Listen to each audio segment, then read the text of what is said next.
Después de mudarme con la mejor amiga de mi madre, la tía Enai, no solo tuve que soportar el ataque visual diario de sus pantalones de yoga, sino también estar constantemente en guardia ante sus repentinos coqueteos. Incluso las otras encantadoras damas de su círculo tenían segundas intenciones conmigo. Todo empezó cuando mi madre, temiendo que me portara mal en la universidad y la convirtiera en abuela prematuramente, me confió a su mejor amiga. La tía Enai es guapa, bondadosa y está en plena forma, su único defecto es que me trata como a un niño, sin mostrar el más mínimo respeto por mi intimidad.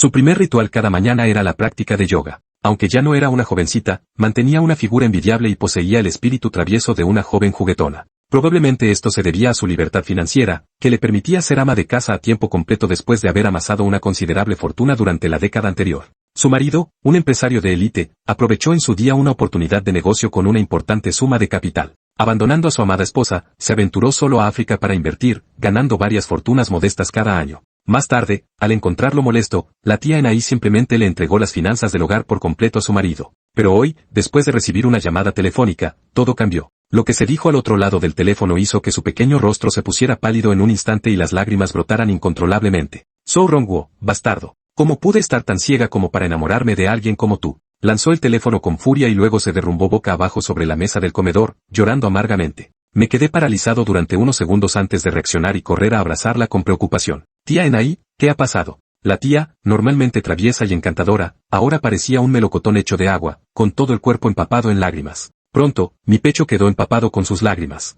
Después de un buen rato, se calmó poco a poco y se incorporó lentamente. A partir de su relato, reconstruí toda la historia. Resultó que la fábrica de Rongwo en África se había visto envuelta en los combates locales, había sido saqueada y él se había quedado profundamente endeudado. En lugar de intentar salvar la situación, durante el último mes había estado engañando a todo el mundo, estafando una gran suma de dinero en el país. Incluso había solicitado préstamos a nombre de Sengenai por un total de más de 50 millones de yuanes, había hipotecado en secreto la casa y el coche de la familia y había huido a Estados Unidos con varias mujeres que tenía allí. Cuando los bancos y las entidades crediticias se dieron cuenta de que no podían contactar con él, recurrieron a Sengenai. Mi teléfono aún mostraba el último aviso del banco, si no pagaba la deuda pendiente de 10 millones, se embargarían esta villa mañana a las 8 de la mañana. En ese momento, la tía Enai pareció recordar algo. Cogió su teléfono, ese cabrón. Si lo encuentro, lo denunciaré a la policía ahora mismo. Pero se abalanzó con tanta fuerza que terminó cayendo directamente en mis brazos. Rápidamente la cogí, instándola, tía Enai, cálmate. La factura más antigua se emitió hace 6 meses, lo que significa que él planeó esto hace mucho tiempo. Llamar a la policía ahora no tiene sentido, y el banco embargará la casa mañana.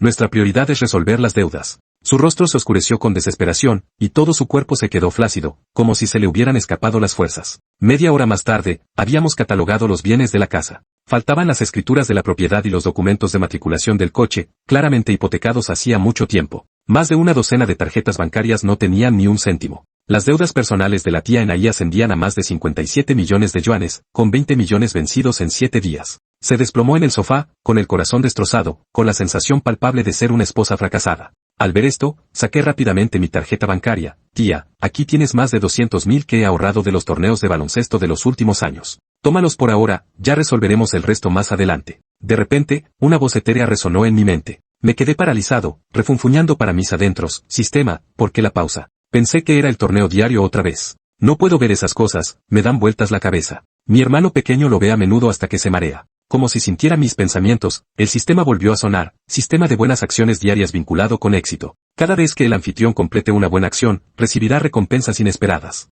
Se anima al anfitrión a realizar muchos actos de bondad. Me quedé paralizado por un momento antes de darme cuenta, se trataba de un sistema de trampas. Aunque el nombre, buena acción diaria, sonaba un poco extraño. Miré a la tía Enai y una extraña sonrisa se dibujó involuntariamente en mis labios. Xiao. La tía Enai miró fijamente la tarjeta bancaria y luego levantó la vista hacia mi apuesto rostro. Se le llenaron los ojos de lágrimas al instante y me abrazó. Todo es culpa mía. Te he metido en esto. Antes de que pudiera procesar la sorpresa del sistema, el aroma sutil y elegante de su cuerpo invadió mis fosas nasales. Respiré hondo, obligándome a calmarme, y le di unas suaves palmaditas en la espalda. Tía Enai, no digas eso. Eres la amiga más querida de mamá. Tus problemas son los míos. Solo son decenas de millones. Lo pagaremos poco a poco, si no en un día, en un mes, si no en un mes, en 10 o 20 años. Lo asumiremos juntos. Al oír esto, levantó la cabeza y soltó una risita. Oh, vamos. Tu tía ya tiene sus años. Mis palabras le habían levantado el ánimo y sus ojos recuperaron su brillo. Está bien, seguiré el consejo de Xiao. Lo devolveremos poco a poco.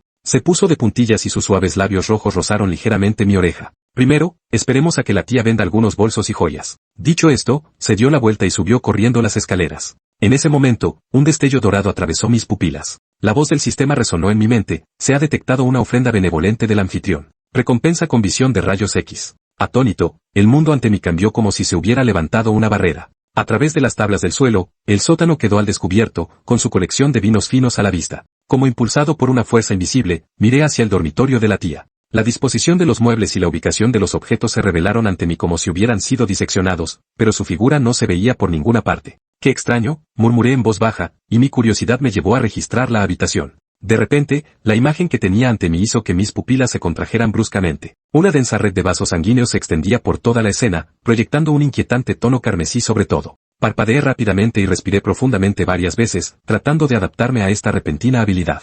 Cuando volví a mirar, la imagen había cambiado de vasos sanguíneos a músculos y huesos blancos. Murmuré para mis adentros: ¿qué clase de habilidad es esta? Sin embargo, la tía en ahí poseía numerosas piezas de joyería y, mientras seguía rebuscando entre ellas, mi visión de rayos X se fue perfeccionando gradualmente. A través de su ropa de yoga, podía discernir su piel, tan clara y suave como el jade. De repente, me fijé en una marca de nacimiento en forma de mariposa en el hueco de su cintura, como si estuviera a punto de alzar el vuelo, absolutamente cautivadora. «Deja de mirar». Rápidamente aparté la mirada, sabiendo que seguir observando no sería prudente. Después de algunos experimentos, descubrí que esta capacidad visual requería parpadear 2 veces y media con cada ojo para activarla o desactivarla. Las pupilas doradas también podían ajustarse según mis pensamientos, brillaban con un destello dorado cuando quería presumir, o simplemente parecían más brillantes y vivaces cuando prefería ser discreto. Encantado con mi nueva habilidad, escaneé toda la villa, prestando especial atención al dormitorio de la tía Enai para comprobar si había cámaras ocultas. Fue entonces cuando noté algo peculiar detrás de un famoso cuadro colgado en la pared.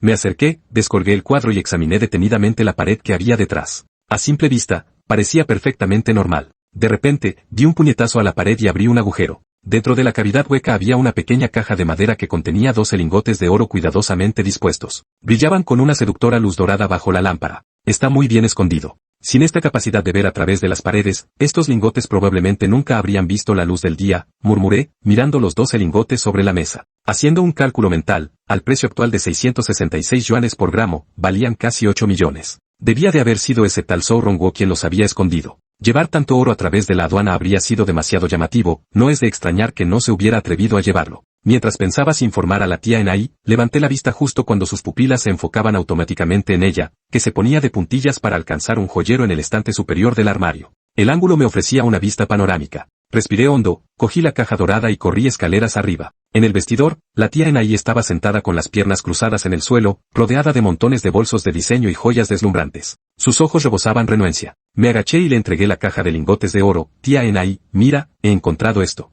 En cuanto abrió la caja, sus ojos se abrieron como campanas de cobre. «¿Esto? ¿De dónde diablos ha salido?». Su voz temblaba ligeramente mientras me miraba fijamente. «Xiao, no habrás ido a robar un banco, ¿verdad?». Negué con la cabeza rápidamente. «No, lo encontré en un compartimento secreto escondido en lo profundo de la pared del estudio». Frunció el ceño y la sospecha nubló su mirada. «¿El estudio? ¿Un compartimento secreto? ¿Cómo es que yo no sabía nada de esto?». De repente, como si se le hubiera ocurrido algo, una sombra de duda cruzó sus ojos almendrados. Me miró de arriba abajo y luego me agarró de la oreja con una sonrisa forzada. «Pequeño granuja, ¿cómo sabías que había algo en la pared? ¿Tú y ese chico me estáis ocultando algo?». Chu Lufong hizo una mueca de dolor y agitó las manos frenéticamente. «Caramba, tía Xing, juro por mi vida que no he intercambiado en una sola palabra con esa maldita mujer. Simplemente me top con esto por casualidad. ¿Me creerías si te de jura que puedo ver a través de las cosas?». Xingishan entrecerró los ojos y esbozó una sonrisa inquietante. «Pequeño Fong, has crecido, ¿verdad? Ahora te burlas de tu tía. ¿Puedes ver a través de las cosas? Entonces me has estado observando todos los días? Vamos, echa un vistazo. ¿De qué color va vestida hoy la tía? Si fallas, no me culpes por malinterpretarte». Dica esto, Xingishan extendió las manos y se arrodilló ante Chu Lufong. Sus ojos mostraban un toque de precardia y burla. «Mira. ¿Por qué no miras? ¿No es supone que puedes ver a través de las cosas? ¿O es que la figura de la tía ha perdido su atractivo para ti?». Chu Lufong extendió las manos con impotencia. «El mundo se ha ido al garete, la moral de la gente ya no es lo que era.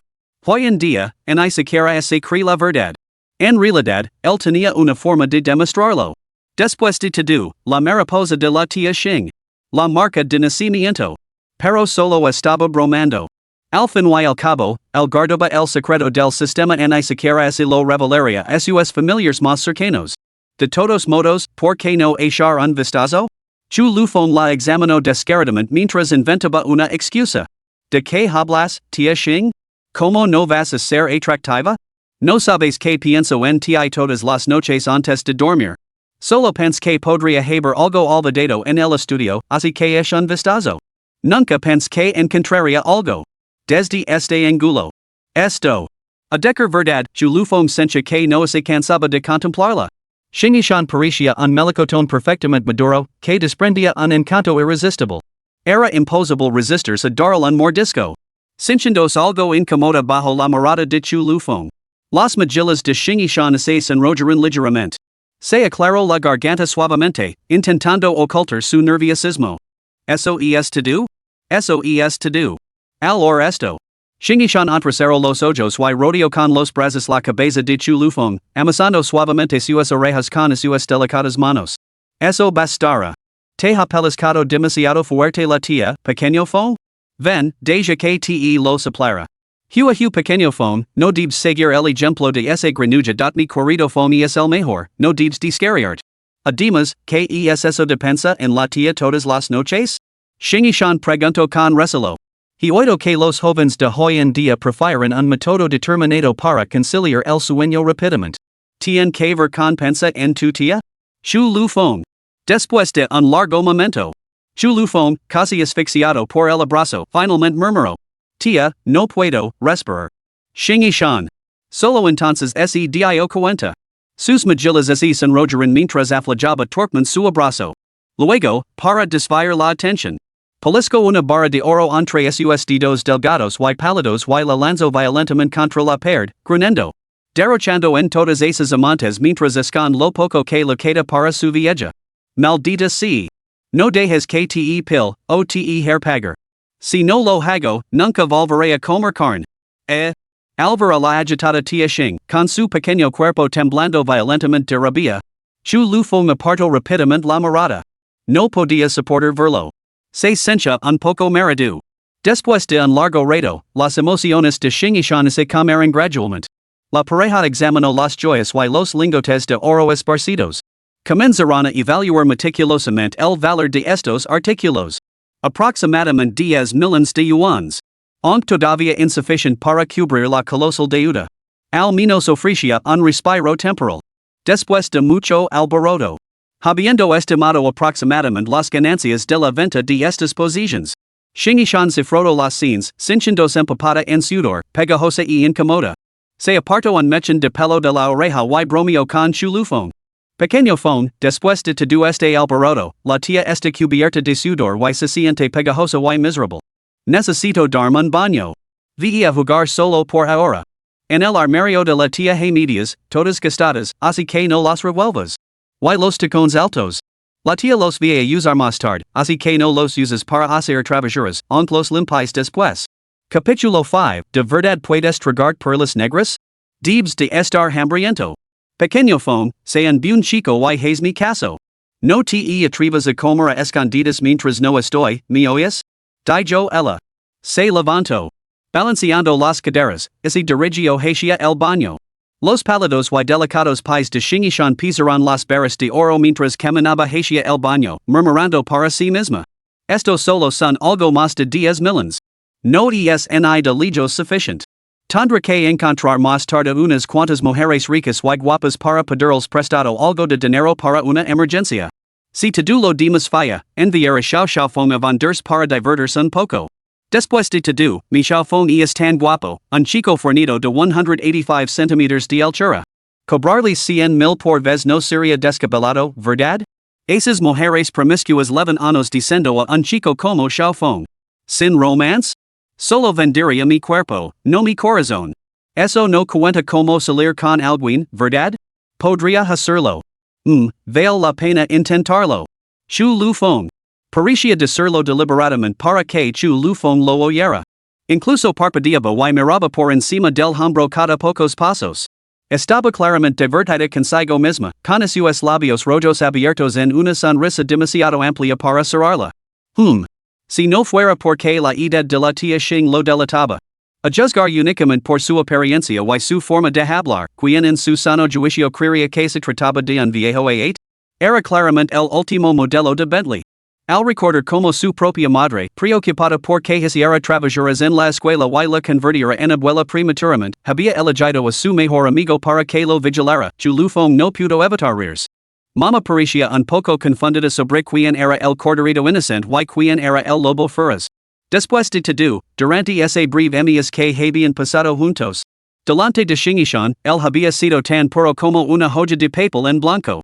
Una vez liberada de sus preocupaciones, Xingishan pareció recuperar su habitual carácter travieso y optimista. Incluso mientras se daba un baño, empezó a tararear una melodía. Chu Lufeng, divertido, se encontró admirando la virgen moderna de una belleza saliendo de su baño. Pero justo entonces, la etérea voz del sistema intervino. Ding! Se ha detectado el benevolent regalo de lingotes de oro del anfitrión. Recompensa, mejora de la constitución física. ¿Es eso posible? A medida que las palabras del sistema se desvanecen, Chu Lufeng sintió claramente que su cuerpo se volvía más poderoso, que sus músculos se endurecían y se definían más. Lo que más delito a Chu Lufeng fue que su resistencia también parecía haber aumentado. Sus músculos habían aumentado visiblemente más de una tala. De pie desnudo en el vestuario, comenzó a admirar su propio reflejo. Chu Lufeng se encontró completamente cautivado. Banado por el suave resplandor de las luces. Parecía una escultura griega clásica, irradiando una belleza esculpida y un encanto ilimitado. Su físico ya era casi perfecto antes, fácilmente alcanzando los 90 puntos. Y ahora, había superado los 100 puntos. Era prácticamente un dios andante de las hormonas. En ese momento, la puerta del baño se abrió con un crujido. Xingishan, envuelta en una toalla, con el pelo humido casualmente echado sobre el hombro, la piel clara tendida de un ligero tono rosado, exudaba la sutil fragancia de la piel recién bañada. Había olvidado que había entrado a buscar ropa para cambiarse. Miró con cautela, queriendo ver si Chu Lufeng se había ido. De repente, fue testigo de la escena en el vestuario. Los contornos de los músculos de su espalda eran fluidos pero poderosos. Mientras Chu Lufeng cambiaba continuamente de postura.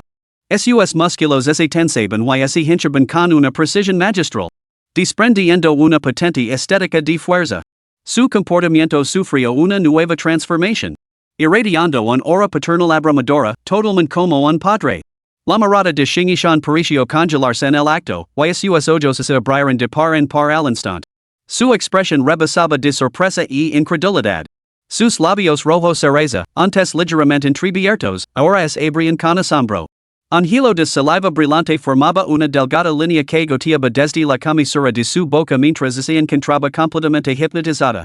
Un destello de pánico cruzó los ojos de Xingishan mientras un rubor se extendía rápidamente desde sus orejas hasta sus mejillas. Casi instintivamente, jadeó.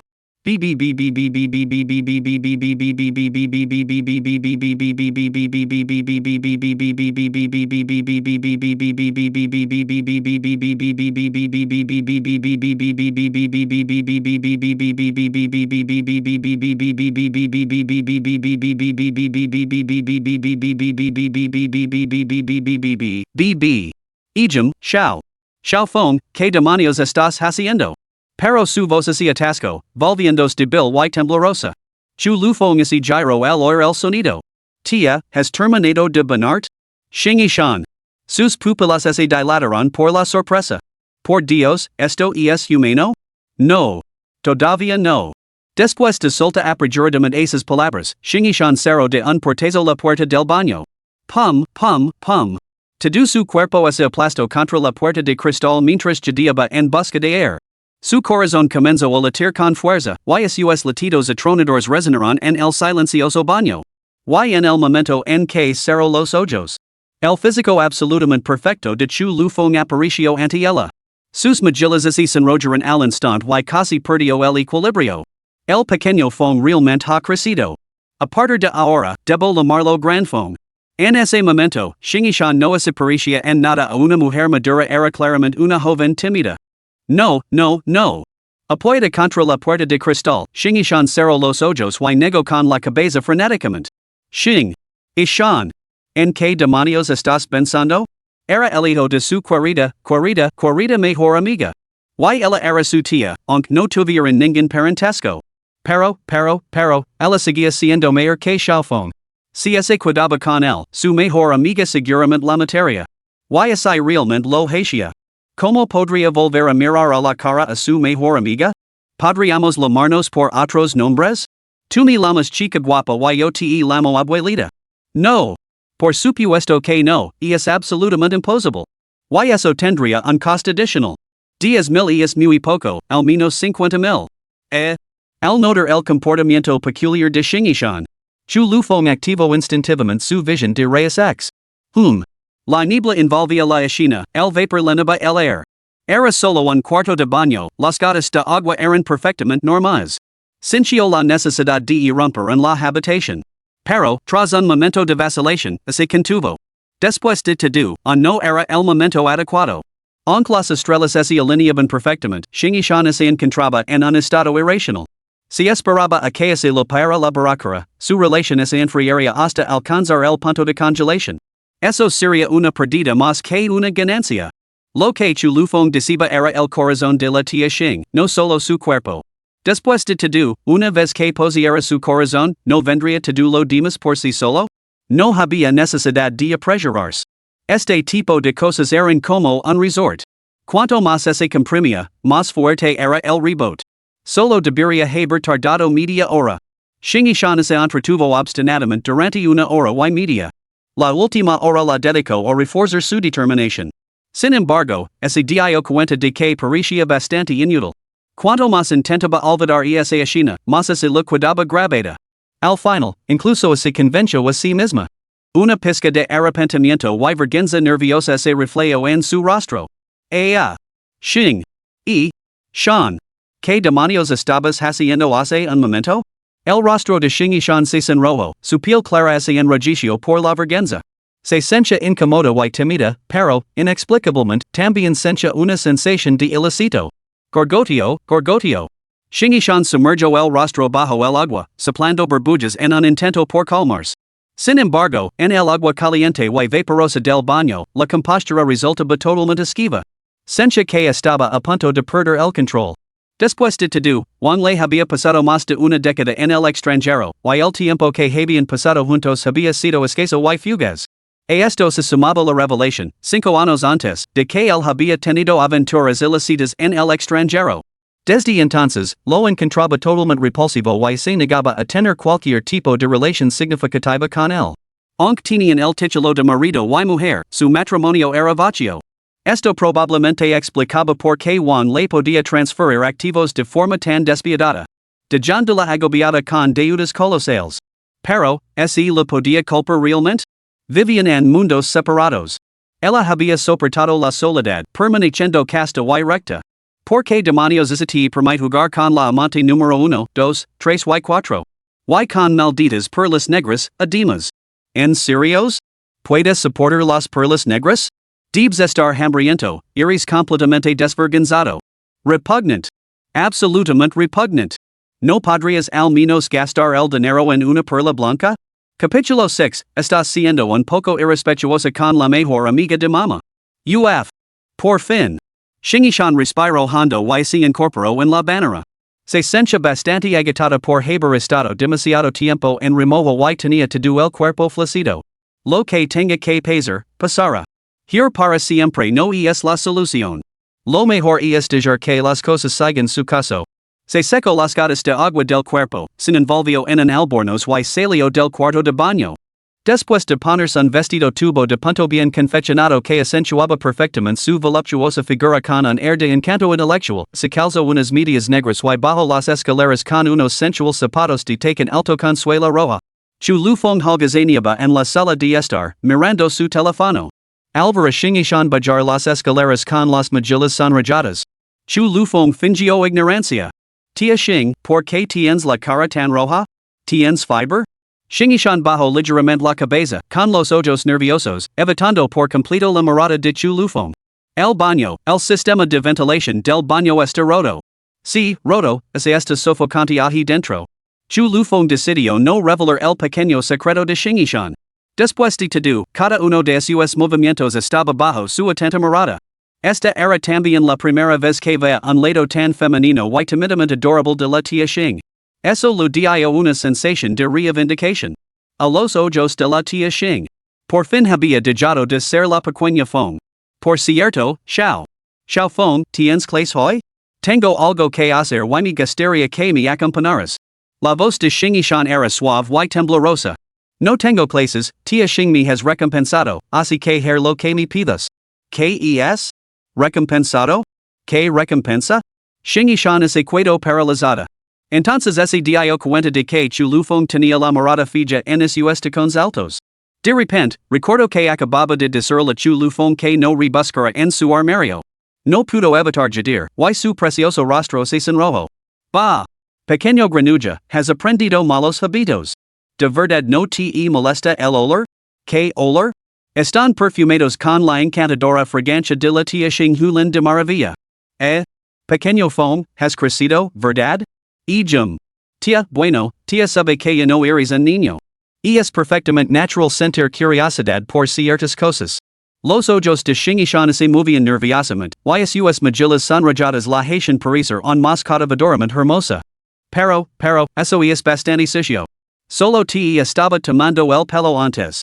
¿Por qué te lo has tomado en serios? Además, a tu edad, lo entiendo. Yo también pasé por eso. Solo tienes que encontrar una novia. De repente, recuerdo algo y su expresión es tenso. No. Tu madre te prohíbe tener novia. Pero no tener novia. Oh, Dios mío, tu madre realmente ha perdido la cabeza. Esto es un asunto serios, tengo que hablar con ella otro día. ¿Cómo es posible no tener novia? Eso llevaría a cualquiera a la desesperación. No, tu madre debe de estar pasando por una menopausia precoz para estar tan confundida. Era como si hubiera entrado en una sesión de lluvia de ideas. Xing Yishan seguía hablando sola, haciendo preguntas y respondiéndolas ella misma. En un momento negaba con la cabeza y al siguiente fruncía el seno angustiada. Chu Lufeng estaba completamente paralizado. ¿Así era una mujer con fiber? Parecía como si su CPU hubiera sufrido un cortocircuito y su cerebro estuviera a punto de freírse. Después de unos cuantos intercambios de bromas, Xing Yishan se relajó poco a poco. Recuperó su postura dominante habitual. De todos modos, en el futuro, en hablar. Es demasiado asqueroso. Si realmente lo necesitas, díselo a la tía.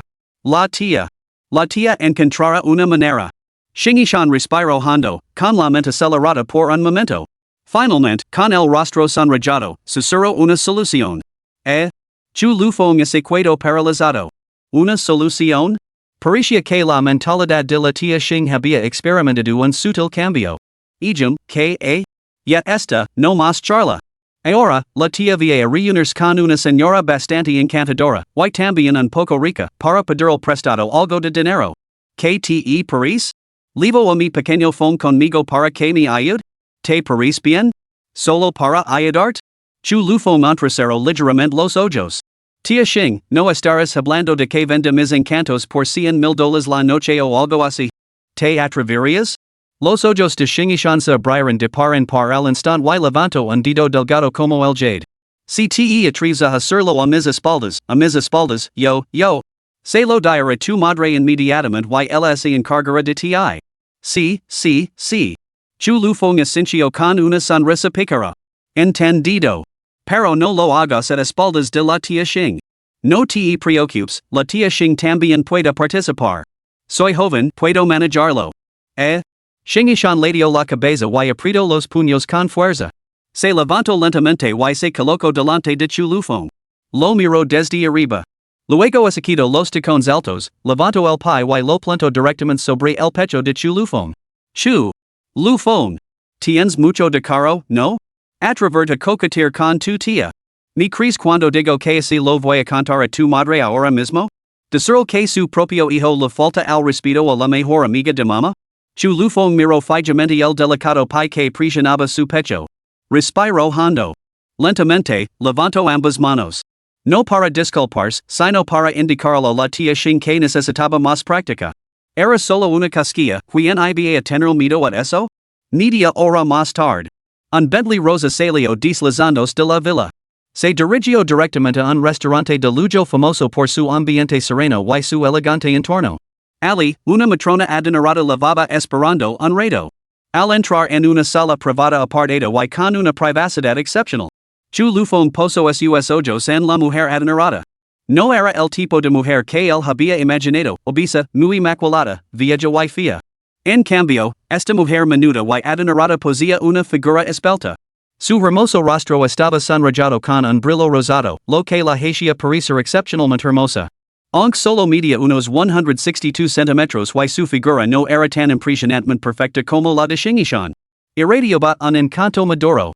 Lo más llamativo era que posía una figura extraordinariamente voluptuosa, un verdadero ejemplo de talo esbelto que de frutos abundantes. Su rostro era el de una joven esposa estándar y seductora. Aunque diferente de los rasgos de la tía Xing, la belleza madura de esta mujer hizo temblar el corazón de Chu Lufong. Sin embargo, parecía algo ebria, con varias botellas vacías delante de ella y la tez sonrojada. Pequeño Fong, permíteme presentarte. Esta señora es la tía Li Mengshi. Es propietaria de más de una docena de inmuebles, todos ellos destinados al alquiler. Más de una docena, fíjate, y no son pisos, sino edificios enteros, cada uno de 7 plantas. Varios edificios cerca de tu universidad le pertenecen. Chu Lufong parpadeó con asombro. ¿Más de una docena de propiedades que generan ingresos por alquiler? Dios mío, esto era auténtico, una mujer realmente rica. Bueno, parecía que el círculo de mujeres adineradas estaba realmente lleno de mujeres adineradas. Tia Li, hola. Soy Chu Lufong. Puedes llamarme Xiao Fong. Li Mengshi sostenía una copa de vino, con la mirada ligeramente nublada por la bebida. En cuanto puso los ojos en Chu Lufong. Sus ojos se iluminaron al instante, como si hubiera descubierto un tesoro raro. Li Mengshi se puso de pie de un salto y se acercó tambaleándose a Chu Lufong. Sus tacones altos marcaban un ritmo nítido en el suelo, cada paso perfectamente medido. Mientras se movía, examinó a Chu Lufong de arriba abajo, de un lado a otro. La admiración en su mirada era descarada, como si estuviera evaluando una obra maestra. Pequeño Fong? Qué guapo te has puesto. Caramba, esos músculos, ese físico, absolutamente espléndido. Li Mengshi murmuró, con los ojos rebosantes de alegría. Luego. Dejó su copa de vino y tomó la delicada mano de Shingishan, con voz tenida de picardia. Mi querida nunca imaginé que últimamente estuvieras comiendo tan bien. Este joven es absolutamente encantador, esos músculos son espléndidos, claramente sabe cómo comer bien. ¿Has estado alimentando a Xiao Fong todas las noches? ¿Puedes mantener el ritmo? Si no puedes, yo podría echarte una mano. Capítulo 7, La mujer rica, ¿te apetece saltarte 20 años de lucha? ¿Quieres alcanzar la cima de la vida? Aunque Shingishan albergara tales pensamientos. Expresarlos tan abiertamente. Lo hizo sonrojar de vergüenza. Aun así, conoce bien a sus amigas ricas. Habiendo alcanzado la libertad financiera desde muy temprano, a menudo se encontraban con jóvenes que no estaban dispuestos a esforzarse. Combinado con unas cuantas copas, solían ser bastante abiertas sobre estos temas. Sin embargo, no eran indiscriminadas. Todo lo contrario, sus estándares eran excepcionalmente altos. Si se encontraban con un joven corriente sin ambición. Sus lenguas podían ser verdaderamente venenosas, a menudo hiriéndolos hasta hacerlos llorar. Cosas como, ya eres bastante feo y aún así albergas delirios de grandeza? Solo la basura no es esfuerzo por mayor.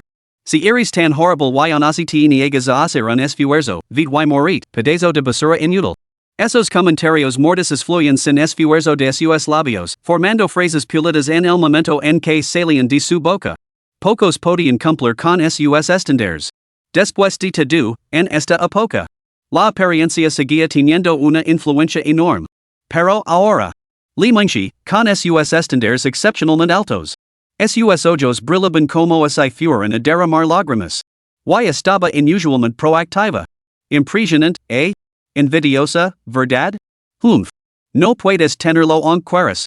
Esto despertó de repente un inexplicable sentimiento de orgullo en Shingishan. ¿De qué estás hablando? Es el hijo de mi mejor amiga. Antes de que pudiera terminar, Li Mengshi abrió mucho los ojos como se acaba de conocer a alguien nuevo. ¿El hijo de mi mejor amiga? No puede ser, querida normalmente eres tan discreta que nunca sospech que tuvieras ese tipo de inclinaciones. Quien diría que te gustaban cosas tan salvajes? No puede ser, yo también quiero probarlo. Querida somos mejores amigas, ¿verdad? Mientras hablaba, de repente se sintió mareada y se inclinó hacia chu lufong. Guapo? Me siento un poco mareada. ¿Te importaría acompañarme al baño? Shingishan. Chu lufong. Tranquila. Podemos dejar todas las tonterías que queramos, pero ella es una estudiante universitaria, que const. Solo que vive conmigo. Estudiante universitaria? Los ojos de Li Mingxi se iluminaron. La vida universitaria suena maravillosa. Echo de menos mis días de universidad. Shingishan la detuvo rápidamente. Basta de tonterías. Xiaofeng y yo no somos lo que tú crees. He venido a ver por un asunto serios. Pero Li Mingxi se limitó a coger su copa y se sentó junto a Chu Lufeng. Inclinándose intimamente hacia él, sonrió soñadora.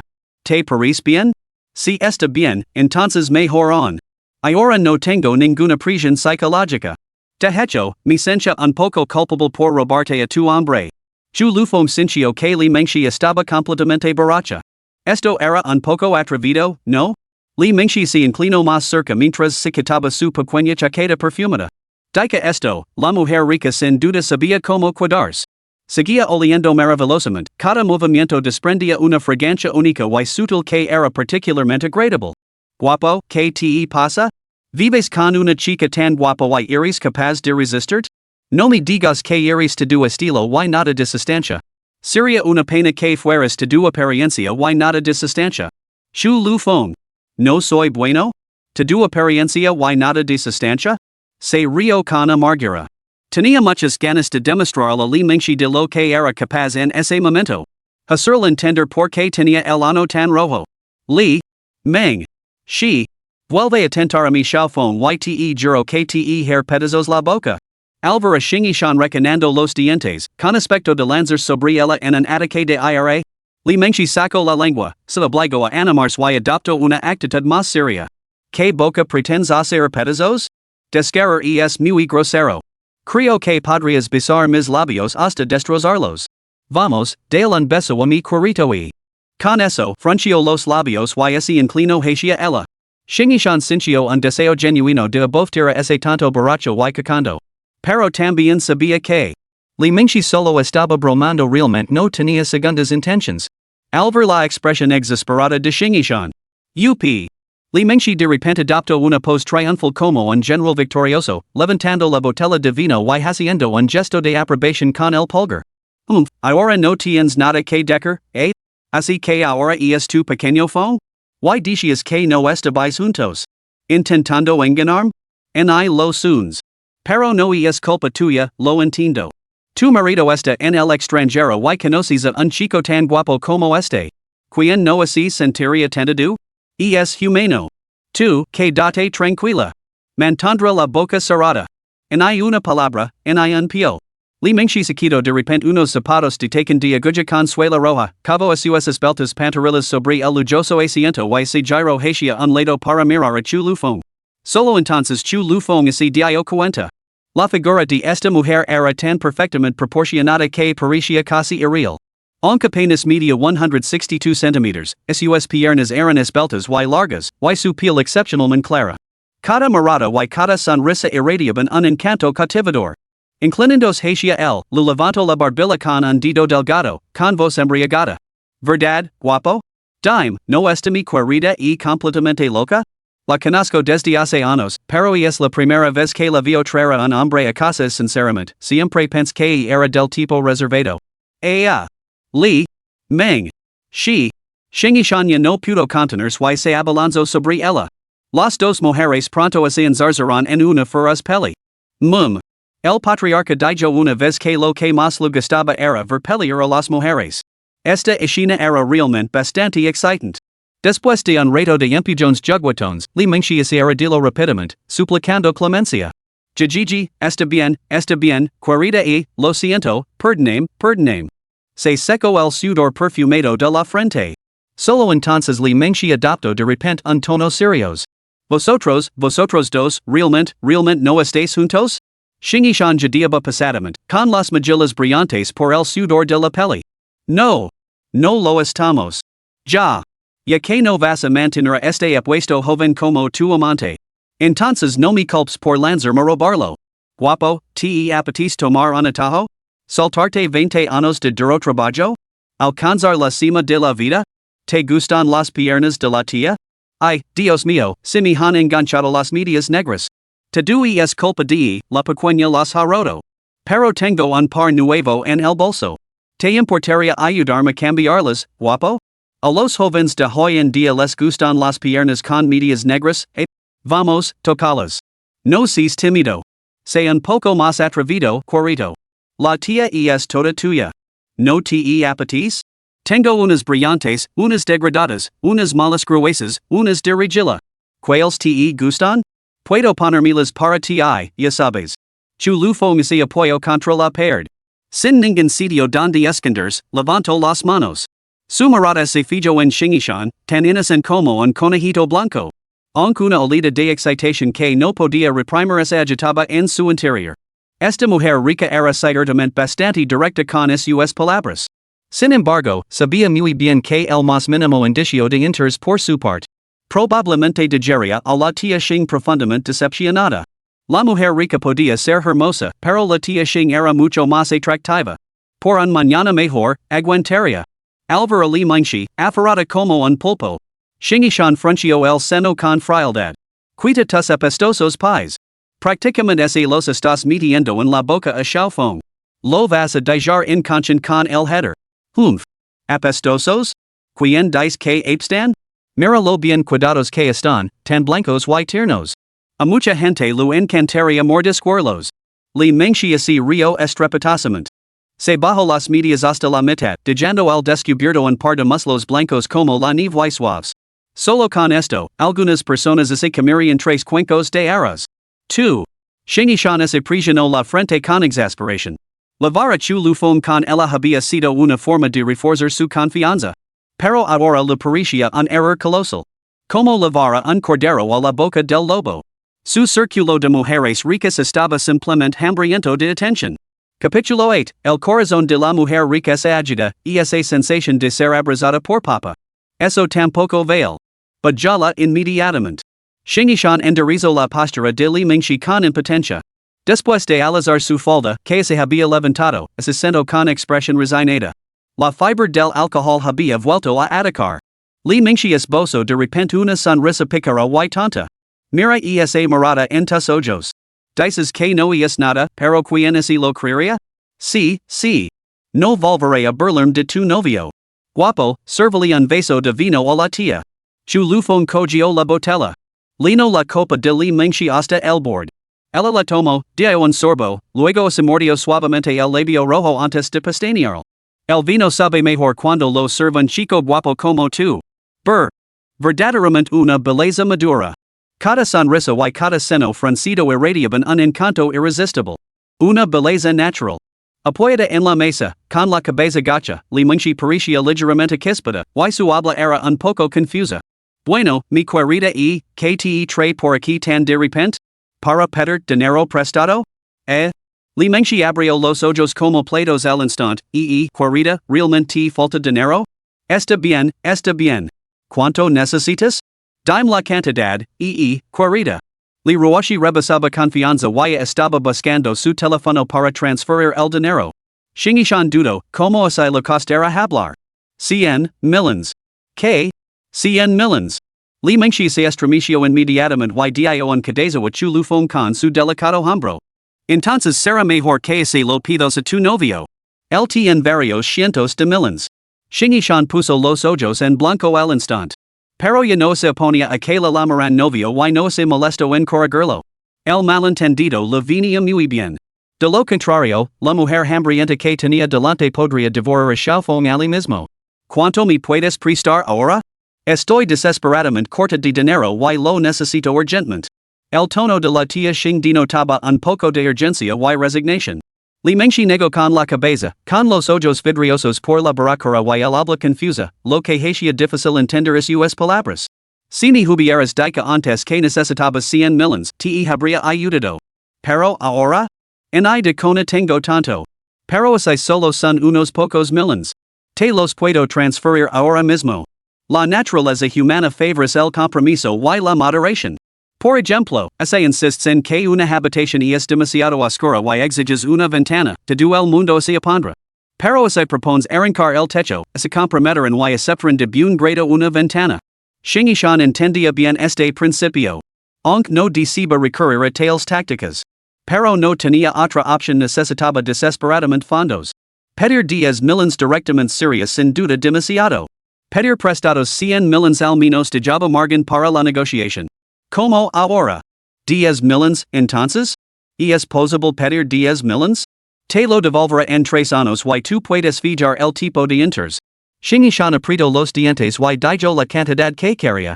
Li Mengshi la miró desconcertada y lo preguntó con curiosidad. ¿Qué diablos estás tramando? ¿Qué pasa? ¿Te has vuelto un poco tonta de tanto estar sentada en casa como una ricacona y ahora te apetece encontrar algo que hacer? Shingishan suspiró. Pero se limitó a negar con la cabeza, sin decir nada. Lo que había pasado en casa era algo de lo que simplemente no podía hablar. Si lo hacía, quizá no conseguiría ni un solo centavo. Después de todo lo que podía hipotecar la casa, el coche estaba pignorado. No podía sacar ni un centavo más. Al ver esto, Li Ruashi se limitó a negar con la cabeza. No insistió más. Estaba casi borracha, desplomada en los brazos de Chu Lufeng. Mi querida no estoy poniendo excusas, pero últimamente yo también ando bastante justo de dinero. Estoy negociando un proyecto importante que me va a costar una fortuna. Al resto, a Shingishan se lo encogió el corazón. Pero tú todavía tienes dinero. Solo son 10 millones, seguro que puedo conseguirlo. Pero, querida ¿qué tal si me prestas a tu encantador y verán el novio durante un par de días? Yo lo adoro de verdad. Dormir en sus brazos es como estar abrazada por papa, tan cálido y seguro. Nunca antes me había sentido así. Te prometo que no lo romper. Al esto. La expresión de Shingishan se volvió fría al instante. Si hablas así, Mengshi, entonces ni siquiera podremos seguir siendo hermanas. Estaba corta de dinero. Pero no estaba tan desesperada como para dejar que una junior se vendiera para pagar sus deudas. Al fin y al cabo, se mirara como se mirara, ese era su problema. Chu Lufeng era inocente. Li Mengshi, enricostada contra el pecho de Chu Lufeng, observó la expresión cada vez más dura de Shingishan. Hizo una pausa y luego se echó a reír. Agitó la mano con indiferencia, como para disipar la tensión anterior. Está bien, solo estaba bromando. Mira lo nerviosa que estás. Solo estaba bromando, ni se me ocurriría pedir prestado a tu querido novio. Mientras hablaba, Li Mengshi se enderezó. Su mirada se agudizó. Ya no nublada por la embriaguez anterior. Mi querida, después de todos estos años de amistad, no podría quedarme de brazos cruzados mientras tú tienes problemas. El tono de Li Mengshi se volvió serios. 10 millones, entonces. Lo preparar todo y te transferir el dinero en un par de días. Si no quieres decirme para qué es, no te lo preguntar. Tome tu tiempo. Si realmente no sabes qué hacer, ven a buscarme. No tengo mucho, pero tengo muchos pesos. Puedes quedarte donde quieras. Al esto. Shingishan se dio cuenta de que su frialdad interior había sido injustificada. Conmovida, asintió con la cabeza. Pero la emoción duró apenas 3 segundos. Su expresión se congeló al instante. Li Mengshi había vuelto repentinamente a su comportamiento ebrio y coqueto. Sonría tontamente, retorciéndose en los brazos de Chu Lufeng. Pero primero, cobrar un poco de interés. No debes volver a hablar mal de mí, ¿me oyes? Guapo, te parece atractiva tu tía? ¿Son delgadas mis piernas? ¿Te apetece tocarlas? Tu físico es realmente espléndido. Chu Lufeng extendió las manos inocentemente. Tía Xing, yo. Daba a entender que no había hecho nada. Simplemente se había limitado a ser paivo. Al presenciar esta escena, una punzada de culpa brotó de repente en el corazón de Shingishan. Ay, pequeño Feng. La tía Xing lo siente mucho. Te compensar adecuadamente más tarde. Solo aguanta este pequeño inconveniente por ahora. Después de todo, Li Mengshi está completamente fuera de sí por la barracara, y me ha hecho un gran favor. Por razón y por sentimiento, no podía decir nada. Pero, mientras observaba, una punzada de celos y inquietud se agitó de repente en el interior de la tía Xing. Un pequeño empujoncito habría bastado, tonta, suspiró. Aparto la cabeza, desviando la mirada, haciendo un puchero de disgusto. Ella nunca había empujado así. La próxima reunión social con las demás adineradas. No así podía permitir que Chu Lufong asistiera. De lo contrario, temía sinceramente que ese grupo de mujeres fáciles lo devorara por completo. Reponer, como así podría reponer lo suficiente. El aroma de este apuesto muchacho es simplemente divino. Li Mingxi entrecerró los ojos. Se retorció como una niña emocionada. Chu Lufong solo pudo suspirar con resignación. Al poco tiempo. Comenzó a oírse un leve ronquido.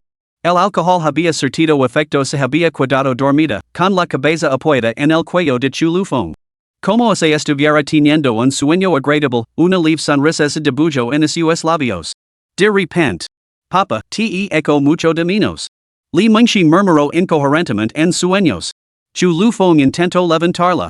En cambio, ella le rodeó el cuello con los brazos. Aferrándose el como un koala. Sus dos piernas delgadas y delicadas se enroscaron con fuerza alrededor de su cintura. No. Papa, no me dejes. Tia Xing, ¿qué es esto? Chu Lufong murmuró suavemente. La forma en que Li Mingxi sacaracaba en sus brazos la hacía sentir extrañamente como si estuviera abrazando a su propia hija. Why?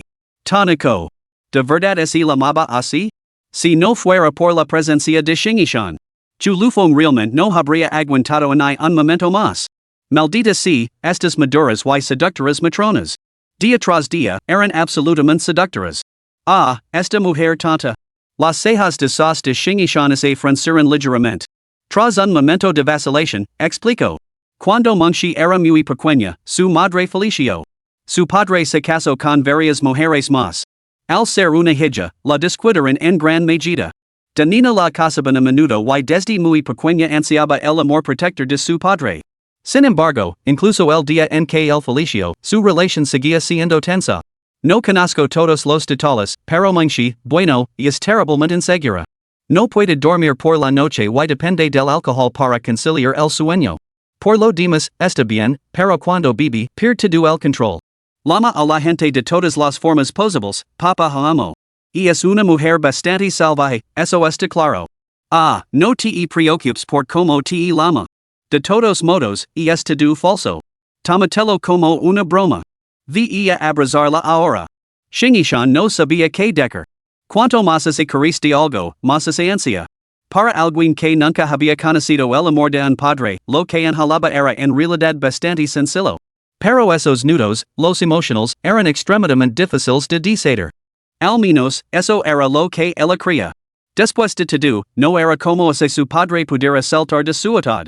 O como si Chu Lufong pudiera convertirse realmente en su papa. Permitiendo experimentar la sensación de estar protegida por el amor de un padre. Imposible, realmente.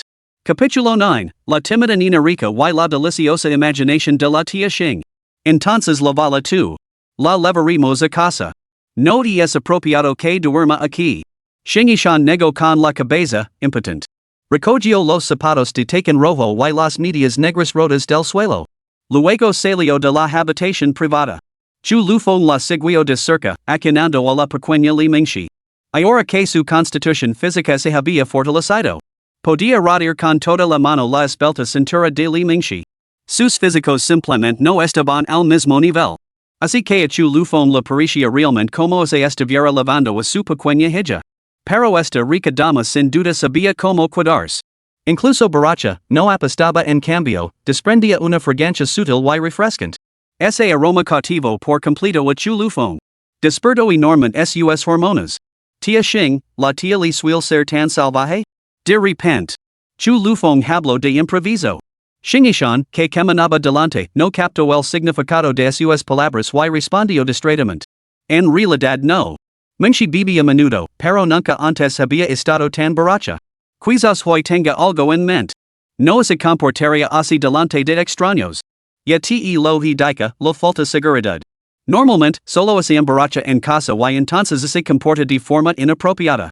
Recuerdo una vez que bebamos en su casa. Después de emborracharse, se aferró a mi llorando y llamando repetidamente mama. Fue insoportable.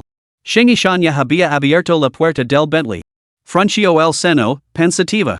Dejar li mengshi sola en el asiento trasero la parecía bastante inapropiado. Así que le pidió a chu lufong que se encargara de ella. Ambas se sentaron atrás, donde la abrazo durante todo el trayecto. Luego, Shingishan salió del aparcamiento y así dirigió directamente a la casa de li mengshi. Aunque normalmente evita por completo el contacto con extraños, y es la primera vez que la vio actuar de forma tan cariñosa con alguien a quien acaba de conocer. Probablemente piensa que eres un pequeño diablillo y te está tomando el pelo. No te tomes en serio nada de lo que diga. Pequeña phone, la tía li está dormida ahora. Ten cuidado. Si te sientes mal, escupe en cualquier otro lugar del coche, pero hagas lo que hagas, no dejes que ella te escupa. Y es horrible. Contempló a li mengshi, con la cabeza inmóvil apoyada contra su pecho. Un pequeño diablillo? ¿Estás seguro de que no cree que eres otra cosa? Why? ¿Dormida? ¿De verdad está dormida? Los dedos de chu lufong se crisparon ligeramente mientras esencia, con una expresión ligeramente inquieta. Me chem, lo entiendo, tia xing conduce tu. Durante todo el trayecto. Li mengshi durmió bastante inquieta. Todo su cuerpo se apretaba contra chu lufong, moviéndose hacia adelante y hacia atrás con el movimiento del coche. Sin embargo, su pequeña figura poseía unas proporciones perfectas, lo que le permitía acurrucarse completamente en su abrazo. Combinado con su piel exquisitamente suave, la sensación era bastante agradable. Esto permitió a chu lufong deleitarse con sus manos. Media hora más tarde. El Bentley se detuvo frente a una villa independiente. ¿Otra villa? Tia Xing, ¿acaso el estándar de tu círculo de ricos se ha convertido en nada más que grandes villas? Shingishan, que iba delante, respondió con indiferencia. Bueno, ¿has olvidado a que se dedica mengshi? Es casera. ¿No es perfectamente normal tener una villa? La familia de tu tía le amasó su fortuna en el sector inmobiliario, con propiedades repartidas por todo el mundo. Pero tras la muerte de su padre, la docena de hijos que tuvo con sus diversas concubinas se disputaron la herencia a muerte. A tu tía le no lu apetece meterse en líos y, francamente, gestionar tantas propiedades habría sido imposible. Así que se quedó con una docena de edificios de apartamentos en el país y se conformó con ser casera. Si hubiera luchado por ello, podría haber acabado con una docena de villas. Sin embargo, incluso con esta modesta cartera, la tía le se queja constantemente. El día de cobro del alquiler es una auténtica agonía, cobra desde el amanecer hasta el anochecer, completamente agitada. ¿Es esto siquiera un discurso humano?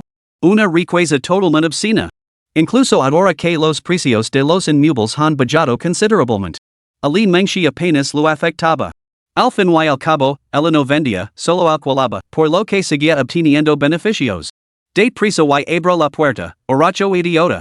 La polisco las mejillas son rajadas a li mengshi. Solo entonces ella levantó la cabeza aturdida y abrió la puerta con la cara. Esta villa era casi tan grande como la de Shingishan. Sin embargo, se sentía muy fría. En pocas palabras, carecía de calidez. Era como un piso piloto, lujosamente decorado, pero que resumaba soledad. No se parecía en nada a un hogar. Uno podía sentirse oprimido viviendo aquí a largo plazo. No se parecía en nada al encanto hogarino y casado de la casa de Shingishan. ¿La tía li nunca se casó? No. Shingishan se adelantó con soltura, dirigiéndose hacia los dormitorios del segundo piso. Temía encontrar a alguien tan distante emocionalmente como su propio padre, lo que dejaría a su hijo con cicatrices para toda la vida, tal y como ella había sufrido. Así que decidió no casarse y permanecer sola. No me extraña. ¿Que no te extraña? Chu lufong negó con la cabeza. Nada. Shingishan se dio la vuelta. Junto con chu lufong, acostaron con cuidado a li mengshi en la gran y lujosa cama. Borracho, nos vamos. La meme si pasa algo, vale? Shingishan lo acarició la mejilla suave y sonrojada. Luego, junto con chu lufong, abandonaron la villa. Después de que el Bentley Rose se alejara a toda velocidad. Li Ruashi, en el dormitorio de la villa, se había despertado en algún momento. Apoyada contra la ventana, su mirada era distante mientras observaba la silueta del Bentley hasta que gradualmente desapareció de su vista.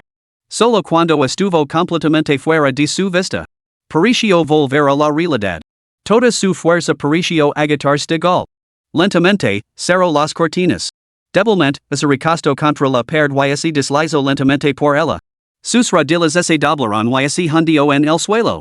Sus manos se ferraran con fuerza a sus paladas radilas, como se solo eso pudiera ofrecer un poco de seguridad. Con la cabeza hundida entre ellas, todo su cuerpo es acaruco en una bola. ¿Por qué ha pasado esto?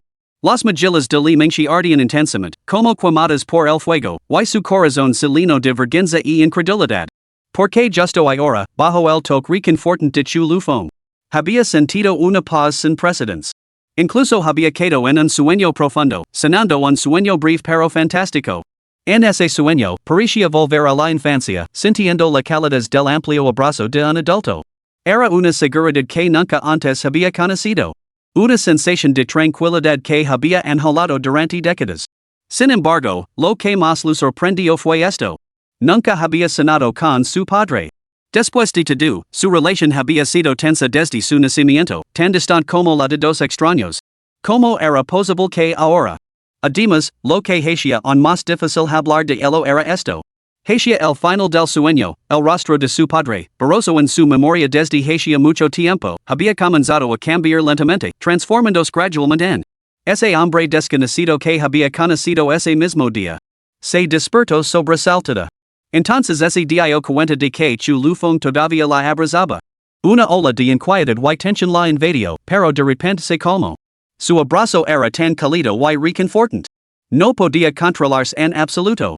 Tanto es así que incluso en el coche. En el tiempo que siguió. La villa estaba tranquila, incluso desolada. Parecía sin vida.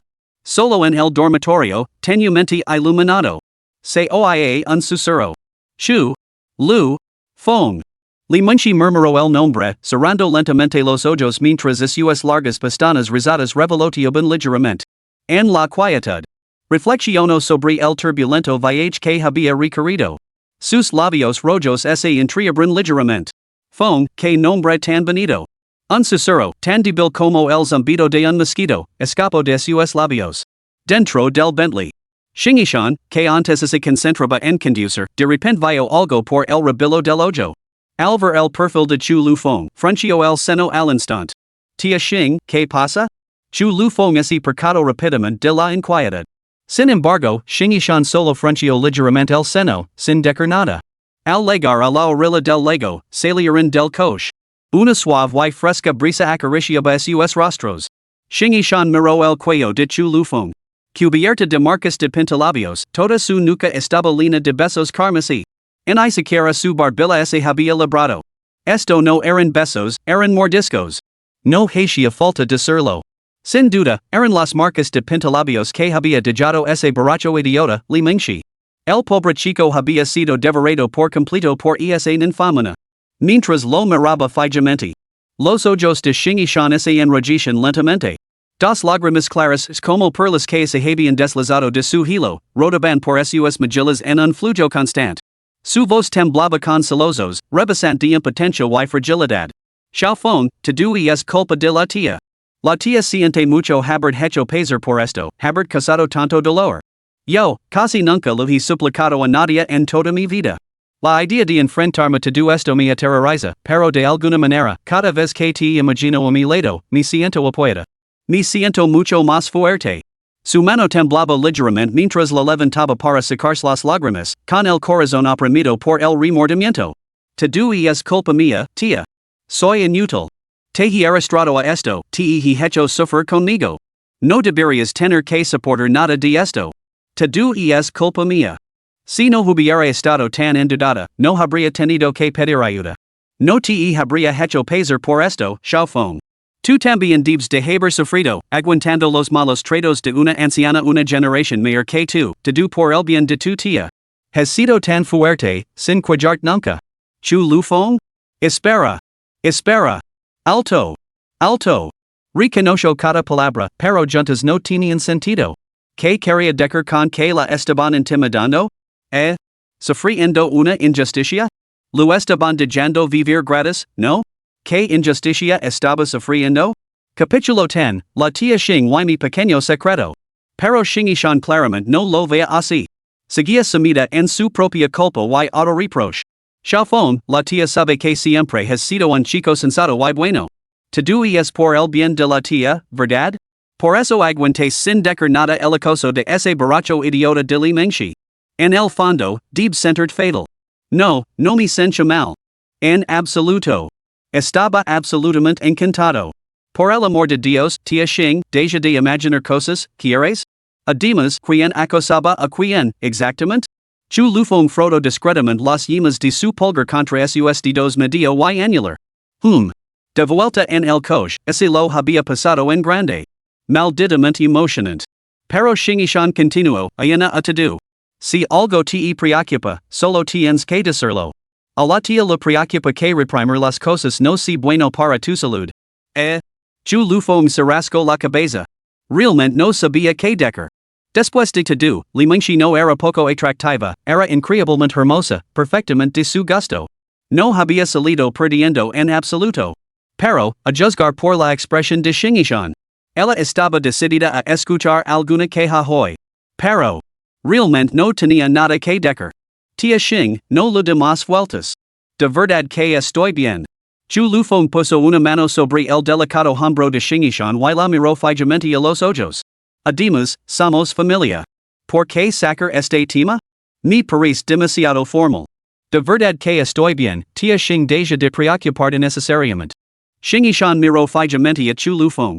Sabía que él intentaba tranquilizarla. Después de todo, ¿a quién le gustaría una mujer de 30 o 40 años? ¿No eran mucho más atractivas esas jóvenes y hermosas chicas de 18 años? Como flores rebosantes de néctar. Que exudaban vitalidad y encanto juvenil de la cabeza a los pies. Una tentación irresistible para cualquier hombre. Y especialmente para un joven como Chu lufong. Al pensa en ello, Xingishan sintió un nudo en la garganta. Xiao Feng. Si no fuera por ti hoy, realmente no sé cómo afrontaría todo esto. ¿A quién le gustaría una mujer de 30 o 40 años? Vamos, este corte es perfectamente maduro. ¿El adora ese tipo, no? Chu lufong negó suavemente con la cabeza. Tía Xing, por favor, no digas eso. Prometí que siempre estaría a tu lado, ahora y para siempre. Los ojos de Xingishan se llenaron de lágrimas de gratitud. En medio de un torbellino de pensamientos contradictorios. Finalmente, un destello de determinación brilló en sus ojos vacilantes. Armandos de valor, levantó la cabeza para mirar el rostro Pero ruto y apuesto de Chu lufong, con la voz ligeramente temblorosa. Xiao Feng, no le digas nada de esto a tu madre. Nadie más puede saberlo tampoco. Chu lufong asintió. Tranquila, no dejaré que mamá se entere. Sino, seguro que me volvería a regañar. Supuso que la tía Xing temía que su madre descubriera este incidente de coqueteo. Entonces, ambos serían regañados severamente. Pero estaba claro. Había hablado demasiado pronto. Xingishan apretó con fuerza sus dientes perlados contra sus labios rojos. Cada palabra parecía salir a través de sus dientes apretados. Es solo un pequeño secreto entre nosotros. Al oír esto, Chu lufong formó lentamente un signo de interrogación en su mente. Espera, ¿algo no cuadraba? ¿Había malinterpretado algo? ¿Un pequeño secreto? Xingishan respiró hondo, apretó los labios y bajó la cabeza, incapaz de sostener la mirada de Chu lufong. Pero el delicado rubor que se extendía por sus orejas delataba su confusión interior. Tía, entiendo que un eres joven, lleno de vigor y vitalidad. Me gusta leer manuals de salud y entiendo que, bueno, la actividad prolongada no es precisamente beneficiosa para la constitución. Tía Xing, en realidad, mi cuerpo no está. Ven a mi habitación esta noche. Puedo ayudarte. Pero debes mantener esto en secreto. Si alguien se entera, especialmente tu madre. Yo no podría vivir conmigo mismo. Chu lufong? Tía Xing, tu imaginación. Esto es genial. Casi se lo escapa la segunda parte de la frase, en realidad, estoy perfectamente bien. Menos mal que soy desconfiado por naturaleza y hablo bastante despacio. De lo contrario, nunca me habría atrevido a imaginar lo que podría haberme perdido. ¿Quién podría haber adivinado que así desarrollaría así? ¿Quién podría haber imaginado que la cabecita de la tía Xing pensaba esas cosas? El rostro de Xingishan se sonrojo, su corazón se sentía incómodo y tímido, pero también tenido de una inexplicable emoción transgresora. Sentía como si el corazón fuera a salirse del pecho. Apartó la cabeza, fingiendo mirar la superficie del lago. Sin atreverse a mirar a los ojos a Chu lufong, preguntó con indiferencia. ¿Qué exactamente? Chu lufong respiro hondo antes de responder solamente. En realidad. A decker verdad, este estado prolongado es realmente perjudicial para la salud. Ya me siento bastante mal. Shingishan bajo la cabeza bruscamente. Lo sabía. Después de todo, tenía una buena educación prácticamente había gastado ese manual de salud. Bloquearlo no ayudará a desviarlo es mejor. Desviarlo es mejor que nada. La represión persistent conducirá inevitablemente a problemas graves. Los jóvenes de esta edad son naturalmente vigorosos y robustos. Y luego va dice que piensa en mí todas las noches antes de dormir. Shingishan estaba bastante segura de su figura y su encanto. Además, la constitución de Chu Lufong era extraordinaria, ella lo había visto con sus propios ojos. Pero su madre, atrapada en los tormentos de la menopausia, había emitido un decreto bastante confuso que le prohibía buscar el amor. ¿No estaba esto llevando a Chu Lufong al límite? Si actuaba impulsivamente, su mente se descontrolaba. Y comisa algún acto ilegal, no se arruinaría toda su vida. O peor aún, la represión se prolongaba lo suficiente. Y el acababa cambiando su orientación, desarrollando un gusto por los hombres con gafas, cara redonda y barba. Eso sería nada menos que un grave pecado. Por lo tanto, para evitar tal resultado, aunque le pareciera mal, tenía que ayudarlo a aliviar la presión. Asegurarse de que la orientación de Xiaofeng se mantuviera firme en el buen camino. En su mente, sus acciones comenzaron a parecer perfectamente justificadas. La mirada de Shingishan se volvió cada vez más resuelta. Lo que estaba haciendo era absolutamente correcto. Completamente correcto. Es insoportable ahora mismo, pero hay tanta gente aquí. Shingishan miró a su alrededor.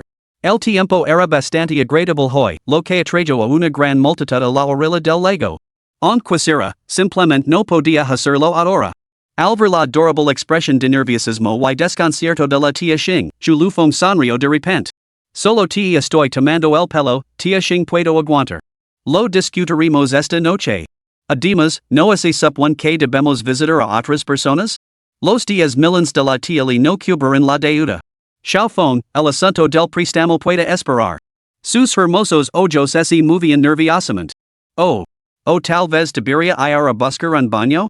Shingishan pronunció de repente una frase que pilo completamente desprevenido a Chu Lufong. Así era ella. Si la tratabas bien, te devolvía tu amabilidad con todo su corazón y toda su alma. En ese momento, su mente estaba completamente ocupada pensando en cómo liberar la frustración acumulada en el corazón de Chu Lufong. Como hacerlo feliz. No se parecía en nada a ciertas hadas modernas lavadas el cerebro por la ideología feminista, que consideraban la amabilidad como algo que se les debía por derecho. Luego estaba el tercer tipo. Eres demasiado amable, voy a tener que darte un puñetazo. ¿Un baño? Los ojos de Chu Lufong se iluminaron y su corazón se aceleró. ¿Podría funcionar realmente? A decir verdad, estaba realmente emocionado. Y nunca imaginó que la tía Xing fuera tan atrevida. Al fin y al cabo, era pleno día. Pero al ver su expresión ansiosa y preocupada, tomó la pequeña mano de Shingishan entre las suyas. Estaba fría como el hielo, como se tocara un trozo de jade blanco de grano fino, una sensación maravillosa. Tía Xing, ¿buscamos un baño? Los públicos de fuera están muy sucios. No hay prisa, puedo aguantar. Podemos tomarnos nuestro tiempo esta noche. Pero. Sin peros. Ya está decidido. La noche on es joven. Nos tomaremos nuestro tiempo. Chu Lufong se negó con absoluta certeza. ¡Qué broma! Si iba ahora. La noche se extendía infinita ante ellos.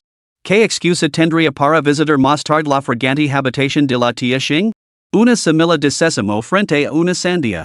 ¿Cuál era más pesada y cuál más ligera? No hace falta decirlo. Capítulo 11, me siento gravemente contaminada mentalmente. Esta noche también estaría bien, pero me preocupa que puedas estar sufriendo ahora mismo. Al ver a Chu Lufong tan decidido. Shingishan recuperó de repente el sentido común. El encanto seductor de sus ojos titubeó instantáneamente con inquietud. Su rostro se sonrojó, casi gotendo de vergüenza. Ajá. ¿Qué demonios acabó de decir? ¿El baño? ¿De verdad he dicho que iba al baño?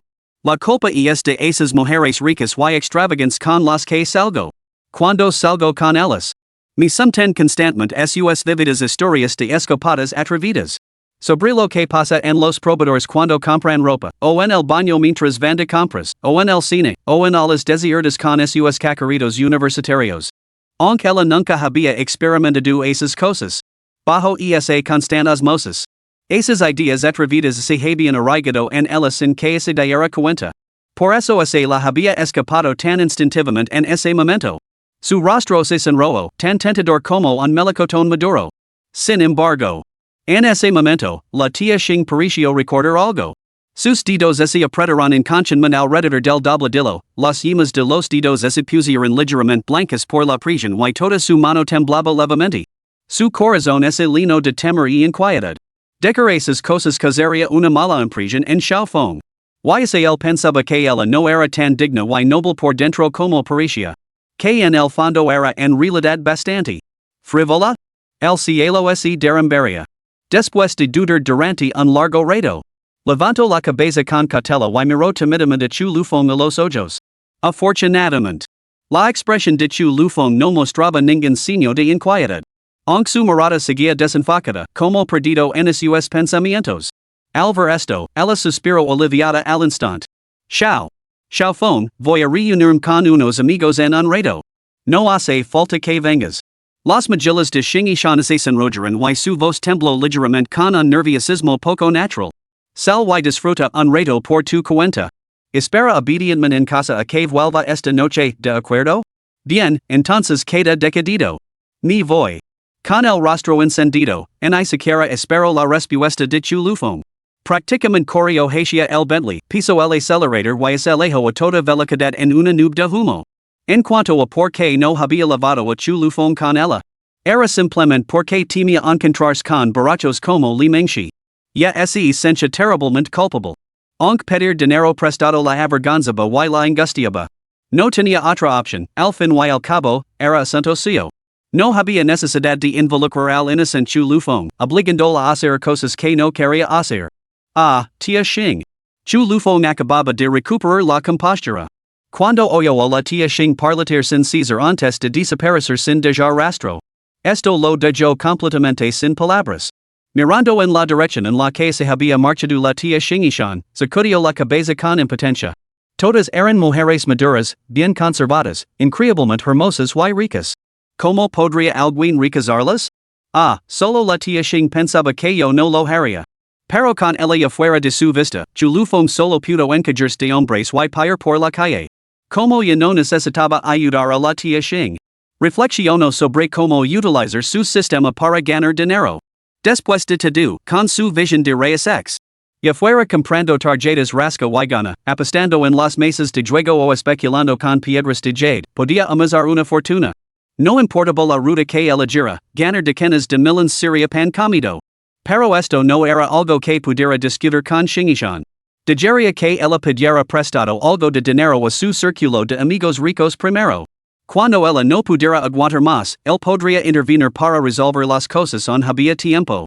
Además, aumentaría la buena voluntad de la tía Xing hacia él. Hiciera lo que hiciera, saldría ganando. Y su sistema.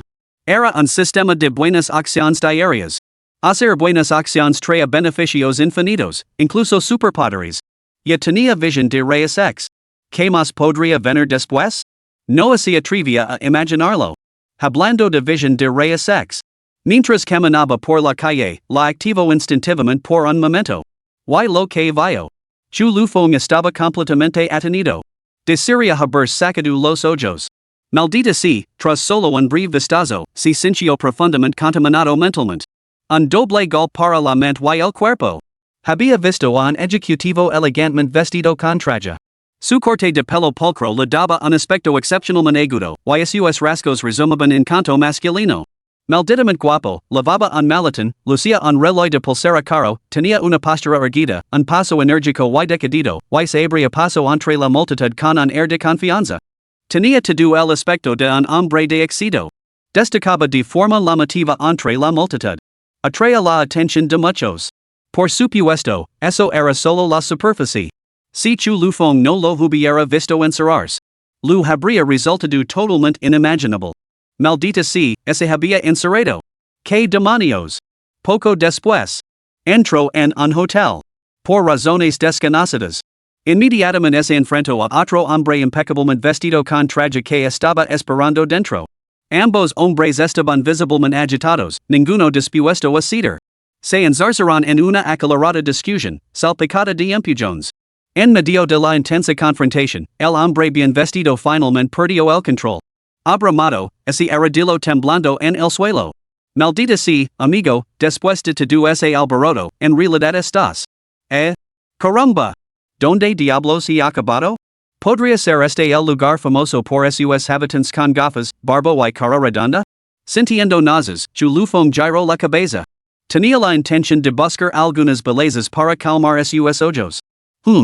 Lavaba un maquillaje impecable, un bonito uniforme de colegiala, zapatitos de cuero, medias hasta la rodilla y unos muslos blancos como la nieve. Cada movimiento irradiaba una tenura irresistible. Haciendo pucheros y cruzando las piernas, tomaba fotos a diestro y siniestro. Oh, Dios mío, qué adorable. Cada uno de sus gestos rebasaba vitalidad juvenil y encanto femenino. Era la típica chica adorable de ojos grandes.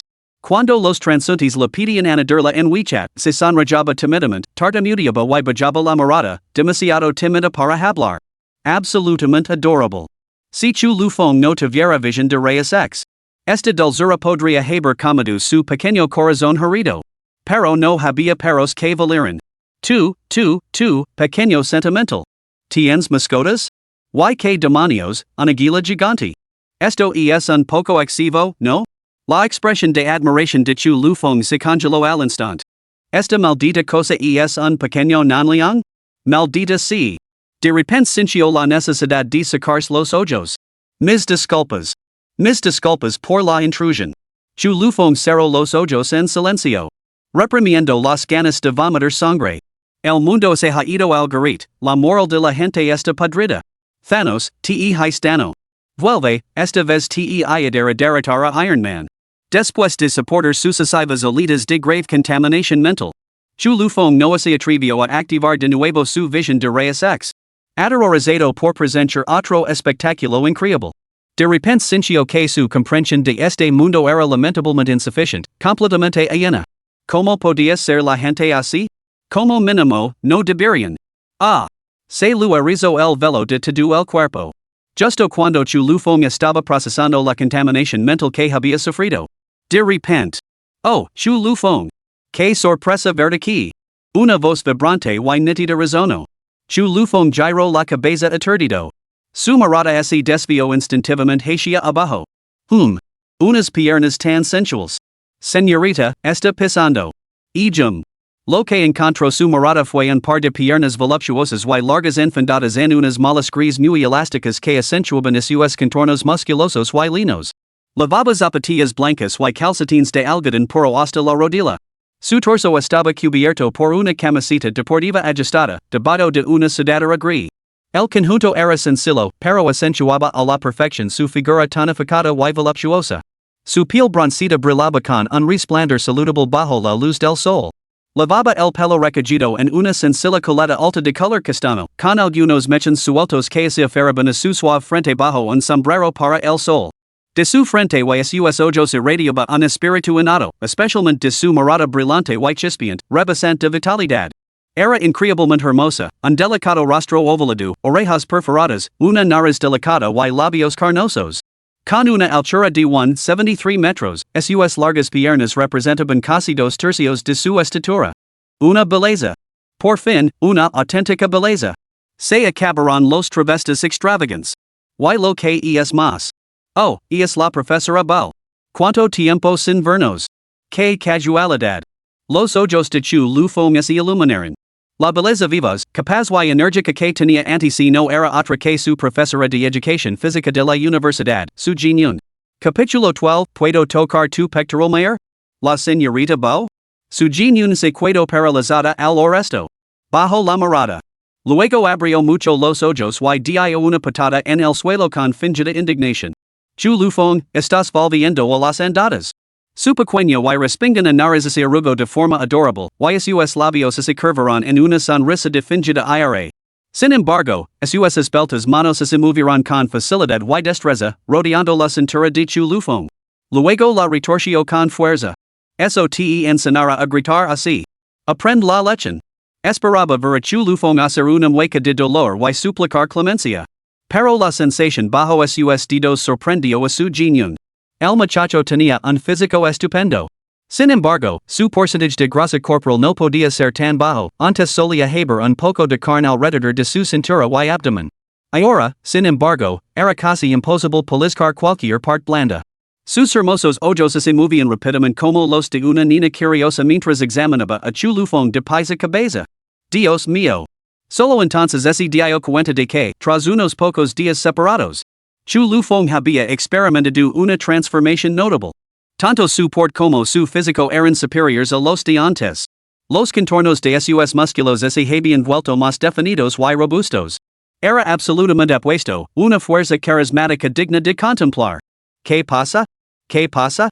Chu lufong fingió inocencia, con una leve sonrisa en la comisura de los labios.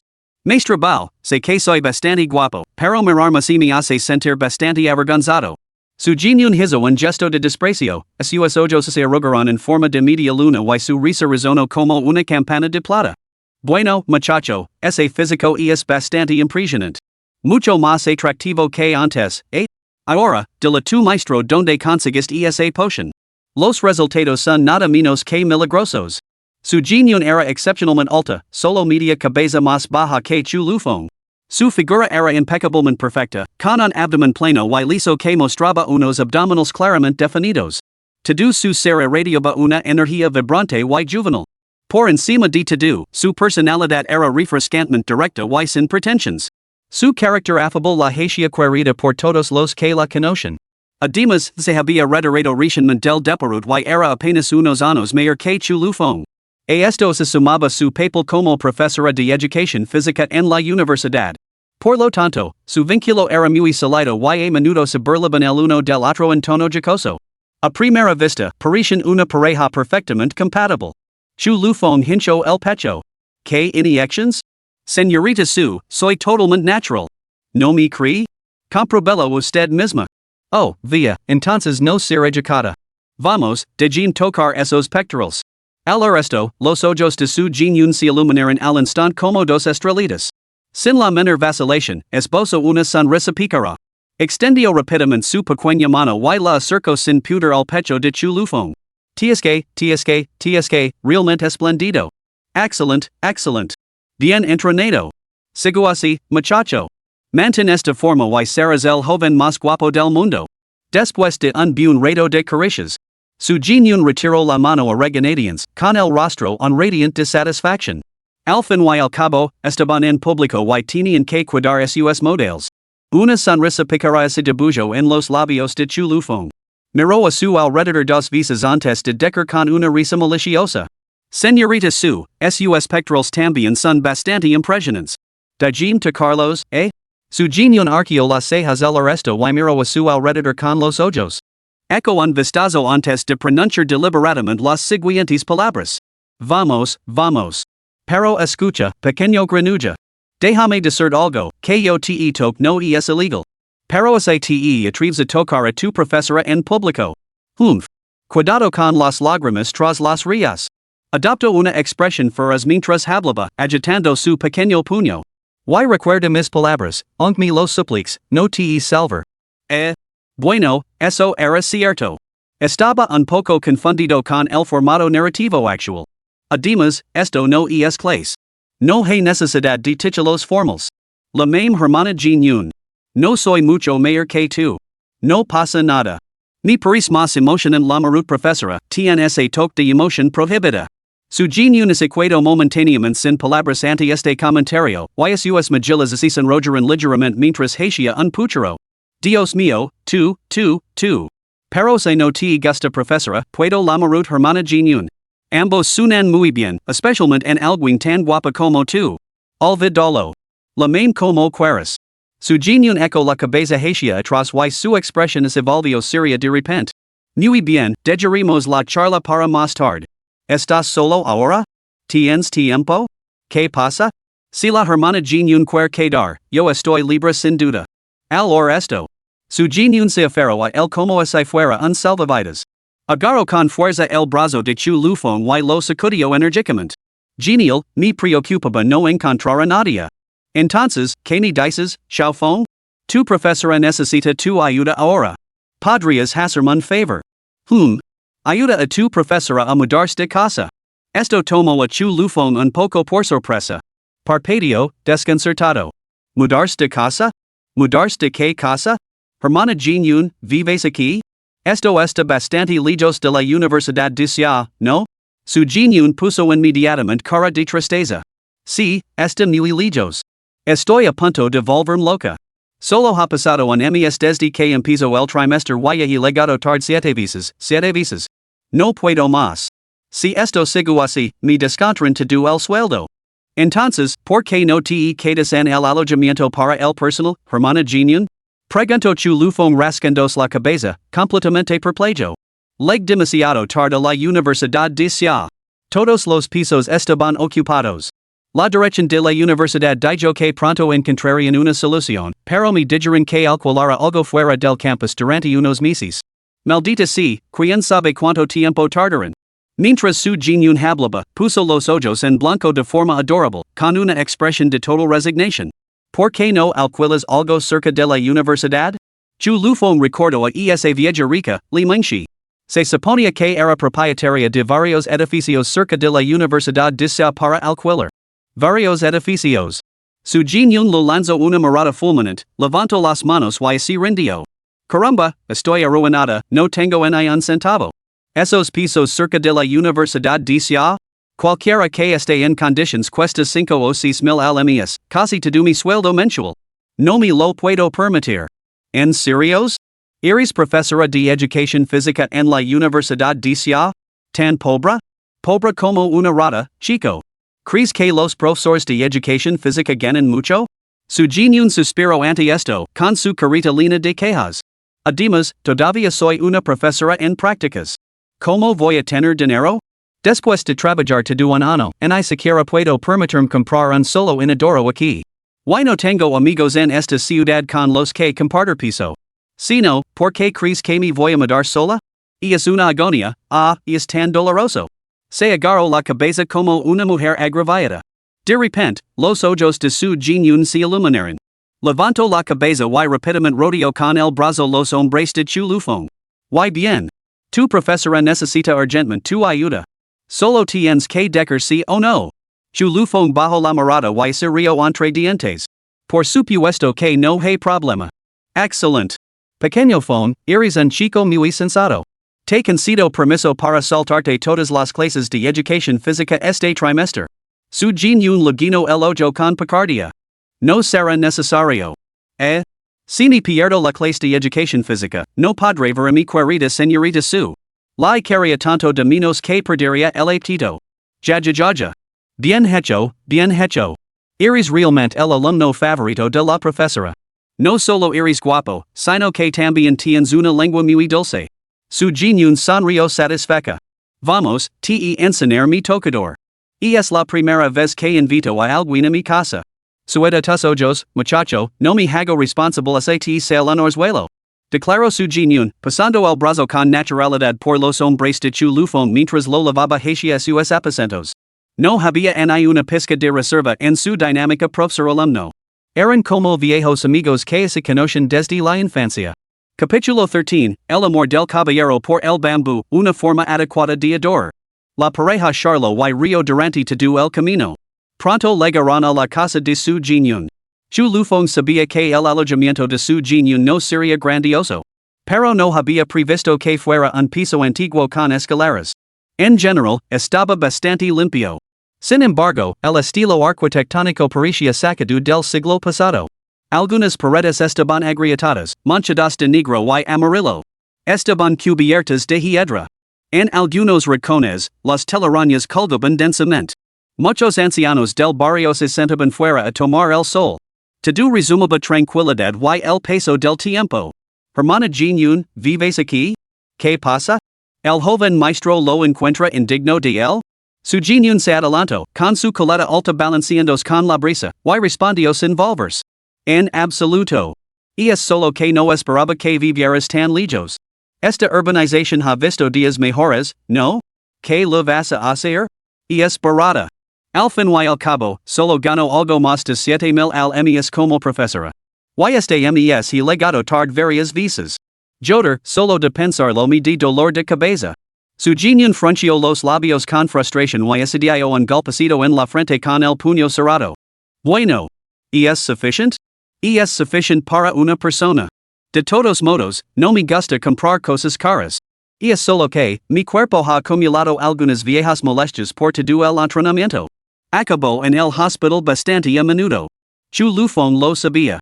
Por lo general, cuando los atletas se retiran, sus cuerpos llevan las cicatrices del entrenamiento de alta intensidad. Lo que les deja consecuencias más o menos duraderas. Especialmente para los atletas de pista y campo como su Jinyun. Sus rodillas y tobillos sufren danos graves, lesiones que no se curan fácilmente y suya recuperación es muy lenta, dependiendo del tiempo para una rehabilitación y recuperación graduals. Su Jinyun gastó la mayor parte de sus ahorros en ello. Así que la vida seguía siendo bastante ajustada. ¡Qué horror, hermana Jinyun! Deberías abrir un salón de belleza a la altura de tu aspecto de chica rica. Al fin y al cabo, como atleta de nivel nacional y profesora universitaria, un salón de belleza es prácticamente un equipamiento estándar. Caramba, amigo, has leído demasiadas novelas. Rica y guapa. ¿Un palma? Su Jinyun suspiró y se llevó la mano a la frente. Si realmente fuera algo estándar, tendría que pedirles perdón por frenarlos. Mi mayor esperanza ahora es mantenerme sana. De lo contrario, simplemente no podría soportarlo. Vamos, subamos las escaleras. Hay que subir 5 tramos. Su Jinyun agarró a Chu Lufong del brazo y lo empujó hacia la escalera. En cuanto entraron, una brisa fría los envolvió. A pesar del sol abrasador que hacia fuera, este espacio era inquietantemente frío. Además, los agudos ojos de Chu Lufong divisaron una pequeña criatura. Una monada con 2 coletas. Corriendo por el suelo. Hermana Jinyun, hey una cucaracha, adverso amablemente Chu Lufong. Oh. Su Jinyun permaneció completamente imperturbable, sin siquiera levantar una ceja. Levantando su larga y bien formada pierna, la aplastó con una sola pasada. Squish. El yugo salpicó. La pequeña monada con 2 coletas ni siquiera tuvo tiempo de correr antes de ser aplastada. Chu Lufong, Su Jinyun entrecerró los ojos mientras giraba la cabeza y sonría dulcemente. ¿Qué pasa con la cucaracha? Nada, en realidad.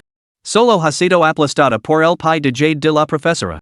Supongo que murió con una pequeña patada. Las hermosas cejas de su Jinyun se fruncieron al instante mientras lanzaba a Chu Lufong una mirada de absoluto disgusto. ¿Qué clase de fetish pervertido es ese? Uno caballeroso. Su Jinyun se diversió hasta el punto de llorar, murmurando entre dientes. Eres un maldito pervertido. Maestro, no es culpa suya que no lo entienda, pero usted es realmente muy feroz. La mayoría de las chicas gritarían como locas al ver una cucaracha. Su Jinyun levantó la barbilla, con el rostro radiante de orgullo. ¿Qué tiene de raro? No soy una niña delicada. No solo manejo cucarachas, sino que incluso me atrevo a cazar serpientes. De repente. Sus ojos brillaron y una sonrisa pícara se extendió por su rostro como la de un pequeño diablo. Ay, Xiaofeng, pareces bastante decepcionado? Es una pena que no haya saltado asustada y me haya lanzado a tus brazos? Inclinó los labios, sacudió su coleta y giró la cabeza para revelar un cuello de cisne, añadiendo en tono bullying. Pero si te apetece, tu profesora puede complacerte. Vamos, hagámoslo otra vez. Como si estuviera posada por una reina del drama. La expresión de su Jinyun se volvió instantáneamente lamentable y impotente. Cubriendo los ojos con ambas manos, chilló con voz aguda. Ah, una cucaracha. Xiaofeng, tengo mucho miedo. Ven a ayudar a tu maestra. Chu Lufong. Señorita Su, este melodrama es bastante nauseabundo. Me está dando escalofríos. Smack.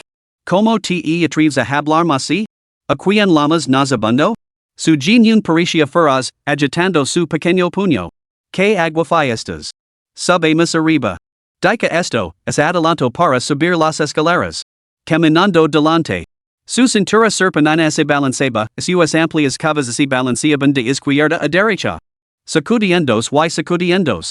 Lina de vitalidad y dinamismo.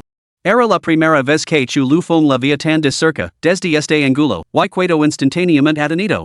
Había que decirlo. La proporción entre la cintura y las caderas de su genio era absolutamente divina. Los atletas veteranos poseían un tipo de belleza distintivo.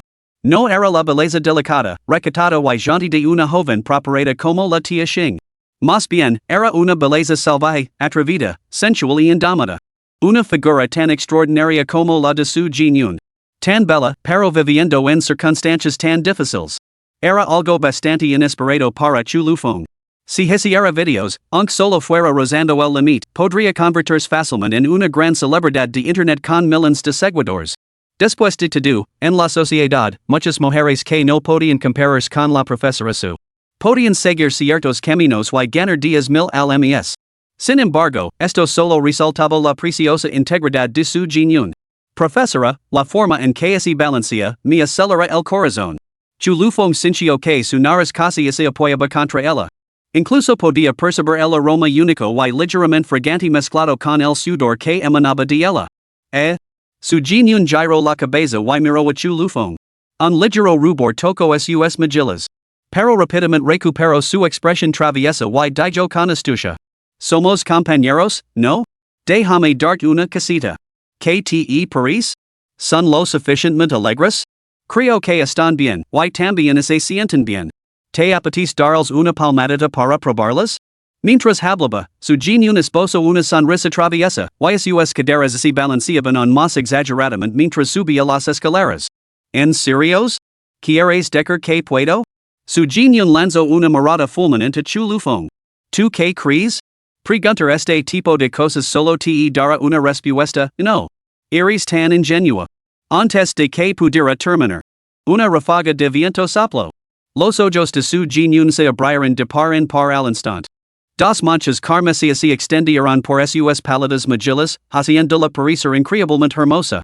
Sorprendida y avergonzada, jadeó. Maldita sea. Chulufong. ¿De verdad has venido?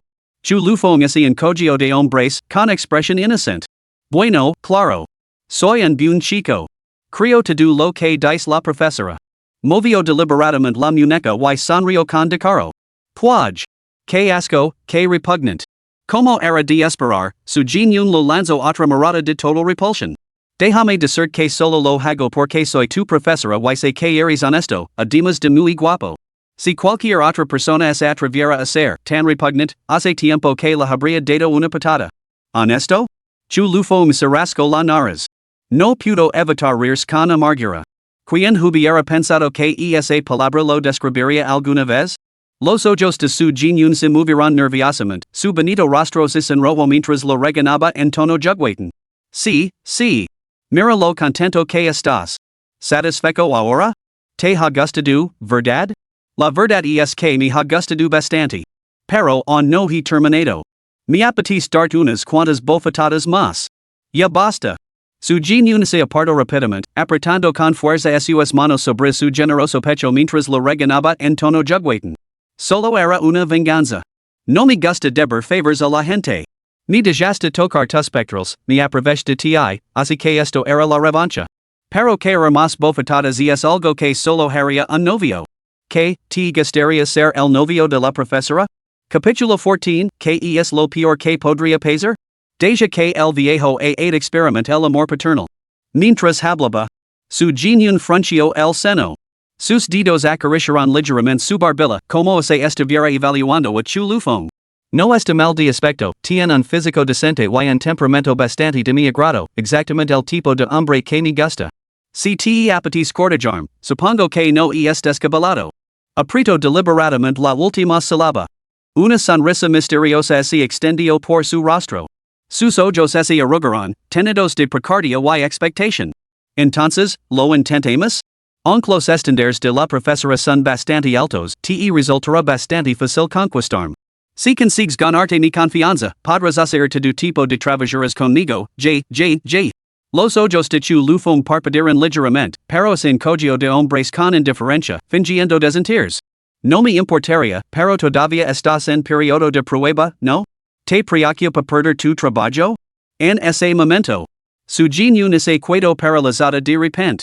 Su rostro se ensombrició inmediatamente y bajó la cabeza. Efectivamente. La Universidad de tenía normas explícitas que prohibían las relaciones románticas entre profesores y alumnos. En realidad, no importaría si perdieras tu trabajo, profesora su. Yo te apoyaría. Oh, está bien, está bien. Me estás volviendo loca. Su Jin agitó la mano con impaciencia. Sin embargo, un rubor apenas perceptible es dibujo en sus mejillas. ¿Quién necesita que me apoyes? Como si fuera posible. A chu lufón la diversa bastante burlarse de ella. Después de todo, por lo que él entendía. Su Jin nunca había tenido una relación desde su infancia. No es que lo faltara atractivo. Al contrario, sus admiradores podían formar una cola que se extendía desde la Universidad de hasta la Universidad de Hua. Pero sus estándares eran imposiblemente altos, lo que la dejaba completamente indiferente. Por lo tanto, permanecía perpetuamente soltera. Chu Lufong era posiblemente lo más cercano que había estado nunca a una relación romántica. Su compatibilidad se debía a su sinceridad mutua y a la ausencia de afectación. Su Jin detestaba más que nada a los hipócritas santurrones. Especialmente a ciertos profesores de la Universidad de Sia. Exteriormente cultos y refinados, eran absolutamente repulsivos a puerta cerrada. Con frecuencia la invitaban a tomar unas copas con el pretexto de fomentar los lazos colegiales. Pero esos sinvergüenzas no tenían más que malas intentions en mente. Su Jin sabía exactamente lo que tramaban. Por eso nunca les prestaba atención. Se mantenía al margen en la universidad. Para los demás, era del tipo poco sociable. Aunque no tenía pruebas. Lo sospechaba en su corazón. Que su exclusión de la lista de alojamiento del personal se debía probablemente a su actitud distante. Para decirlo sin rodeos, en esta ciudad desconocida, Chu Lufong era prácticamente su único amigo. Sacudió la cabeza. Demasiado cansada para dar vueltas al asunto, su Jin espido. Sub y ayuda a mover las cosas. Y basta ya de tus repugnantes travesuras. Su Jin mostró sus dos pequeños colmillos y agitó su pequeño puño con fiereza. Sinceramente, es un chico tan guapo, pero vie y hace cosas pervertidas. Justo cuando los dos estaban llegando al lugar en la escalera. Una puerta se abrió de repente desde un piso destartalado en el segundo piso.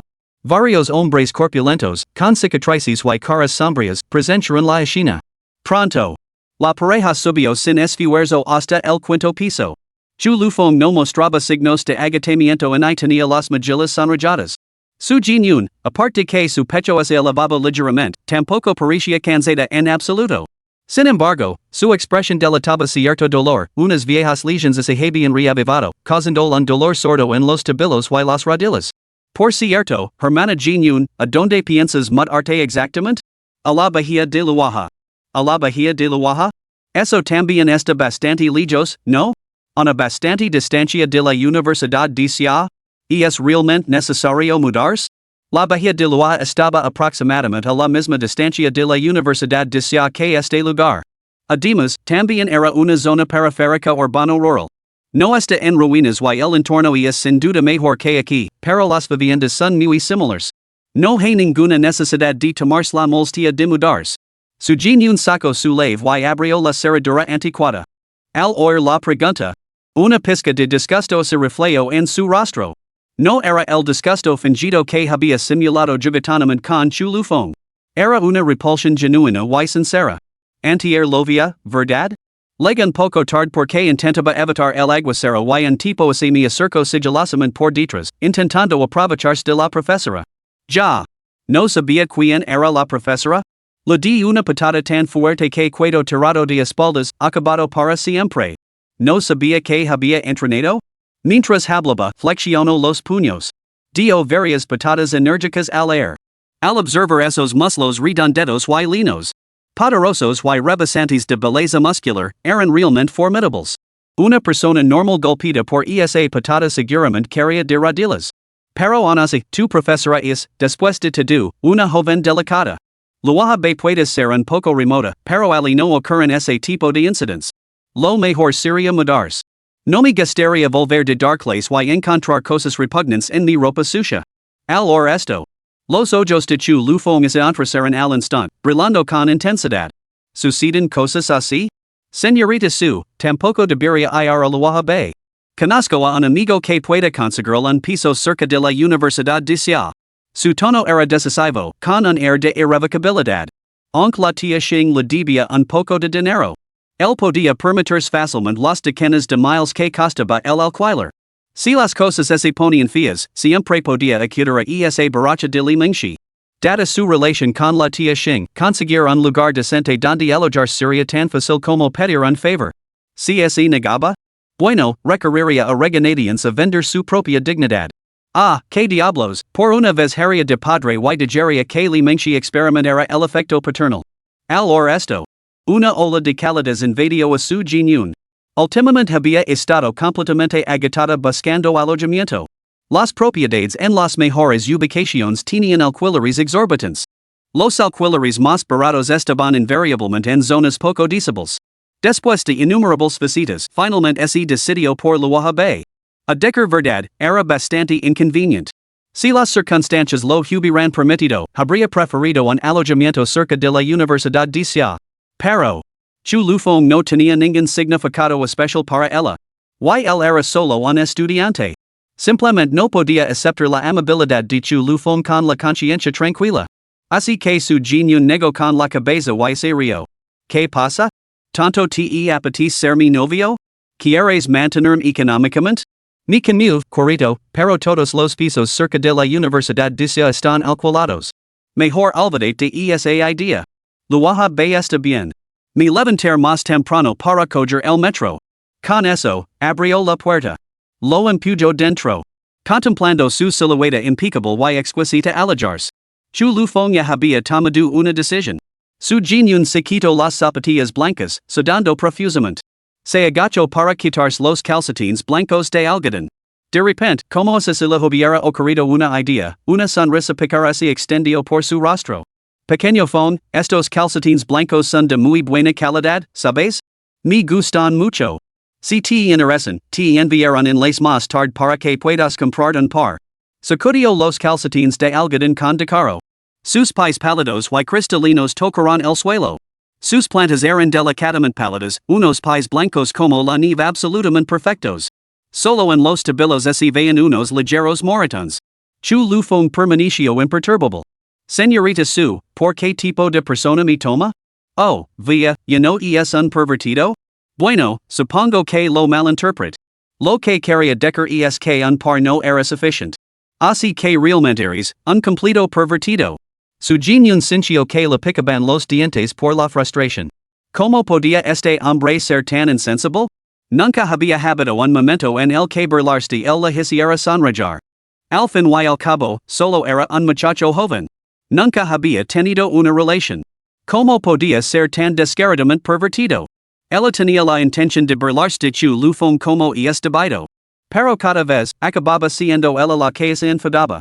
Ja ja ja. Chu Lufong se rió entre dientes y se volvió para examinar la habitación.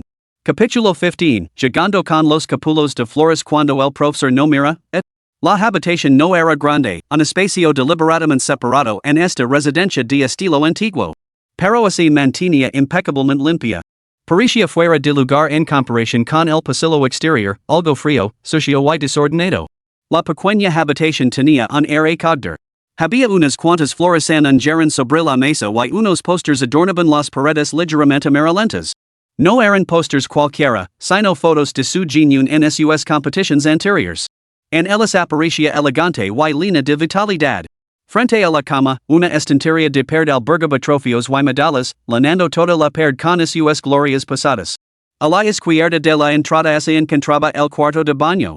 Aunque su puerta era de madera, el interior distaba mucho de ser básico. Espacioso y areado, el suelo de baldosas brillaba pulido. Una banera impecable se encontraba junto a varias plantas en macetas. Toda la habitación irradiaba calidez, y su aire transportaba una fragancia tenue y agradable. Era el aroma único de su Jinyun. Su Jinyun poseía pocas prendas, en su mayoría ropa deportiva. Sin embargo, cada prenda estaba meticulosamente doblada y perfectamente limpia. Se podía discernir fácilmente su profundo amor por la vida. Bueno, joven maestro, ¿qué le parece mi morada? Preguntó su Jinyun con evidente orgullo. Estaba muy satisfecha con su decoración. Si no fuera por la considerable distancia que la separaba de la Universidad de Sia y las personas desagradables con las que se había encontrado. En realidad, ese había resistido a mudarse. Después de examinar el lugar, chu lufo me sintió y le hizo un sincero completo. Y es bastante esplendido, aunque falta algo. ¿Qué podría ser? Un hombre. Un hombre con mucho encanto. Su genio se quedó paralizado y luego puso los ojos en blanco. ¿Quieres decir que te echas de menos a ti mismo, verdad? No y dica eso, pero parece que he causado una gran impresión en mi profesora, En cuanto alguien menciona el encanto, me viene a la mente. Eres un descarado. Su genio fingió enfadarse, aunque las comisuras de sus labios no pudieron evitar curvarse ligeramente. Lo único que hace es contar chistes. Además empaquetar los trofeos. De acuerdo. Chu lufo me se movió rápidamente, empaquetando los trofeos de manera menor. Su genio, mientras tanto, comenzó a empaquetar artículos de aseo. En medio del proceso de empaquetado. La etiria voz del sistema sonó. Ding. Se ha detectado que el anfitrión está realizando la virtuosa acción de ayudar a su genio con la mudanza. Recompensa, técnica letal. Técnica letal, sintetiza la esencia de las artes marciales del mundo, dominando métodos de combate letales de las fuerzas especiales cuerpo a cuerpo, kung fu, muay thai, judo y más. Condensa todo esto en técnicas letales brutales, lo que permite al anfitrión eliminar sin esfuerzo a los objetivos principales en combate. A medida que las palabras se desvanecen. Una vasta reserva de conocimientos sobre técnicas letales. Inundó la mente de Chu Lufong. El mero volumen de información.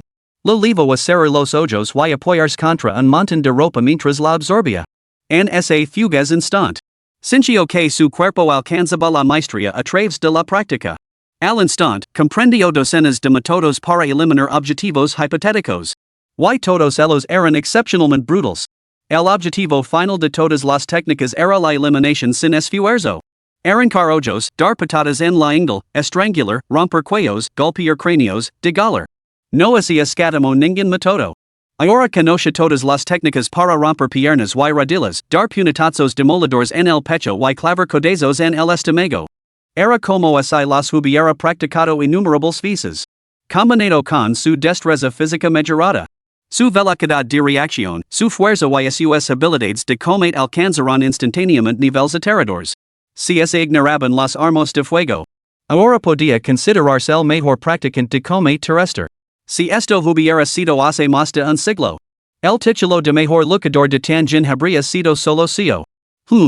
Al notar que Chu Lufong se había quedado repentinamente en silencio. Su genio, que acababa de salir del baño, preguntó con curiosidad. ¿Qué pasa, jovencito? ¿Te encuentras mal? Entonces quiza deberías descansar. La voz de su genio se apagó de repente. Sus vivaces ojos se abrieron de par en par al instante. Se les salían de las órbitas y su expresión era de total estupefacción. Ali estaba Chu Lufong, sentado con las piernas cruzadas en el suelo, agarrando con fuerza una cesta de la ropa sucia contra su pecho, con la cabeza hundida en ella. Parecía como si estuviera llegando a algún tipo de juego extremo de temarios. Pero esa cesta de la ropa estaba llena por completo con su ropa interior. La capa superior incluso contenía un triángulo rosa. Chu Lufong. Sin vergüenza. Un rubor de vergüenza se extendió instantáneamente por las mejillas de su genio. Así que él había estado llegando en secreto a juegos pervertidos mientras ella no miraba, ¿no? Sin vergüenza asqueroso. Su rostro se sonrojó de indignación y apretó con fuerza sus delicados puños rosados. Este sinvergüenza se merecía una lección. Descalza, se apresuró a acercarse. Aunque no le importaban las bromas juguetonas habituales de Chu Lufong, ni siquiera los ocasionales gestos atrevidos y sugerentes. Todo tenía un límite. Hacer esto delante de ella? Y jugar así fácil. ¿Qué demonios era eso? Sonrojada por la vergüenza y la furia, su genio dio una patada en el suelo. Su delicado rostro se sonrojó. Y el rubor se extendió desde sus mejillas hasta sus orejas. Extendió la mano, dispuesta a agarrar a Chu Lufong por la oreja y darle una buena lección. Sin embargo, al acercarse, vio algo. Los ojos bien cerrados de Chu Lufong temblaban ligeramente, su expresión era poco natural. Una conmoción recorrió a su genio, su mano se congeló en el aire. Parecía que él no había tenido la intención de. ¿Se estaba desmayando? En un instante, la aire en el corazón de su genio pareció apagarse como si le hubieran echado un subo de agua fría. El rubor que había pintado a sus mejillas ese desfinicio rapidamente, dejando su rostro pálido. Sus ojos se llenaron de profunda preocupación. Chu Lufong, ¿qué te pasa? No asusts a tu maestra. Sacudió a Chu Lufong. Seguía sin responder. En cambio, un nuevo brillo de sudor frío brotó de su frente. Chu Lufong. Su Jin estaba completamente aterrorizada. Se puso de pie rápidamente, lista para llamar a los servicios de emergencia. Sus manos temblaban incontrolablemente por los nervios, y varias veces estuvo a punto de dejar caer el teléfono. Chu Lufong entrecerró ligeramente los ojos. Al ver su silueta agitada. Maldita sea, he ido demasiado lejos. De hecho, se había sentido mareado hacía unos momentos por absorber una gran cantidad de técnicas letales. Instintivamente, había agarrado algo que tenía cerca, sin prestar atención a lo que era. Pero ahora se había recuperado. Al ver a su Jin, se lo antojo bromir un poco. Profesora Su. Chu Lufong levantó la cabeza débilmente. Estoy bien, solo se me nubló la vista de repente. Ahora estoy mucho mejor. Al oír el sonido, su Jin se giró bruscamente y se agachó para examinar a Chu Lufong con preocupación. ¿Qué te pasa? ¿Por qué te has desmayado de repente? Su Jin frunció el seno, con los ojos llenos de ansiedad y preocupación, mientras acariciaba suavemente el rostro de Chu Lufong con las manos. Lo examinó desde todos los ángulos, como se buscara respuestas en sus rasgos. Contemplando aquel rostro exquisitamente bello a pocos centímetros de distancia, podía incluso sentir su cálido aliento contra su piel. Chu Lufong se rió suavemente. Señorita Su, me muestra tanta preocupación porque no soporta separarse de su futuro novio? Los ojos de su Jin se enrojecen por la tensión, un torbellino de preocupación, cuidado y pánico se remolinaba en ellos. ¿Tienes ganas de bromir? Dime qué pasa. La sonrisa de Chu Lufong se desvaneció y su expresión se volvió grave. Respiró hondo, dudó un momento y luego habló lentamente. Profesora Su, la verdad es que, tengo una enfermedad rara. La padezco desde que era muy joven, los médicos dicen que es muy difícil de curar. No tengo ni idea de cuándo volverá a atacar. Podría ser en el próximo segundo o dentro de años. Realmente no lo sé. Su voz era baja y ronca. Cada palabra parecía salir de lo más profundo de su alma. Hace un momento, ha vuelto a aparecer. Pense que iba a morir. El mundo ante mis ojos se volvió completamente negro. Pero en ese mismo instante, una voz que me llamaba. Profesor Su, fue usted quien me salvó. Maestro Su, antes de morir, tenía una petición. Pudiera prometerme. Su Jin instintivamente sintió que algo no estaba bien. Sin embargo, el comportamiento de Chu Lufong no parecía fingido. Si todo fuera una actuación. Entonces tendría que ser una actuación digna de un Oscar, maldita sea. Sus manos se apretaron inconscientemente alrededor de los de Chu Lufong. Sus brillantes ojos se llenaron de lágrimas mientras el pánico aumentaba. Está bien, sé lo que quieres decir. Estoy de acuerdo, te lo prometo. Solo deja de hablar ahora. Te llevaré al hospital inmediatamente. Ni siquiera se molesto en ponerse los zapatos. Se giró, se arrodilló en el suelo, lista para cargar a Chu Lufong a sus espaldas. La presión sobre su tobillo megalado provocó una oleada de dolor en el rostro de su Jin. Pero apretó con fuerza sus labios rojos, obligándose a prepararse y levantarlo. Justo entonces. De repente, se oyó una serie de golpes urgentes en la puerta. Capítulo 16, 5 contra 2, la ventaja es nuestra. ¿Cómo podríamos perder? Bang, bang, bang. ¿Quién es? Su Jin frunció el seno. ¿Por qué alguien llamaría a la puerta a estas horas? Pero no había tiempo para pensar más. Estaba a punto de levantarse, levando a Chu Lufong a la espalda. Pero, al instante siguiente, un par de poderosos brazos la rodearon por la cintura.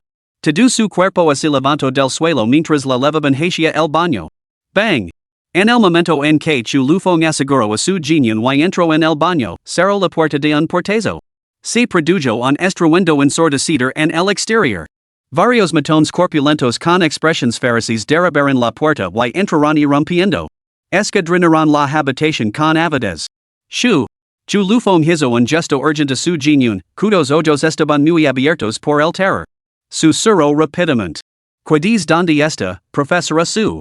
Instintivamente, había activado su visión de rayos X momentos antes. A través de ella, había vislumbrado a 5 matones llenos de cicatrices fuera. Sabiendo que significaban problemas, había metido a su jinyun en el baño al instante. Ahora, sus ojos brillaban débilmente con un tono dorado mientras observaba todo lo que ocurría fuera de la puerta del baño con una concentración depredadora. Menudo regalo del cielo. Acababa de adquirir su técnica para matar cuando estos matones irrumpiran en la habitación. Era demasiado para él. Pero también era perfecto. Que estos matones pusieran a prueba sus nuevas habilidades. A través de su visión, vio a un matón vigilando la puerta, atento a cualquier movimiento en el exterior. Los otros cuatro, enmascarados, se acercaban con cautela al cuarto de baño. Parecía que también lo habían descubierto. Después de todo, esta habitación solo tenía este pequeño espacio para esconderse. Cuando una figura corpulenta y amenazante se acercó a la puerta del baño, asintió con la cabeza a los tres que estaban a su lado. Giró el cuerpo, tomando impulso, con la clara intención de abrir la puerta de una patada. Pero en el instante en que hizo su movimiento, Chu Lufong actuó. Abrió la puerta de madera de un tirón. La patada del bandido corpulento pasó directamente por el aire. En cambio, perdió el equilibrio y se lanzó hacia adelante. En ese mismo instante, Chu Lufong apretó el puño, arqueando bruscamente el nudillo de su dedo medio. Lanzó el puñetazo directamente hacia la garganta del gigante. Crack. El sonido de los huesos de la garganta destrozados resonó, seguido por los ojos sultanes del matón, cuyo grito cesó abruptamente. Esta banda estaba realmente curtida en mil batallas, tenía experiencia y poseía unos reflejos asombrosamente rápidos. Mientras el matón yacía golpeado en el suelo, el hombre corpulento a su derecha lo había clavado su daga de 30 centímetros de largo. Si hubiera sido cualquier otra persona, ese joya lo habría atravesado limpiamente. Por desgracia, sus movimientos quedaron al descubierto gracias a la visión de rayos X de Chu Lufong. Girando hacia un lado para esquivar la joya, saltó hacia adelante como una bestia engelada liberada. Ante la mirada atenida del hombre corpulento, apretó el puño y lo asestó un golpe atronador en pleno centro de la cara. Con un estruendo atronador, el hueso nasal se rompió y ambos globos oculares sangraron profusamente. Desde un lado, se podía ver su rostro hundido, con la cabeza girada hacia atrás en un ángulo antinatural, probablemente con las vértebras cervicales rotas. Su cuerpo se desplomó hacia atrás sin fuerzas. Al mismo tiempo, Chu Lufong ejecutó una patada hacia atrás, apuntando directamente a la ingle del otro hombre que estaba detrás de él. Este devastador golpe en la ingle resultó mucho más brutal que el ataque de su jinyun. El hombre ni siquiera se había dado cuenta de lo que estaba pasando. Antes de que la patada de Chu Lufong le golpeara directamente en la ingle, sus rasgos se contorsionaron al instante. Sus ojos se hincharon. El dolor era tan intenso que ni siquiera pudo gritar. Su cuerpo salió volando por los aires por la patada de Chu Lufong y chocó contra el hombre que tenía detrás. Ambos cayeron al suelo y la cabeza de este último se estrelló contra la pared, dejándolo inconsciente al instante. En un abrir y cerrar de ojos, Chu Lufong había acabado con cuatro brutales bandidos con una rapidez y una eficiencia despiadadas. Dos muertos, dos gravemente heridos. Demasiado rápido. En un abrir y cerrar de ojos. Tan fluido como las nubes y el agua. Aplastó lo que debería haber sido una peli desigual con facilidad y sin esfuerzo. Tanto es así que el vigía que seguía apostado fuera no se percató en absoluto de lo que había sucedido. Solo oyó un estruendo y un ruido dentro. Luego, silencio. Pensando que sus compañeros habían sometido a las víctimas, runo emocionado. Maldita sea, bajad el volumen. Primero romples los dientes, luego amortizadlos para que no puedan gritar. Si así resisten, cortadlos primero los tendons. Cuidado con el objetivo, no los matéis directamente. Maldito bastardo, la patada que me diste el otro día todavía me duele muchísimo. Joder. Este hombre era claramente el líder de la banda. Su mirada era lasciva. Ya estaba tramando algo en su mente. ¿Cuál sería la mejor manera de saborear a esa mujer exquisita? Sí. Esta banda era el mismo grupo que había visto a Chu Lufong y su jinyun discutiendo abajo poco antes. Eran una banda de delincuentes empedernidos. Después de una serie de delitos, habían llegado hasta aquí. Se habían instalado en un piso viejo y abandonado hacía mucho tiempo. Levaban meses escondidos allí, ocultandos y esperando. Habían estado buscando objetivos, con la intención de ganar dinero fácil. Su jinyun había sido su objetivo durante bastante tiempo. Sin embargo, el viejo bloque de apartamentos estaba frecuentemente ocupado, lo que dificultaba el ataque. La rutina de su geniun era predecible, o estaba en el trabajo o se desplazaba hasta allí. Todo su trayecto lo hacía en metro, abarrotado de gente, lo que dificultaba actuar. Aquella noche tormentosa parecía la oportunidad perfecta.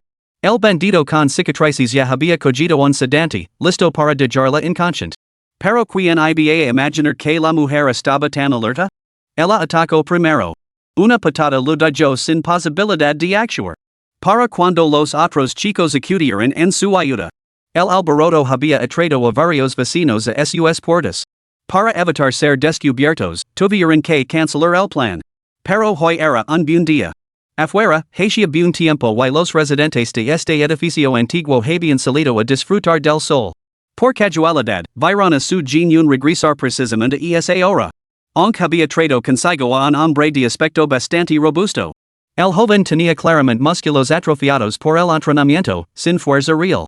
Mientras tanto, estos pocos hermanos eran conocidos por sus métodos despiadados. Habían eliminado a innumerables objetivos como este antes.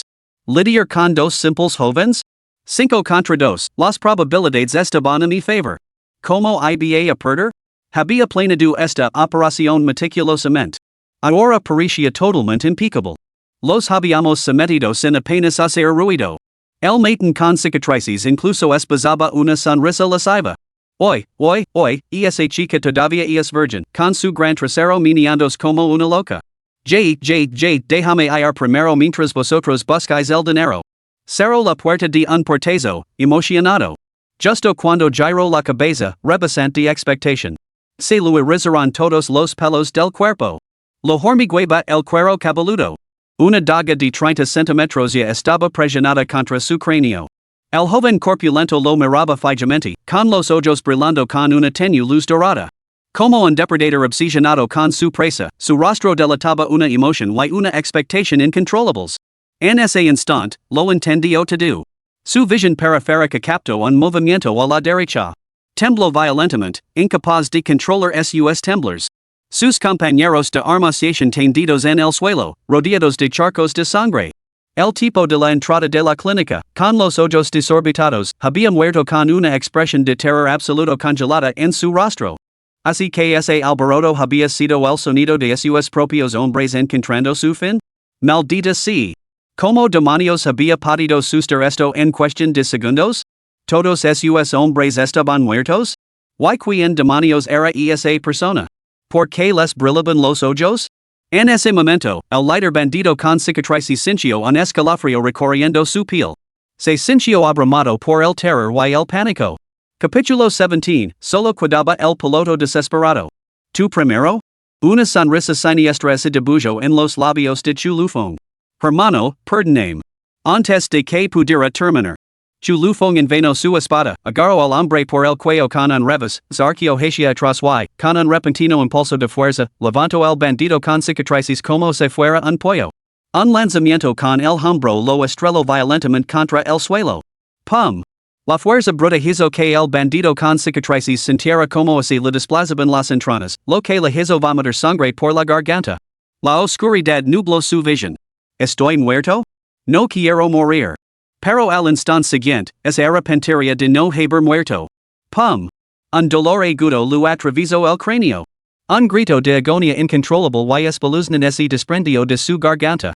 Ajajet. Los dedos de Chu Lufeng se habían cavado formando un puño como una garra. Con una fuerza brutal, lo clavó salvajemente entre las piernas del traficante de drogas.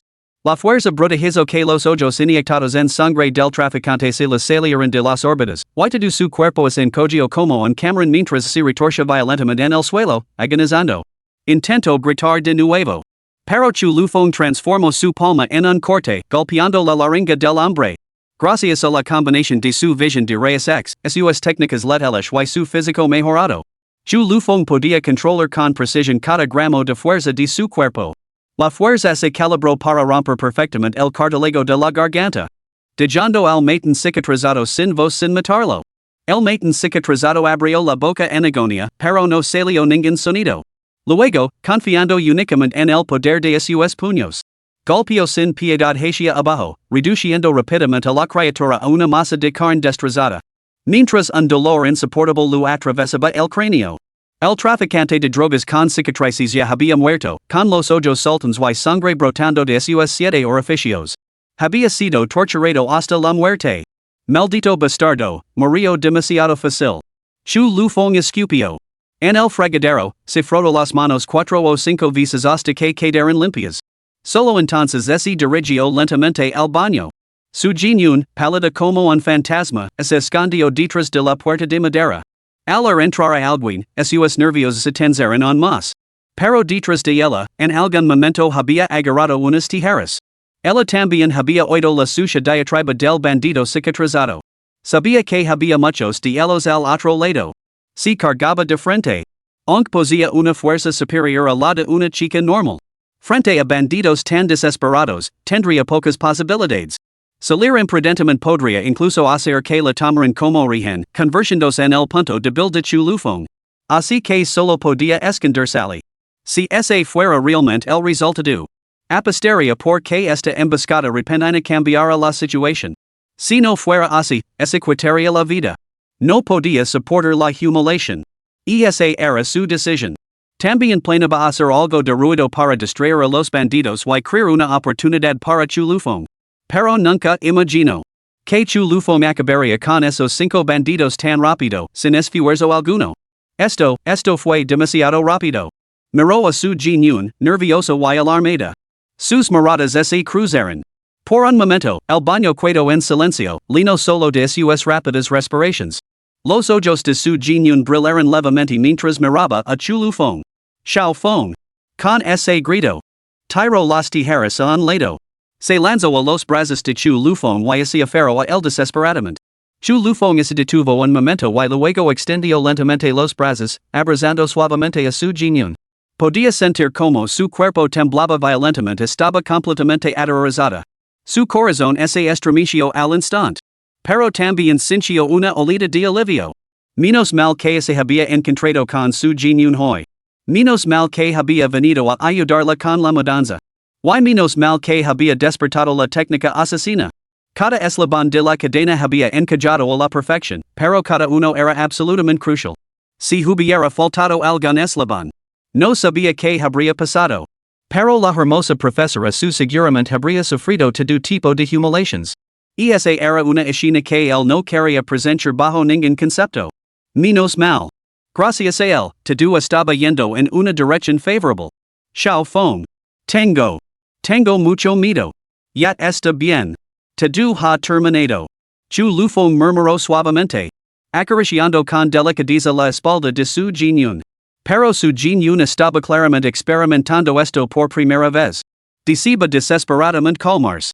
Pero su cuerpo temblaba violentamente, completamente fuera de su control. Aunque era la primera vez que Chu Lufong quitaba una vida, ahora no sentía la más mínima incomodidad, solo una intensa emoción. Una especie de euforia. Incluso sentía que estos hombres habían muerto con demasiada facilidad, sin apenas esfuerzo por su parte. Señorita Su, de cantar un chiste. Lo calmara los nervios. Su Jinyun sintió en los brazos de Chu Lufong. Al sentir el calor y la fuerza de sus brazos, el miedo en su corazón se disipó gradualmente. De acuerdo. ¿Sabes por qué a los pilotos no les permite tener cicatrices? ¿Por qué no les permite tener cicatrices? Su Jinyun pensó detenidamente durante un momento antes de responder. Quizás porque los cambios en la presión atmosférica durante los vuelos a gran altitud someten a la piel una tensión excesiva, lo que la hace propensa a desgarrarse? No. Porque los pilotos vuelan aviones. Vuelan aviones, no cicatrices. Comportamiento civilizado para todos. Ya. Su Jinyun se echó a reír. Ja. Su cuerpo se sacudió de risa. Su tensión y su miedo disminuyeron considerablemente. Su exquisita figura se balanceó, enviando una ola de calor a Chu Lufong. Él bajó la cabeza y le susurró suavemente al oído a su Jinyun. Señorita Su, ¿le gustaría escuchar otro secreto? ¿Cuál es? Tengo una cicatriz. De repente. Su Jinyun levantó la cabeza bruscamente, con los ojos muy abiertos por el terror mientras miraba a Chu Lufong. ¿Cómo demonios llamas a eso? ¿Una cicatriz? Acababa de salir de las garras de la muerte. La adrenalina corria por sus venas y su corazón latía con fuerza. Las mejillas de su genio se enrollaron, incluso las puntas de sus orejas se pusieron rojas. Sus ojos se llenaron de emociones sin disimulo. Miedo, pavor, alivio, gratitud, admiración, asombro. Un torbellino de sentimientos complejos se arremolinaba en su mente. Tras escapar por los pelos de la muerte, muchas cosas se habían aclarado. También había alterado algunas de las perspectivas fundamentales de su genio sobre la vida. Ya no decía dar demasiadas vueltas a las cosas. Además, era una persona sencilla por naturaleza. Sus ojos brillaban intensamente, su corazón latía con fuerza como el de un cervatillo asustado, amenazando con saltar de su pecho. Sin vergüenza, iriste de un luchador. Hace un momento, cuando dijiste que tenías una enfermedad rara, me estabas tomando el pelo, ¿verdad? Chu Lufong sonrió, sin confirmar ni negar nada. Mirando fijamente esos ojos profundos y gentiles. Su genio no pudo contenerse más. Levantó la mano, agarró su cuello con su pequeña mano. Y se puso de puntillas para alcanzar su altura. Sus labios carnosos se presionaron suavemente contra los de él. Como la calma antes de la tormenta. Entonces llegó la furia de la tormenta. Su beso se volvió más intenso, despojándose de toda moderación. Lavaba consigo su respiración entrecortada. Sus emociones más profundas y verdaderas. Y un alivio salvaje, casi frenético, por haber sobrevivido a la prueba. En ese momento, parecieron olvidar todo lo que les rodeaba. El mundo se disolvió, dejando solo a ellos dos. Capítulo 18, el agente de policía chinian. Tras un largo y apasionado beso. El esbelto cuerpo de su genio tembló ligeramente antes de soltar lentamente a Chu Lufong. Sus mejillas seguían sonrojadas y su mirada nublada. Sin embargo, una pizca de dolor se había colado en su expresión. A medida que la adrenalina se desvanecía. Se dio cuenta de que el moratón en su tobillo se había agrandado. Durante su huida, se lo había torcido accidentalmente. El dolor se intensificó, haciéndola tambalear. Saliendo cojeando del baño. Observó la escena, cuerpos esparcidos por el suelo, muertos o gravemente heridos y inconscientes. En particular, los dos cadáveres, con los rasgos contorsionados en muecas espantosas. Su genio palideció y sintió un escalofrío de terror. Una olida de náuseas la invadió. Era la primera vez que presenciaba muertes tan espantosas. Al ver su estado, Chu Lufong rápidamente acunó la cabeza de su genio, murmurando para tranquilizarla. No Myers. Estoy aquí. No pasa nada. Mientras hablaba, apretó suavemente su cabeza contra su pecho. Luego, con un estiramiento perezoso, la levantó, protegiéndola de las esquinas sangrientas. Evitando cuidadosamente las manchas de sangre del suelo. Se dirigieron al sofá junto a la otra cama y se sentaron. Él comenzó a examinar la lesión con movimientos suaves. Los pies de su genio estaban tiernamente pálidos, sus delicadas plantas cristalinas seguían perfectamente intactas. Solo su tobillo se había hinchado de forma alarmante. Los moratones se extendían por él, una visión que le partía el corazón. A través de su visión de rayos X, pudo ver que el hueso permanecía intacto, solo había contusiones en los tejidos blandos. Un periodo de descanso sería suficiente. Simplemente macedo suavemente, aliviando la incomodidad de su genio. Después de un largo rato, su genio finalmente recuperó el sentido y miró a su alrededor, a la habitación desordenada y a los cuerpos de los bandidos esparcidos al azar por el suelo. La sangre se extendía por las tablas del suelo, mezclándose con los muebles volcados y las pertenencias esparcidas. Toda la habitación estaba impregnada de un olor acre a sangre y a muerte. La visión la hizo estremecerse involuntariamente. Su voz temblaba ligeramente cuando preguntó. Xiao Feng. ¿Qué hacemos ahora? Aunque era profesora universitaria de Chu Lufong. Y solía mostrar segura y serena ante sus alumnos. Ante una escena tan sangrienta y caótica. Se sintió completamente perdida, con la mente en blanco, sin saber qué hacer. De alguna manera, una inexplicable sensación de confianza en Chu Lufong brotó dentro de ella. Menos mal que él estaba allí de lo contrario, no habría sabido qué hacer. Chu Lufong reflexionó un momento antes de responder con calma. Primero deberíamos llamar a la policía.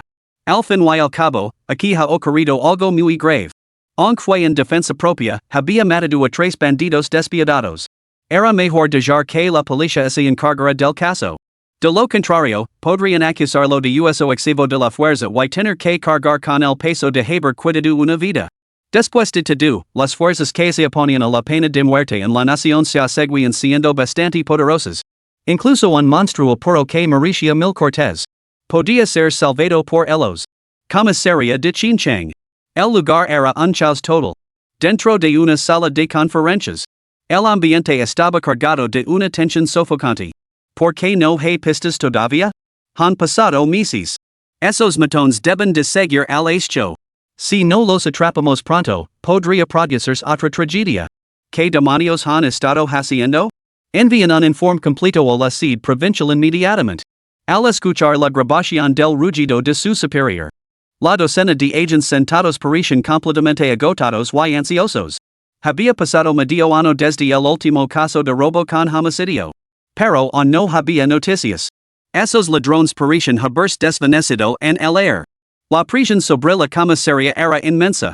Si se producía otro crimen atrás dentro de su jurisdicción. Incluso el superintendente jefe tendría que render cuentas. No había otra alternativa. Los delitos de la banda criminal habían causado repercusiones profundamente perjudiciales. 8 meses antes, estos despiadados bandidos habían irrumpido en una residencia suburbana. Los ocupantes eran una pareja de recién casados muy enamorados, pero fueron brutalmente asesinados por esta bandida. Los objetos de valor de la casa también fueron saqueados. La sangrienta escena y el horrible estado de la pareja dejaron a los agents que investigaban el caso furiosos y llenos de indignación. 7 meses antes, estos ladrones habían atacado la casa de un joven instructor de fitness. A pesar de su robusto físico, fue rápidamente dominado bajo la influencia de drogas. La banda se apoderó de todos los objetos de valor de la casa y dejó al instructor discapacitado de por vida. Al día siguiente, una mujer que regresaba tarde del trabajo fue acosada por la banda mientras caminaba por un callejón estrecho. Su cuerpo fue descubierto al día siguiente, cubierto de moretones y desalinado, abandonado en una alcantarilla. 6 meses antes, en un pueblo poco poblado, la banda robó a un anciano a sus escasos ahorros y lo golpeó hasta matarlo con una barra de hierro hasta partir la cabeza. Cuando el hijo y la nuera del anciano acudieron al lugar al oír el alboroto, también fueron brutalmente apaleados, uno de ellos perdió un brazo y fueron sometidos a una humillación indescriptible. Luego, todo quedó en silencio. Sin embargo, a través de su implacable serie de crímenes, esta banda de despiadados bandidos ahora cargaba con el peso de casi 10 vidas sobre sus hombres. Sus acciones depravadas destrozaron sin esfuerzo las hermosas vidas que otros habían construido durante décadas. Tomamos como ejemplo a su genius. Si Chu Lufeng no hubiera estado a su lado en ese momento.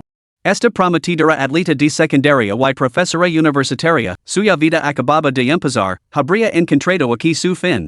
Décadas de duro trabajo, y sin embargo, antes de que pudiera saborear verdaderamente su propia vida, su existencia fue arrebatada por esta escoria. Fue un asunto profundamente trágico. Sin embargo, a pesar de que la policía desplegó una gran cantidad de efectivos y examinó innumerables pistas. Entrevistaron a numerosos testigos, pero el rastro de los ladrones seguía siendo difícil de seguir. Las imágenes de las cámaras de seguridad se examinaron repetidamente y se registraron todos los escondites imaginables. Pero los ladrones desaparecieron sin dejar rastro, como si se hubieran evaporado de la faz de la tierra.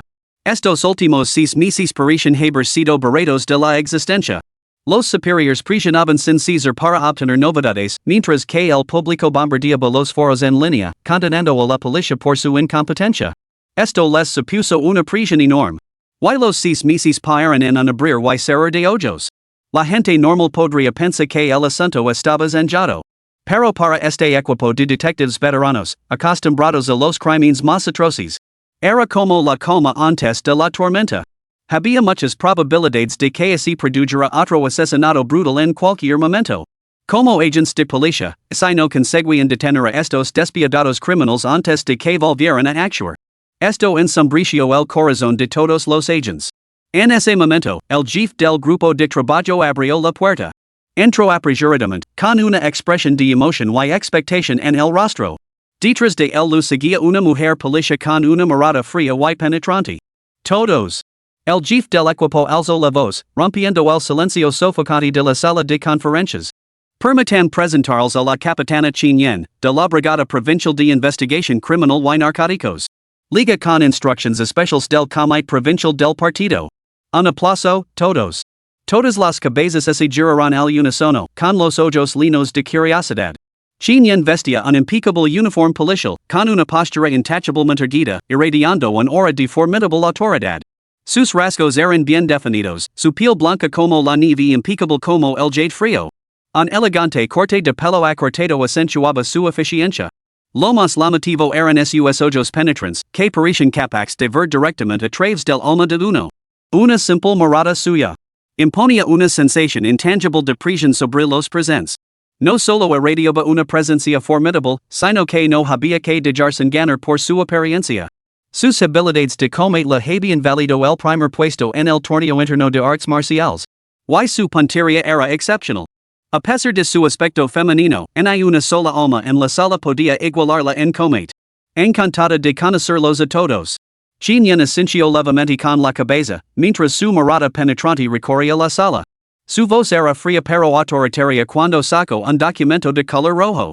Esto es urgent. Ser breve. El caso de los asesinatos en serie del 412 que estés investigando pasará ahora a ser de mi competencia. Me encargo de resolverlo, pero por ahora debe quedar en suspenso. Necesito vuestra plena cooperación de inmediato para hacer frente a una operación de tráfico de drogas. En cuanto pronuncio estas palabras, un murmullo recorrió la sala de conferencias. Algunos rostros mostraban confusión, mientras que otros indicaban que comprendían la directiva de Chinyan. Al fin y al cabo, el tráfico de drogas suponía una amenaza enorme. Si se permitía su proliferación, causaría un daño incalculable a la sociedad. Su caso de homicidio llevaba medio año estancado sin avances, por lo que su suspensión temporal parecía razonable. Además, Chinyan era un nombre que inspiraba respeto en toda la policía. Poseía un aura de éxito que despertaba admiración.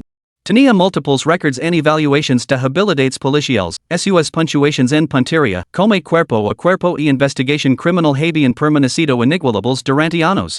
Fue pionera en el análisis de las trayectorias de las manchas de sangre en las escenas del crimen. Ha resuelto numerosos casos nacionales importantes. En el ámbito de la lucha contra el narcotráfico, ha desmantelado varias organizaciones de tráfico de drogas a gran escala. Cabe destacar que persiguió a un narcotraficante del Triángulo de Oro a través de las fronteras, participando en un tiroteo que resultó en la eliminación del líder del cartel y la incautación de 2 toneladas de narcóticos. En una recent reunión informativa sobre una operación conjunta multinacional, su equipo de detención estableció un récord al interceptar 8 toneladas de metanfetamina cristalina en 72 horas, una hazaña que aún se exhibe en el muro de honor del campo de entrenamiento de la Interpol. Ante la llegada de esta legendaria policía. Y una misión tan urgente. Incluso el caso del asesino en serie había perdido prioridad. Era de imaginar la gravedad de este caso de tráfico de drogas. Al instante, los miembros del grupo de trabajo sintieron una presión inmensa. Capítulo 19, realizando 16 series de boxeo militar, apuñalado 32 veces. En la sala de conferencias. La atención de todos permanecía fija en las pistas del caso de tráfico de drogas que Chinyan había aportado, en un ambiente tenso y grave. Pero justo entonces, la puerta de la sala de conferencias se abrió de golpe con un fuerte estruendo. Un joven agente rompió en ella, jadeando pesadamente. Su rostro era una mezcla de ansiedad y emoción. Jeef Chen, gritó el joven agente, con la voz ligeramente temblorosa por la agitación. Tenemos noticias sobre la banda de despiadados criminales de los asesinatos en serie del 412. Que, el repentino anuncio causó conmoción en la sala. El jefe del equipo Chen, responsable del grupo de trabajo, se puso de pie de insulto, con los ojos muy abiertos por la urgencia. Suéltalo. Ha ocurrido otro crimen atrás. Una tensión colectiva se apoderó de sus corazones. Con la banda aún en libertad. Recibir información nueva de forma tan repentina. Desató al instante el temor de que se hubieran perdido más vidas inocentes. El joven oficial respiró hondo, estabilizando su respiración antes de declarar emocionado. Lo es, y no lo es. Esta vez, intentaron robar a 2 profesores y un estudiante de la Universidad de Sia. Pero fueron reducidos. 5 delincuentes, 3 muertos y 2 gravemente heridos. Los 2 profesores y el estudiante de la Universidad de Sia no sufrieron daños, solo un esguince de tobillo. Una ambulancia está en camino. Al or esto. Un silencio inquietante se apoderó de la sala de conferencias. Maldita sea. ¿Es esto el argumento de una novela? ¿Criminals empedernidos que no consiguen matar y acaban muertos ellos mismos? ¿Y sin lesions? Oh, no, esquisas. Un momento, ¿estás completamente seguro de que se trata de estudiantes y personal de la Universidad de Cia? Seguro que no es solo que están muertos de miedo. Podría ser que los asesinatos en serie del 412, sin resolver durante tanto tiempo, finalmente se hayan resuelto? Al or esto. La sala de conferencias estalló en conmoción. Los ojos se abrieron con incredulidad. Chin Yen, que había mantenido una expresión severa. De repente mostró un gran interés. Entrecerró ligeramente los ojos mientras su mente barajaba las posibilidades. 3 muertos, 2 heridos graves. Haber derrotado a una banda de criminals despiadados hasta dejarlos en ese estado. Y sin sufrir ninguna herida ellos mismos. Ese nivel de destreza en el combate es realmente impresionante. Dos profesores y un estudiante lograron derrotar a 5 criminals desesperados hasta dejarlos en ese estado? En cualquier caso, que la gente que está en el lugar lo asegura inmediatamente. Iremos ali enseguida. Reprimiendo su asombro, el jefe de equipo Chen se volvió emocionado. Jefa de equipo Chen, vamos a ver qué pasa? Chen Yen entrecerró los ojos y esbozó una leve y enigmática sonrisa. Por supuesto que sí. Tengo mucha curiosidad por conocer a estos dos que han sometido a los bandidos. Dica esto, ese dirigió hacia la puerta. Los demás la siguieron rápidamente, dejando la sala de conferencias repentinamente desierta. Dentro del apartamento de estilo antiguo. Su Jinyun seguía recostada contra el abrazo de Chulufong. Inmersa en esta atmósfera rara y sutilmente ambigua. Wah. De repente, el aullido de las sirenas de la policía atravesó el aire exterior. El sonido estridente rompió la tranquilidad del momento. Sacándolos de su dulce ensueño. Su Jinyun tembló ligeramente antes de levantarse lentamente del abrazo de Chulufong. Sus mejillas seguían sonrojadas y sus ojos conservaban un atisbo de timidez. Pronto. Una docena de agentes de policía irrumpieron en la habitación. Ante la espantosa escena que se les presentaba, todos contuvieron el aliento. Aunque les habían informado del resultado 3 muertos y 2 heridos graves. Presenciarlo de primera mano les heló la sangre. La cara de un bandido despiadado estaba destrozada. Tenía la cabeza torcida hacia atrás en un ángulo antinatural, probablemente con las vértebras cervicales destrozadas. Otro matin yacía muerto, con la laringa aplastada por un solo puñetazo, una visión verdaderamente espantosa. No era difícil imaginar la ferocidad de la batalla que se había librado allí. Por un momento, las miradas de los agentes hacia Chulufong y su Jinyun cambiaron notablemente. La aguda mirada de Chen Yen recorrió la habitación. En el suelo quedaban rastros de sangre y claros signos de lucha. Sus agudos ojos no pararon por alto ningún detalle.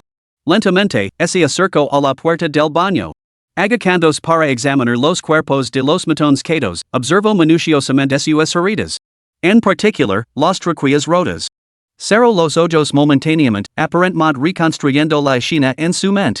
A juzgar por la escena del crimen, la lucha entre estos dos profesores y el estudiante contra los matones fue feroz y rápida. Además, sus contraataques fueron muy metódicos. Los hermosos ojos de Chen Yen se abrieron de par en par. Una mirada de asombro cruzó su mirada. Una ejecución tan despiadada y precisa, matando de un solo golpe. Ni siquiera ella podía alcanzar tal perfección. Esta persona no era un individuo cualquiera. El jefe de equipo Chen asintió con la cabeza, profundamente de acuerdo. En efecto, acabar con 5 matones, dejando 3 muertos y 2 gravemente heridos, no es algo que cualquiera pueda lograr. Miró al criminalino de cicatrices, suya ingle era ahora una masa de carne destrozada. El dolor había contorsionado sus rasgos en una mueca espantosa, testimonio de la agonía que había soportado antes de morir. Un escalofrío lo recorrió la espalda y así le puso la piel de gallina. Pero así lo merecía. Bien lo está. Los crímenes que cometieron merecen 100 muertes. Una vez decidido esto. Chen Yen avanzó con sus largas y esbeltas piernas hasta situarse frente a Chulufong. Hola, soy Chen Yen, del equipo provincial de investigación criminal. Estoy aquí para recabar detalles sobre el incidente. Su Jinyun había sido colocada en una camilla por el personal de la ambulancia, lista para ser trasladada al hospital para recibir tratamiento. Aunque era reacia a marchas. Su tabilo se había hinchado considerablemente. Chulufong lo aseguró que la visitaría después de tomar la declaración, lo que finalmente le permitió buscar tratamiento. Xinyan acerco una silla frente a chu lufong. Ahora bien, como sumisión a estos peligrosos criminals? Ten en cuenta que se trataba de delincuentes desesperados responsables de múltiples crímenes atroces. Estaban armados con armas letales, eran individuos extremadamente peligrosos. Xinyan lo vio de un vistazo.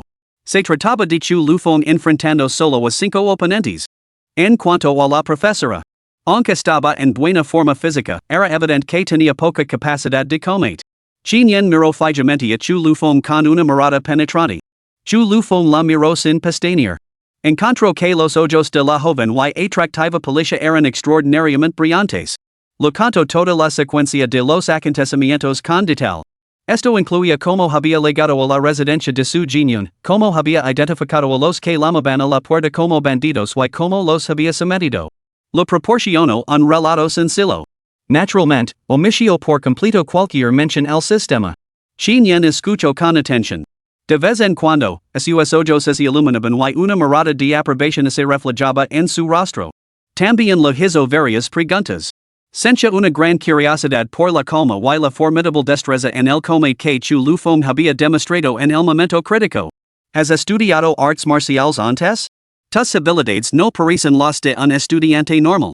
Aprendí boxeo militar durante el entrenamiento militar de la universidad. Boxeo militar. Xinyan se echó a reír. Recordó una noticia. Otro estudiante se había encontrado con un agresor armado con un cuchillo, pero después de ejecutar 16 series de boxeo militar, el estudiante había sufrido 32 puñaladas. Una media de 2 heridas por serie. Tus habilidades son impresionantes. ¿Qué me dices? ¿Te gustaría unirte a mi equipo? De tu precio. Nuestra brigada de investigación criminal y narcóticos necesita desesperadamente alguien con tus habilidades. Audas pero meticuloso, frío bajo presión, imperturbable, agudo observador y físicamente formidable. Y lo más importante, esas habilidades de combate. Ya superaba a muchos operativos de las fuerzas especiales de élite. Ella quedó bastante impresionada. Y no se trataba de meras palabras vacías. Después de todo, dada la posición y influencia de Xinyan, esas ofertas estaban al alcance de la mano. Pero chu lufong negó con la cabeza, rechazando la oferta. Solo estoy en mi primer año. No es algo que esté considerando todavía.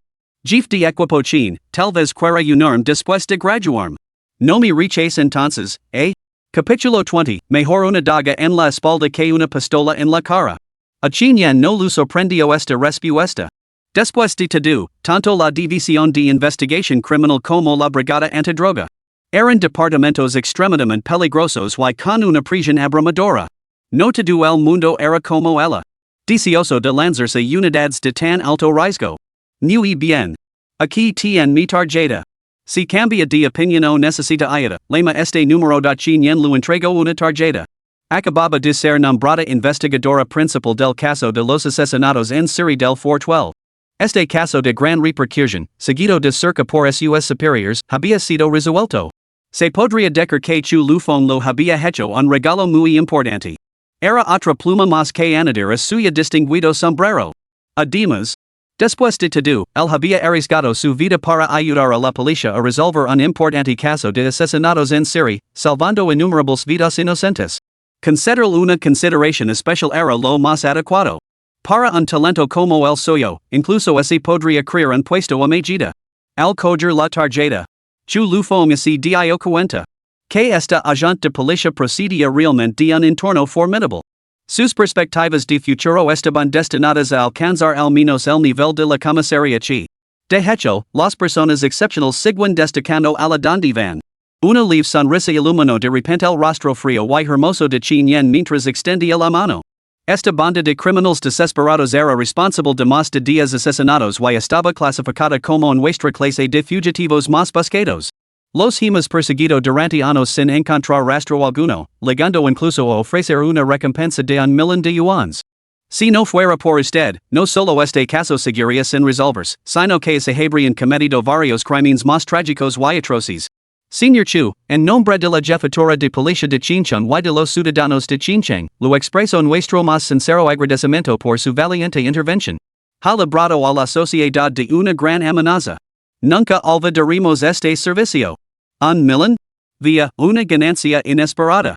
Pero el dinero era lo de menos. Shu Lufong Dudo. Era mi deber. Sin embargo, tengo una pregunta, solo quiero saber si esto se considera legítima defensa, ¿verdad? ¿No ha sido un uso excesivo de la fuerza? Vera, Capitán Chin, en esa situación, si no los hubiera matado, ellos me habrían matado a mí.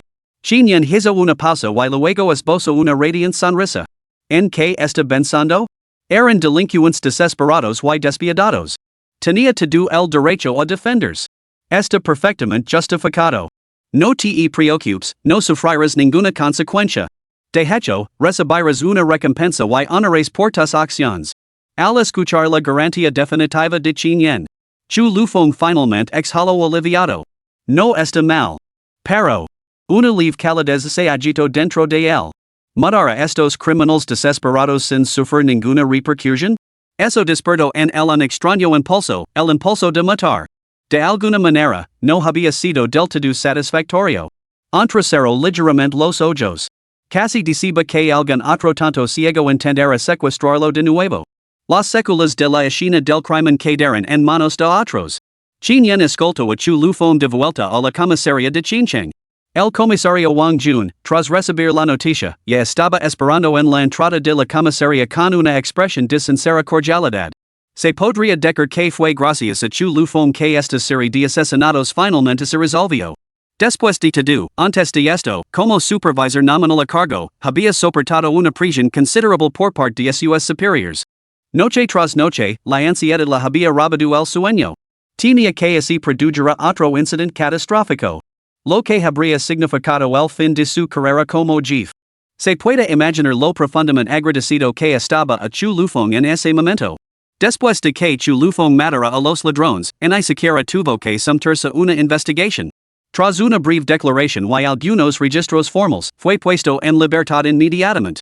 Al fin y al cabo, se trataba de delincuentes desesperados y despiadados, que poseían derechos ilimitados de legítima defensa. Incluso causar 3 muertes y 2 heridos graves fue su propia perdición. La comisaría había comenzado a ponerse en contacto con los responsables de la Universidad de Xiagua. Se estaban llevando a cabo los preparativos para una gran ceremonia de homenaje a Chu Lufong. Al mismo tiempo, los periodistas de las principales cadenas de televisión acudían en masa, ansiosos por conseguir entrevistas de primera mano.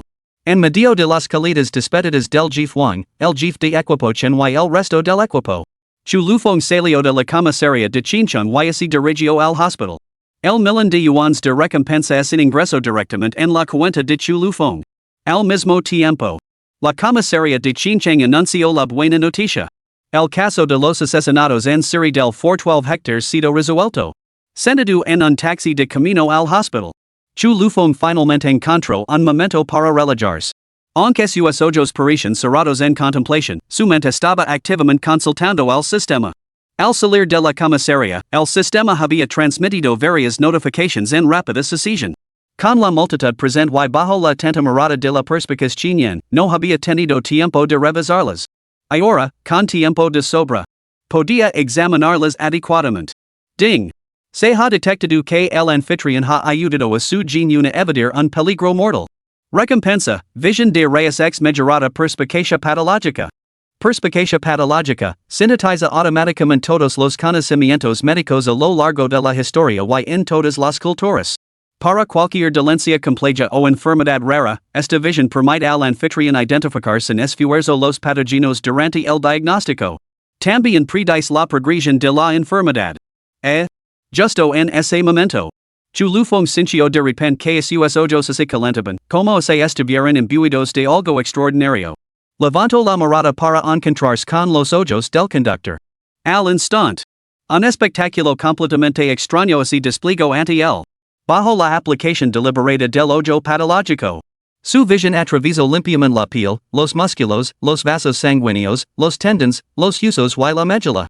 En su mente, era como si la información corporal multidimensional del conductor se hubiera materializado. Además, su mirada se fijó instantáneamente en el hígado, los riñones, el corazón y los pulmones del conductor. Al observar el estado en que se encontraban estos órganos, no pudo evitar fruncir el seno. Debido a los prolongados periodos de tiempo sentado mientras conducía, junto con las noches de trasnochar, el alcohol, el tabaco y las rutinas irregulares. El estado físico del conductor era extremadamente malo. Si esto continuaba, su estado se deterioraría progresivamente, incluso mostrando signos de avanzar hacia el cáncer. Considero advertir al conductor, pero, todo es por el dinero, ¿no? Después de todo, es inevitable. Probablemente el conductor entiende su propia situación. Pero necesita ganar dinero para mantener a su familia. ¿De qué serviría saberlo? ¿El miedo a la muerte la haría dejarlo? Eso es imposible. Al igual que saber que fumar es perjudicial para la salud, ¿se puede dejar simplemente? Cuando te sientes deprimido, encender unos cuantos para aliviar la presión es la única forma de evitar que explote. Cambiar la vida por dinero, eso es lo que mucha gente hace hoy en día. Ding! El anfitrión ha detectado que está ayudando a la policía a detener a delincuentes violentos. Recompensa, percepción del peligro. Percepción del peligro, otorga al juez una respuesta de alerta temprana ante amenazas inminentes y indiscriminadas. Y así que el peligro proveniente de ataques físicos, como balas o golpes, o de crisis ambientales, como accidentes automovilísticos, derrumbes de edificios o caída de objetos, permite una detección oportuna. Incluye reacción instintiva. Reacción instintiva adicional, en el instante en que se produce el peligro, el cuerpo reacciona instintivamente llorando, esquivando lo que permite al juez evitar rápidamente los ataques. Esto es simplemente el clásico sentido arácnido, ¿no? Parece que ahora soy un auténtico Spider-Man. Chu Lufong entrecero los ojos. Aunque posea visión de rayos X. Se enfrentaba a los enemigos de frente, podía prever sus patrones de ataque a través de los movimientos musculares. Pero, como dice el refrán, los ataques abiertos son fáciles de esquivar, pero las amenazas ocultas son difíciles de prevenir. Si alguien dispara un tiro oculto por detrás, sigue siendo bastante peligroso. Para Chu Lufong, no, para cualquier hombre normal. Es mejor enfrentarse a un cuchillo que a una pistola por la espalda. Pero con esta percepción del peligro, es un asunto completamente diferente. Esta maldita cosa es prácticamente divina. ¿Esquivar balas con un 100% de certeza? No hay problema. Habiendo obtenido dos habilidades benévolas a la vez, Chu Lufong estaba muy animado. Pero entonces, la voz del sistema no había terminado. De repente, volvió a sonar. Ding! El anfitrión ha detectado y resuelto a criminales violentos, salvando a toda la población de la ciudad de un peligro mortal. Recompensa, curación milagrosa. Nivel conceptual básico. Curación milagrosa, cuando es activa, estimula rápidamente la regeneración corporal, reduce la inflamación, alivia el dolor, repara los huesos rotos y restaurant la carne. Cura dolencias y todas las enfermedades. Nota, la curación milagrosa se puede mejorar.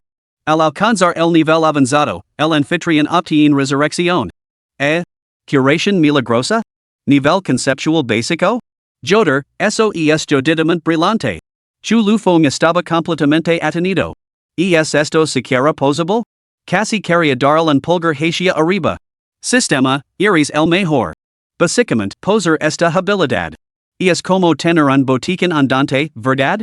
Si lo hubiera adquirido antes, la dolencia de su genio no habría requerido tratamiento hospitalario en absoluto, un simple toque habría sido suficiente. Un toque podía curar. De repente, a Chu Lufong se le ocurrió una idea. La exquisita y voluptuosa figura de su genio se materializó gradualmente en su mente. Si fuera para ese tipo de uso, bueno, eso no significa exactamente. Cada vez sería nuevo. Sabía que, aunque la profesora su era mayor que él, seguía siendo una doncella intacta. Chu Lufong tragó saliva. Las habilidades de este sistema eran realmente formidables. Con el poder de restaurar la salud con un toque. Cada vez sería una nueva experiencia. Sistema. Y esto incluso se podía mejorar. Las habilidades de nivel superior podían incluso devolver la vida a los muertos. Era absolutamente alucinante. Realmente digno de ser llamado nivel conceptual. Su corazón se llenó inmediatamente de fervor, ansioso por ver a su genio lo antes posible. Capítulo 21, Si tienes que jugar, mi otra pierna todavía está bien. Mientras tanto, al otro lado, Shingi-shan acababa de salir de un restaurante de lujo. Una expresión preocupada permanecía en su rostro. Acababa de reunirse con una conocida adinerada. Después de mucho insistir, la otra parte finalmente había accedido a prestar el dinero. Pero no era una gran suma. La amiga estaba dispuesta a prestar, pero solo podía conseguir 2 millones. No todas las mujeres adineradas comparten el estrecho vínculo que Li Mingxi tenía con ella. Naturalmente, tampoco estaban obligadas a prestar el dinero. Conseguir esa cantidad ya era bastante favorable. Sin embargo, esta suma era solo una gota en el océano para ella, apenas le servía de algo. De ahí el seno fruncido y el rostro preocupado de Shingishan. Reflexionó sobre aquella cultura continuación para pedir un préstamo. Existen mujeres adineradas capaces de prestar decenas de millones de una sola vez, pero al no tener ningún vínculo comercial con ellas, solo ser conocidas, conseguir esos préstamos resultaba extremadamente difícil. Perdida en sus pensamientos. Los palidos dedos de Shingishan se deslizaron por su teléfono hasta que un número familiar llamó su atención. Dudó brevemente antes de marcar. Hola, ¿eres la hermana XIN? Necesito hablar contigo sobre algo. ¿Estás libre ahora? ¿Estás en la sala VIP 1 del Club Lani? Sí, estar allí en unos 10 minutos. Después de colgar. La expresión de Shingishan se volvió compleja. Había oído mucho ruido al otro lado del teléfono, la hermana XIN estaba rodeada de gente. Prefería no ir delante de tanta gente. Pero pedir dinero prestado no lo dejaba otra opción. Shingishan respiró hondo y se dirigió hacia el Club Lani.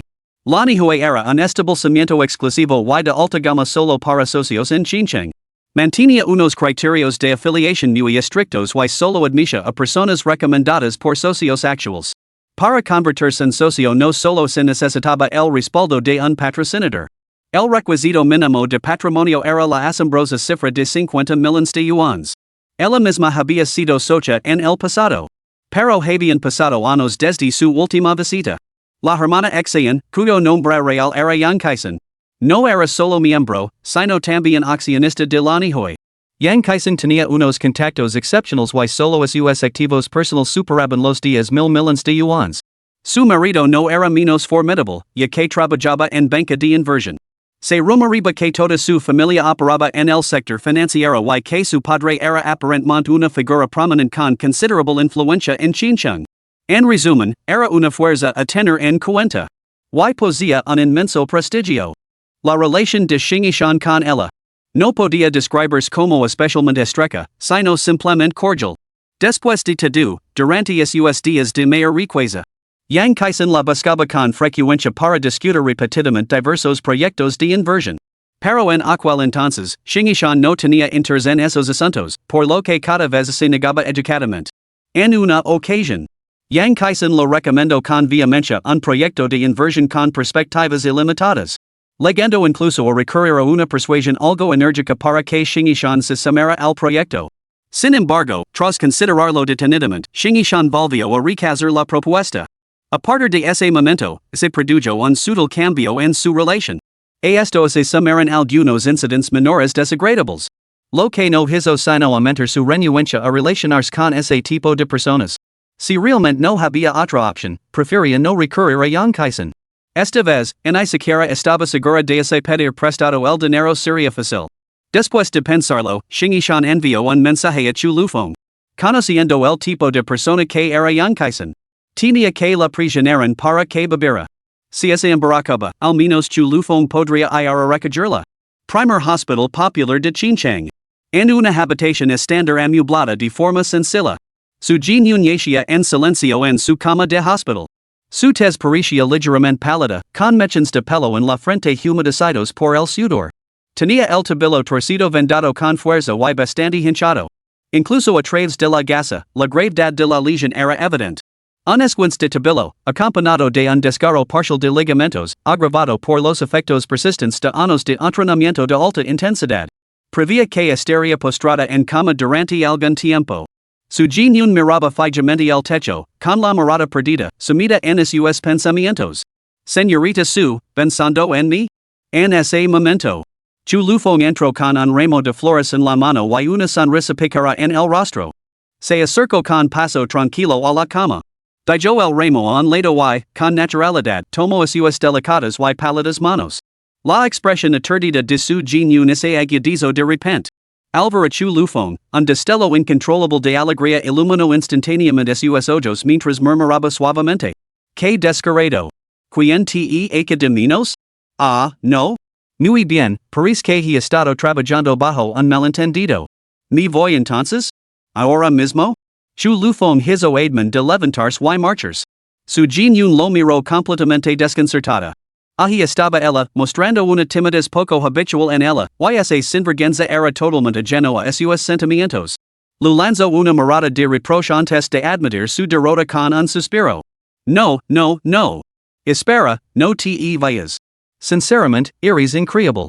Piensa, piensa, piensa. Justo ahora, el maestro estaba pensando en ti. Pensando en ti como un loco. ¿Satisfecho ahora?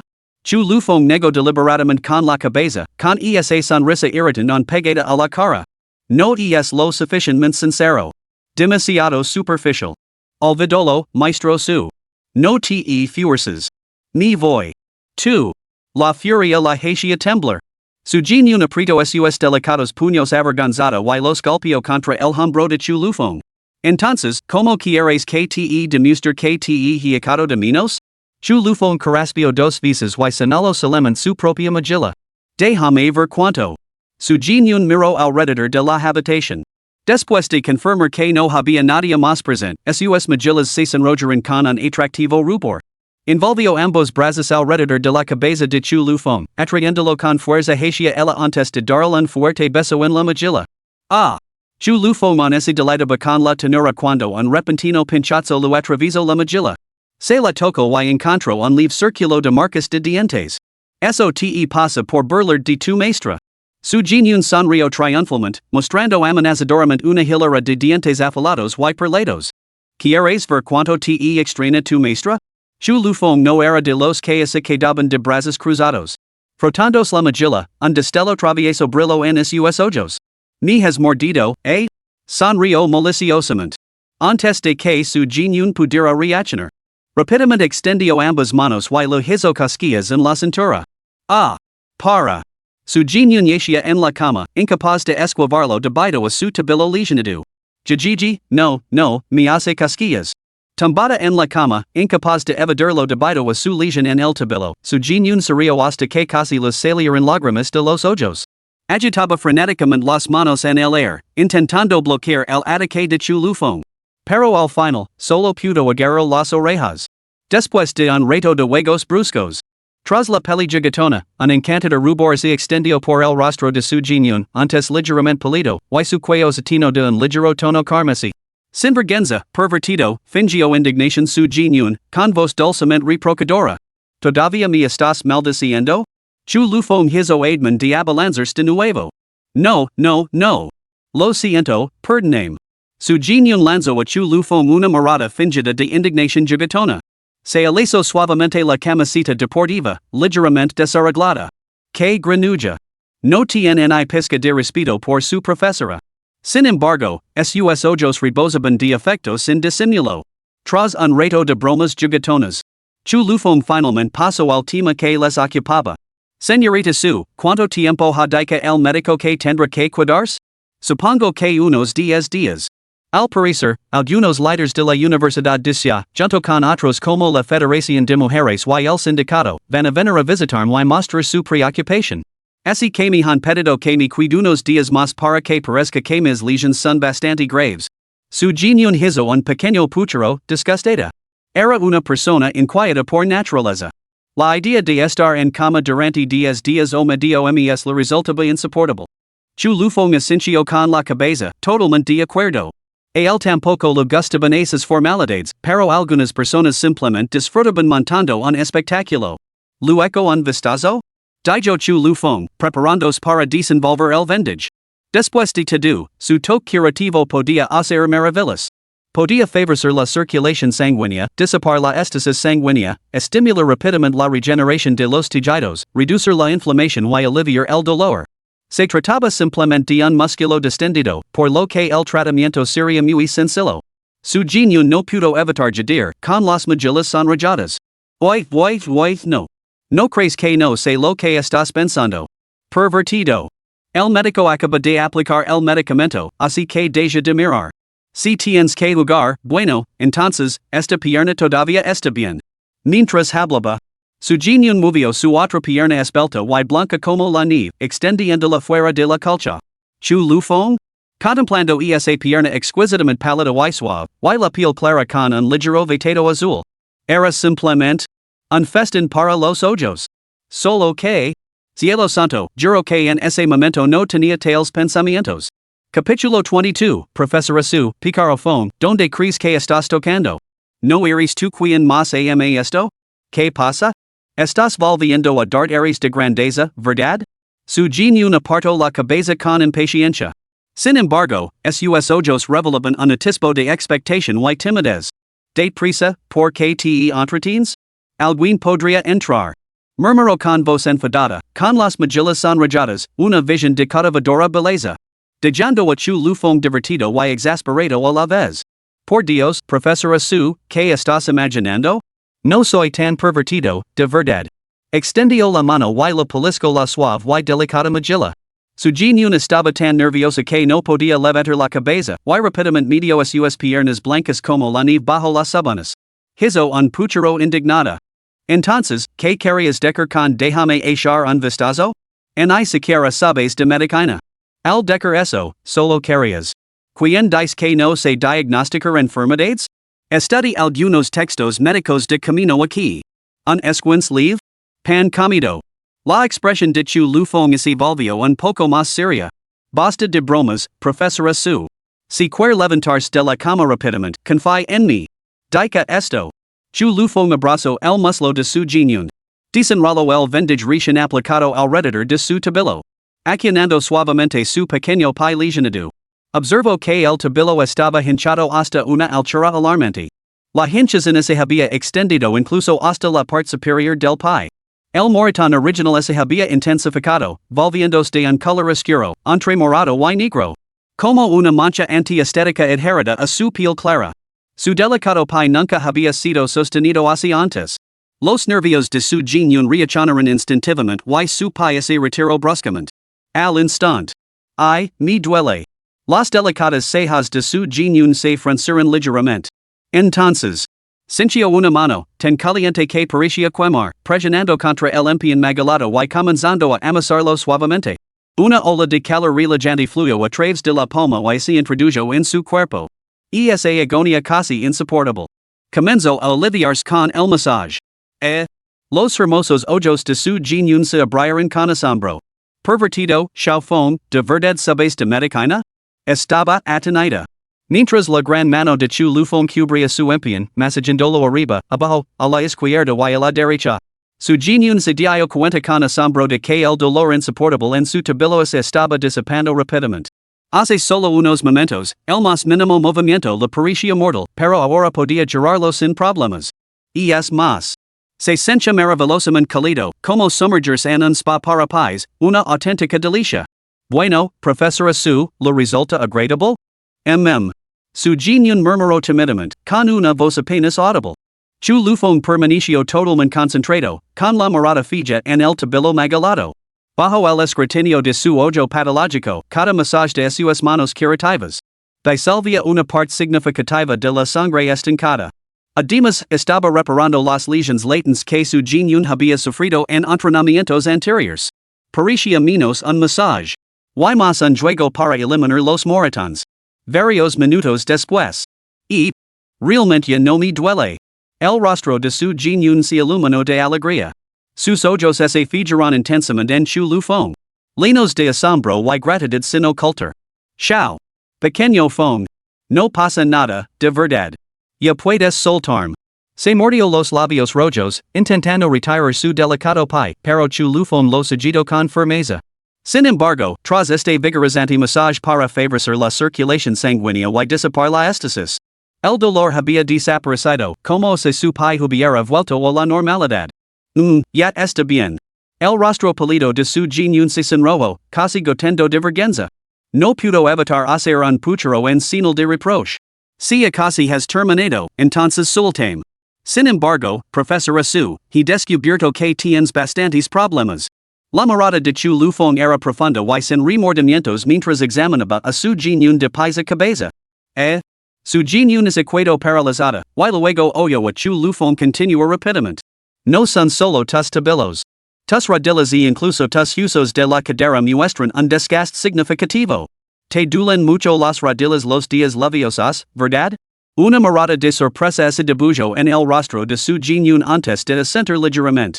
Como lo has sabido? Es un viejo problema mío. Cuando estaba en la selección nacional, entrenábamos intensamente todos los días. Fue entonces cuando desarrolló esta afección. Cada vez que lo siento como si me clavaran agujas en las rodillas, el dolor es insoportable. Suspiro suavemente, con una mirada que delataba un atisbo de resignación y cansancio. Después de todo, por el bien del honor nacional, ¿qué importaba el sufrimiento personal? Por eso había invertido tanto en rehabilitación después de retirarse. Si a su edad ya era tan problemático, ¿qué pasaría cuando fuera mayor? Acabaría lisiada. Chu lufón permaneció imposible, ni lo imaginaba. Bajo su mirada patológica, ninguna dolencia escapaba a su discernimiento. Su genio sonrió levemente. Lo has visto, ya. ¿Quieres decir que puedes ver a través de las cosas? ¿No vas a hacer nada al respecto? Mediante técnicas de masaje, puedo estimular los puntos de acupuntura de tu cuerpo, permitiendo recuperarse gradualmente. Sin embargo, una sola sesión de masaje no curará esta afección. Para erradicarla por completo, necesitarás al menos 10 días de masaje. Al resto, los ojos de su genio se iluminaron al instante. Sorprendido y encantada, exclamó. ¿De verdad puedes curar mi dolencia? Este dolor punzante la había atormentado durante mucho tiempo y era la razón principal de su retirada. El tratamiento solo requería entrenamiento de rehabilitación, un proceso de recuperación largo y gradual. También tenía que evitar el ejercicio intenso, pero como profesora de educación física, no moverse era imposible. Por ejemplo, tenía que subir 5 tramos de escaleras y caminar varios kilómetros hasta su casa cada día. Había probado tratamientos tradicionales chinos como la acupuntura y la terapia de vapor con hierbas. Había gastado una fortuna, pero nada funcionaba. El dolor se intensificaba cuando quería, a veces tan fuerte que apenas podía mantenerse en pie. Pero recordando el efecto del masaje de Chu Lufong dejé un momento. ¿Quizás él realmente tenía una solución? ¿Por qué no probarlo? Tú no estás diciendo esto a propósito como excusa, ¿verdad? Su genio cogió una almohada y se la apretó contra las mejillas sonrojadas. En realidad, no hay necesidad de tales excusas, podrías decirlo directamente. Antes de que pudiera terminar, la calida y grande mano de Chu Lufong ya había comenzado a amasar sus rodillas. Era como si pusiera algún tipo de magia. La sensación era tan agradable que su genio casi gritó. Bajo su toque curativo, los tendones y huesos desgastados de su genio comenzaron a sanar. Chu Lufong masajó a su genio durante 6 o 7 minutos. Su genio sintió que sus tensos muslos nunca habían estado tan relajados, tan cómodos. Antes siempre la habían dolido con un dolor sordo. Pero ahora, no solo no sentía ninguna molestia, sino que se sentía más fuerte. Hay que decir que la técnica de masaje de Chu Lufong era bastante buena, cálida y maravillosamente relajante. Pero su genio apretó con fuerza sus labios rosados, con los ojos llenos de timidez y vergüenza. Después de haber compartido una experiencia de vida o muerte, ya no se resistía a Chu Lufong.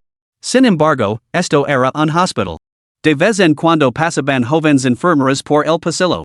Esto, ¿era realmente apropiado?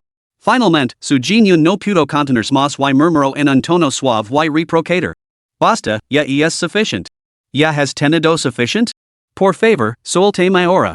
Su voz era suave y dulce, tenida de urgencia, como si lo estuviera suplicando clemencia a Chu Lufong. Hey gente fuera. Busquemos otro sitio. Podemos hacerlo en privado más tarde. Por favor, para allá. Y alguien nos ve. Las mejillas de su genio se enrollaron como manzanas maduras, y sus ojos se llenaron de timidez y inquietud. Solo entonces Chu Lufong retiró lentamente la mano y respondió con solemne seriedad. Señorita Su, solo estoy tratando su dolencia. ¿Por qué hay que avergonzarse? Lo sé.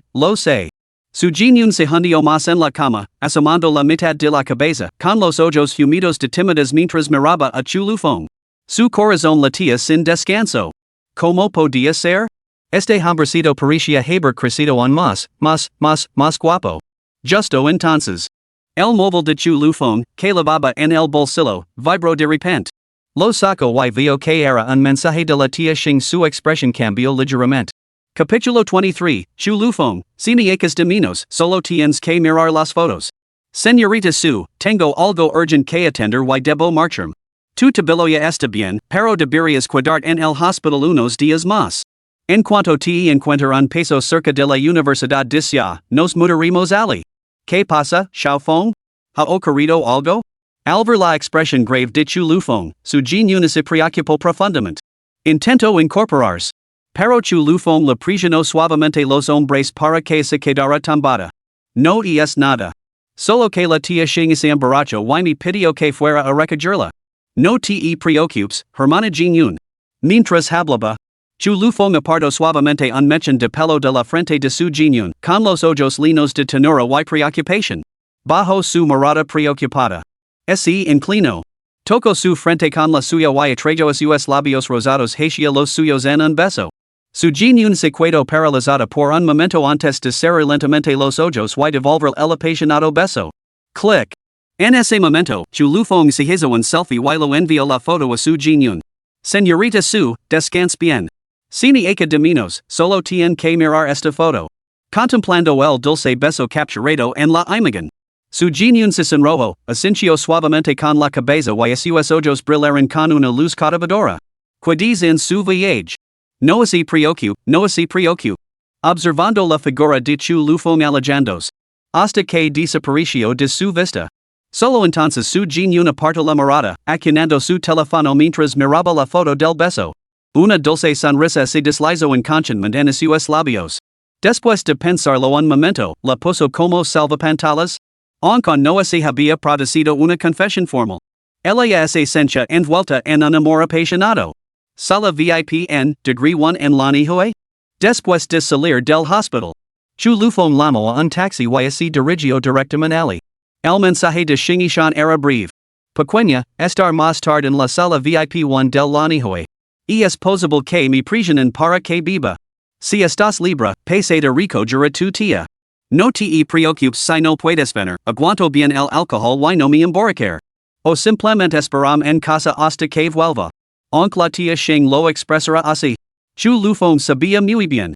Que su ingenua y inocentía era totalmente incapaz de manejar ese tipo de situaciones sociales. Beber y gastar dinero podía ser manageable. Pero cuando se trataba de pedir préstamos a otros, ella estaba en desventaja por naturaleza. Al no haberse enfrentado nunca a esas circunstancias, sin duda se sentiría profundamente incómoda. De ahí su mensaje vacilante. Una parte de ella quería que Chu Lufeng le diera confianza, pero otra parte resentía su propia impotencia, siempre necesitando el apoyo de Chu Lufeng. De ahí el conflicto interno. Pero a Chu Lufeng no le importaba nada de eso. La hermosa tía Xing necesitaba su ayuda, y no iba a ser el quien se quedara de brazos cruzados. La sala VIP del Club Lanyi. El ambiente era realmente animado en ese momento. El cálido resplandor amarillo de la lámpara de cristal proyectaba una luz deslumbrante, banando todo el espacio con un esplendor dorado.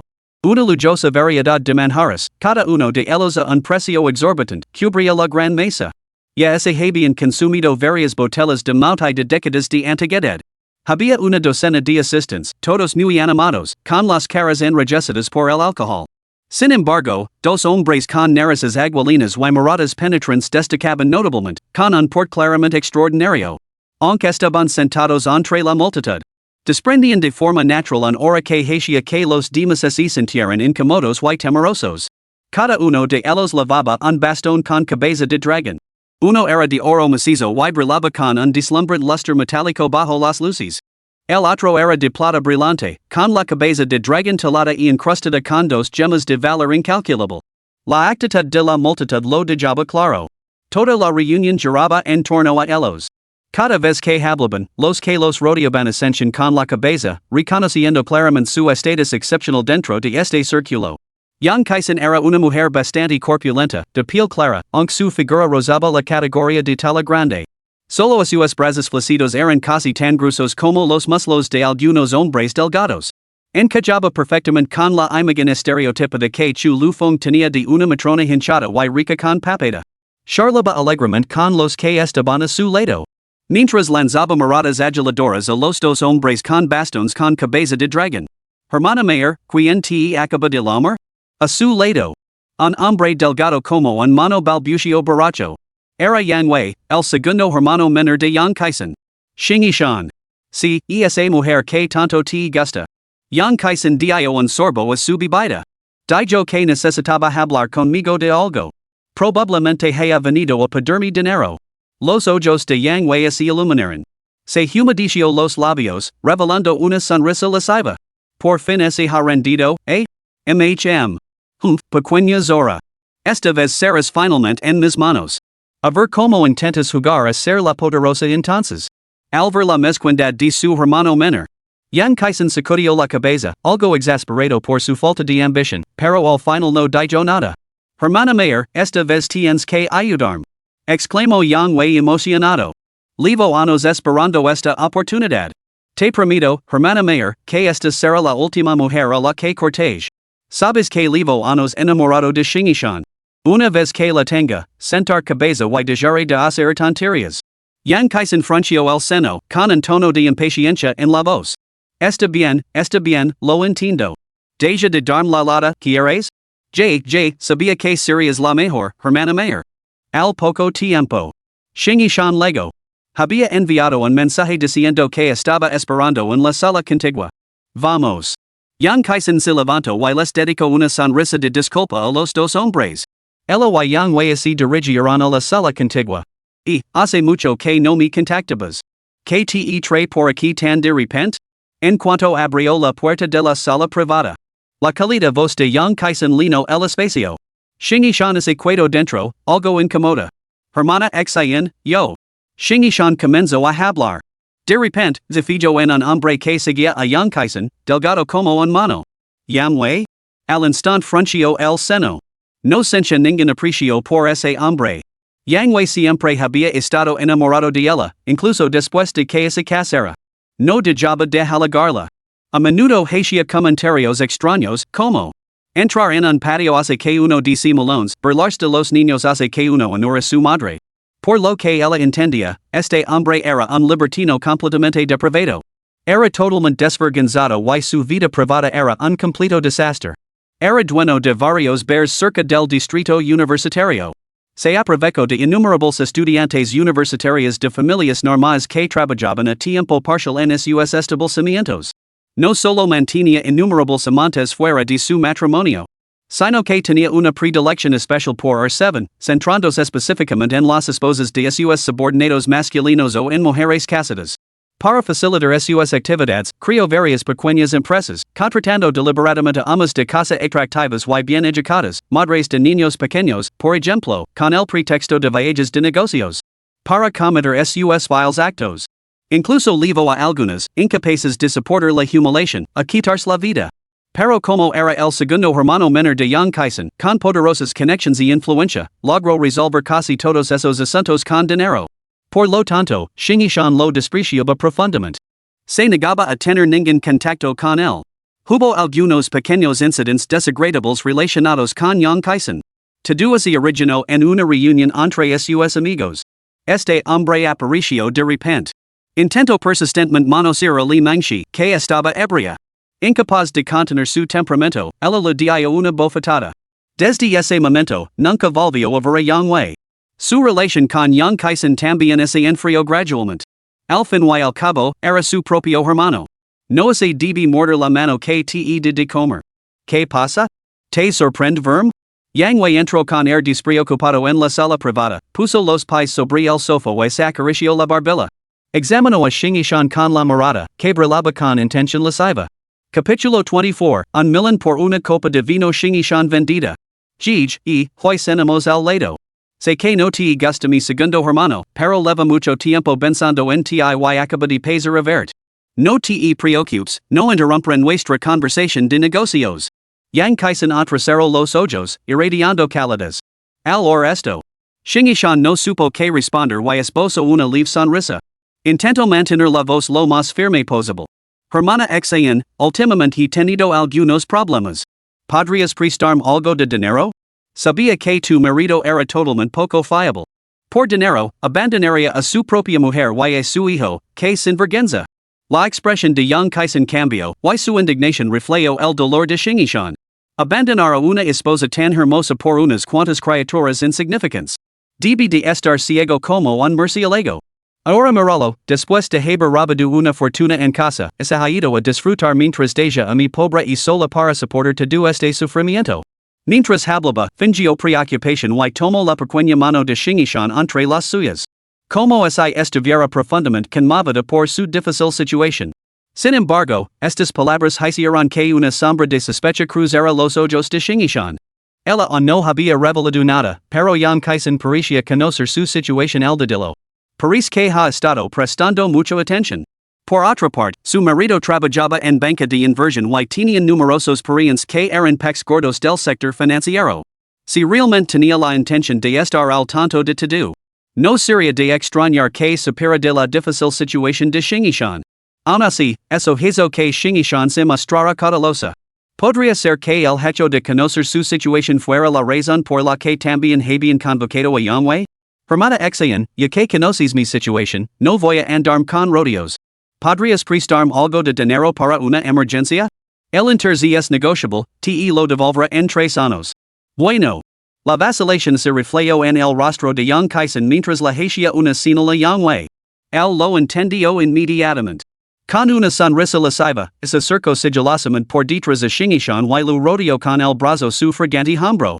Ella frunció el seno y se apartó de él, espantándole con brusquedad. Yangwei, ¿qué estás haciendo? Al ver el disgusto en los ojos de Shingishan. Yangwei no sintió aire, sino una emoción trepidante. Lo odiaba. Disfrutaba cuando las mujeres lo miraban así. Cuanto más días, más dulce será el juego más tarde. Mayor será la sensación de conquista. Había visto esa mirada innumerables veces. Pero una vez que su orgullo y hacia anicos, se volvían completamente sumisas ante él. Como marionetas, obedecen todas sus órdenes. Haitian lo que él decía. Lo que se lo antojaba. Yangwei lucía un air de absoluta confianza, inclinando la cabeza hacia atrás con destin. Ni debes una suma nada destinable, de hecho, de quienes de millions. ¿Por qué no te unsumi? Te garantizo que vivirás sin preocupaciones.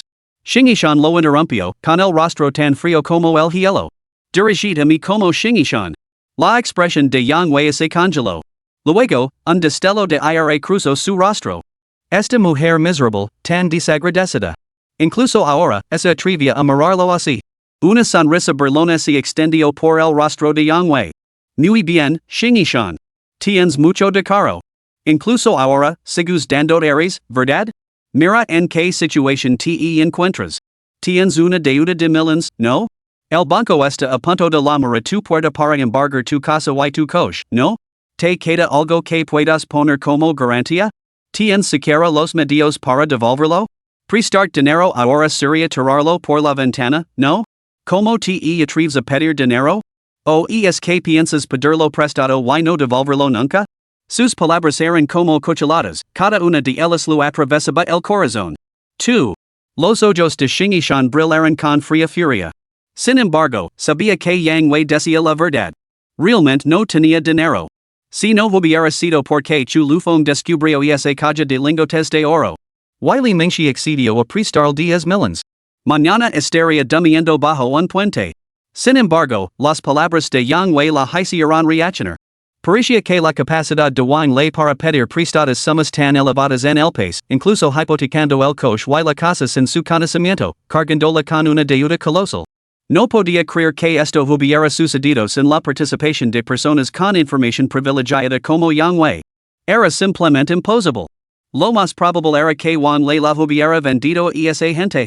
Aunque llevaba décadas fuera del mundo de los negocios, conoce muy bien ese tipo de negocios turbios. Con tiempo, quizá podría librarse de algunas de las deudas en los tribunales. Pero lo que más necesitaba ahora era tiempo. Al ver a Shingishan sin palabras, Yangwei esbozó una sonrisa burlona. Y todo esto es gracias a nuestra estrecha relación. Para ser sincero, el único que puede salvar ahora es tu servidor, Yangwei. Tus deudas son astronómicas. El plazo de pago debe de estar a punto de vencer, ¿verdad? Creo que solo la primera cuota supera los 20 millions. ¿De dónde vas a sacar tanto dinero? ¿De verdad estás dispuesta a dormir bajo los puentes cuando llegue el momento de pagarlo? Pero ese te arrodillarás ante mí ahora y me suplicarás, quizá me tragaría mi orgullo y intercedería por ti. Quizá conseguiría unos meses de aplazamiento. El rostro de Shingishan se volvió gélido y espedo con frialdad. ¿Suplicarte? Prefiero morir antes que suplicarla a un asqueroso cabrón como tú. Dica esto, shingishan ese dio la vuelta para marchers. Vender su alma? Mejor no pedir prestado el dinero. Yang kaisen, sintiendo la tensa atmósfera, detuvo apresuradamente shingishan y se volvió para espetar al enfadado.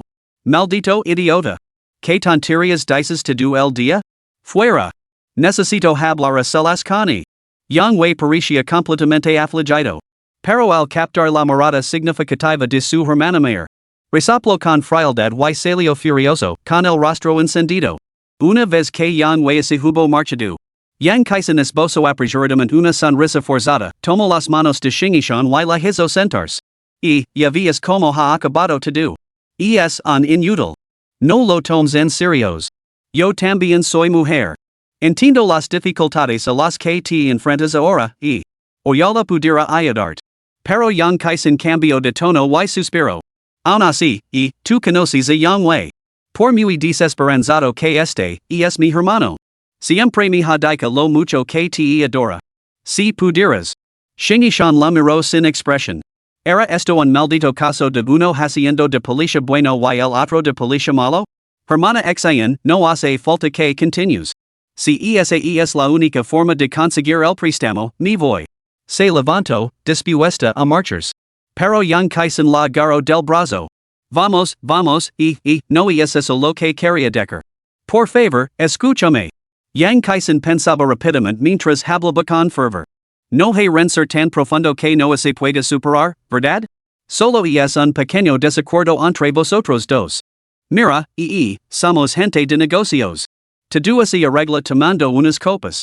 Como se suele decir, una sonrisa borra todos los agravios del pasado. Her que ese cabrón venga a pedir perdón. Lo perdonarás, ¿verdad? Hazlo por el bien de la hermana Shin te considero un verdadero amigo, pero él es mi hermano. Esta tensión entre vosotros dos me pone en una situación difícil. Este es el trato, un millón por cada copa de vino. Lo que bebas, te lo prestar sin intereses y podrás devolverlo en 5 años. ¿Qué me dices, La hermana Shin está siendo muy generosa, ¿no? Capítulo 25, la tía Xing, la inocentanta, está en peligro. Yang kaisen habló con fingida comprensión. Sé que ahora estás pasando por un mal momento, pero quien no se ha enfrentado a dificultades en algún momento? Además, eres tan joven y guapa. Nada de esto importa. Solo necesitas tiempo. ¿Y bien? ¿Te has decidido? Si estás de acuerdo, la María es sin vergüenza. Ten por seguro que, conmigo present, no se atreverá a hacer daño. Solo deseo que vosotros dos convertáis a vuestros adversarios en aliados. Al fin y al cabo, ambas partes son familia, y me duele estar en medio.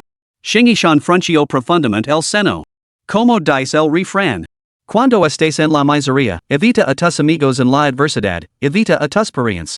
A muchos les encanta pisotear a alguien cuando está quedo y robar todo lo que tienen.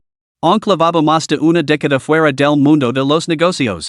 Su experiencia lo había enseñado que nada bueno cae del cielo. Las palabras de Yang kaisen sonaban demasiado buenas para ser verdad. Dudaba que tuviera buenas intentions. Sin embargo, este préstamo era una solución tangible a su crisis inmediata. Dada su tolerancia, un par de copas de baijiu no le causarían ningún problema. Shingishan decidió beber solo 2 copas y pedir prestados solo 20 millones. De esa manera, podría pagar sus deudas vencidas, asegurar el capital para su negocio y seguir manteniendo a Xiaofeng. Además, 2 copas no la emborracharían permanecería perfectamente lúcida.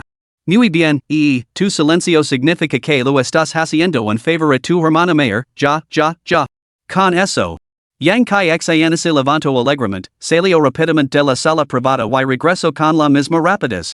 En la mano llevaba una botella de vino tinto y 3 copas de vino. Detrás de ella iba Yang Wei, con el rostro retorcido por el resentimiento. Su mirada se fijó en Shingishan con una expresión oscura y hosca. Aparentemente incapaz de comprender por qué su propia hermana mayor la ayudaba. Toma, sé que has venido en coche, así que el baijiu no sería apropiado. Toma esto en su lugar. Yo dar el ejemplo primero.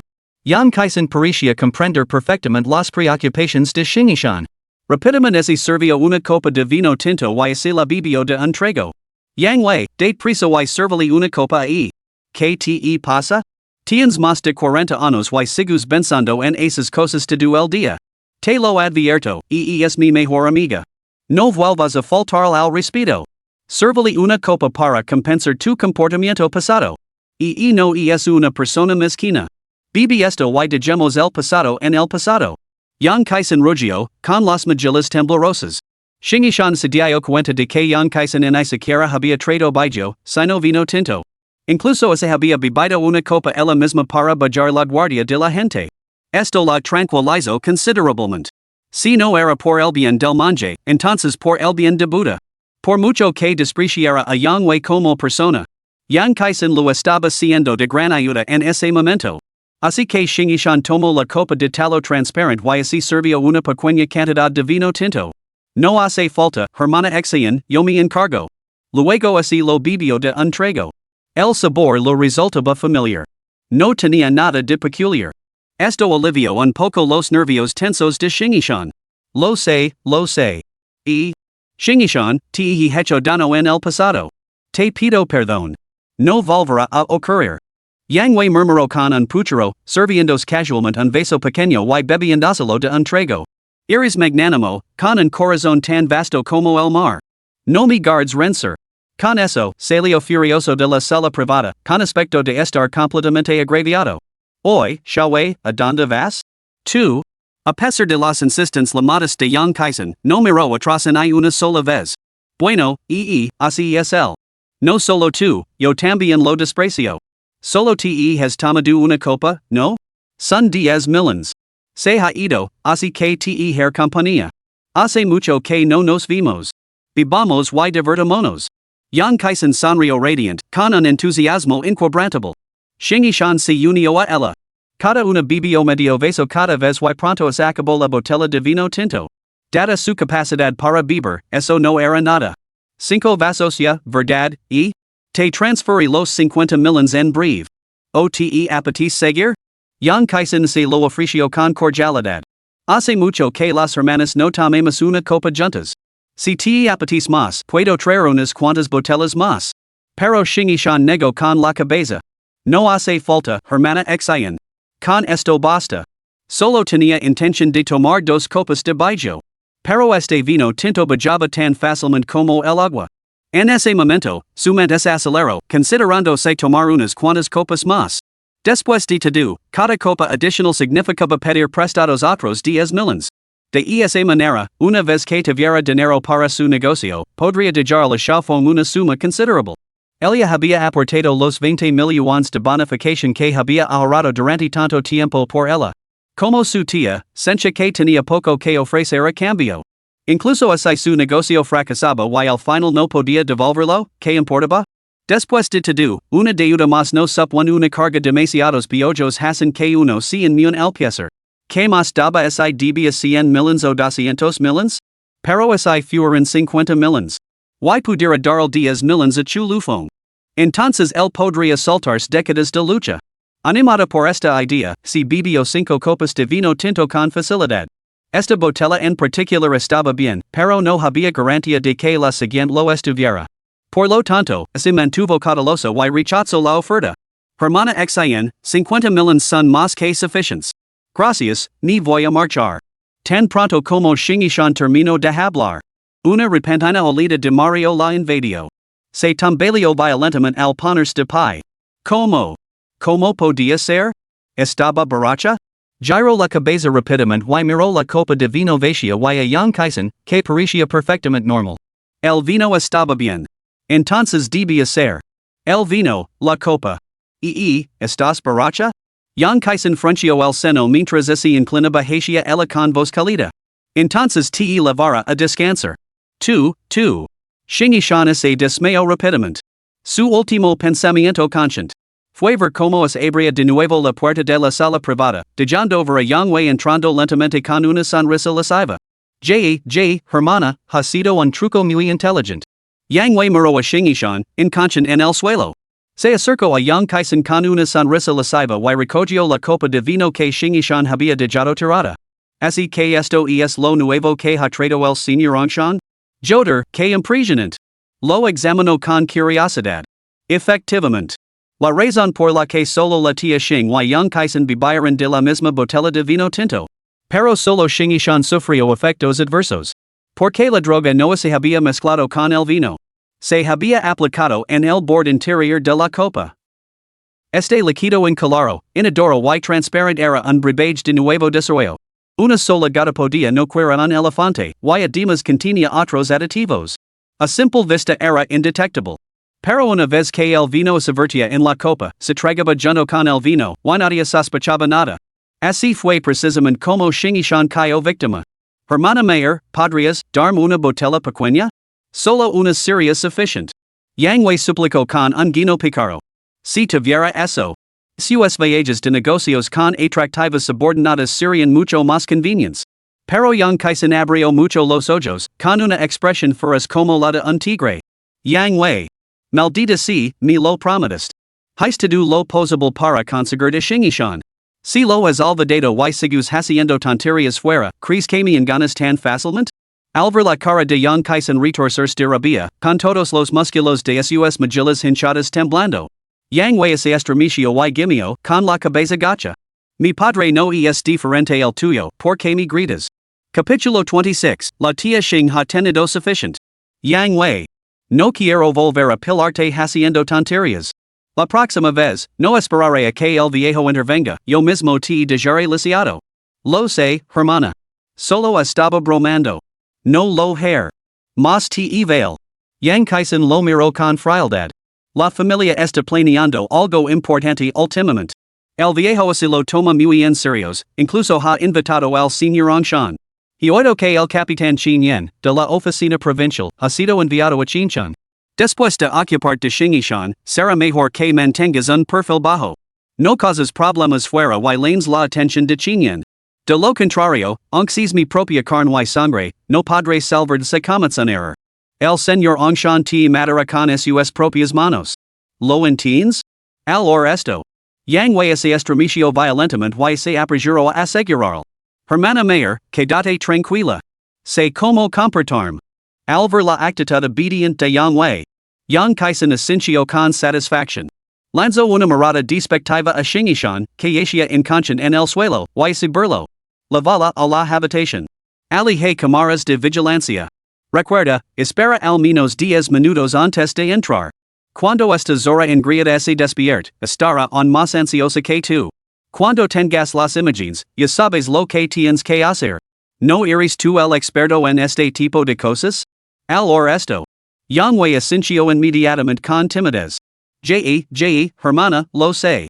Justo cuando Yang Wei, sonriendo lascivamente, se disponía a levantar a Shingishan. Bang! Se oyó un estruendo repentino y atronador. Yang Wei dio un salto asustado. Justo cuando giró la cabeza para ver quién había sido tan ciego como para interrumpir su asunto. Su cuerpo apenas había comenzado a girar cuando su cabeza se volvió bruscamente.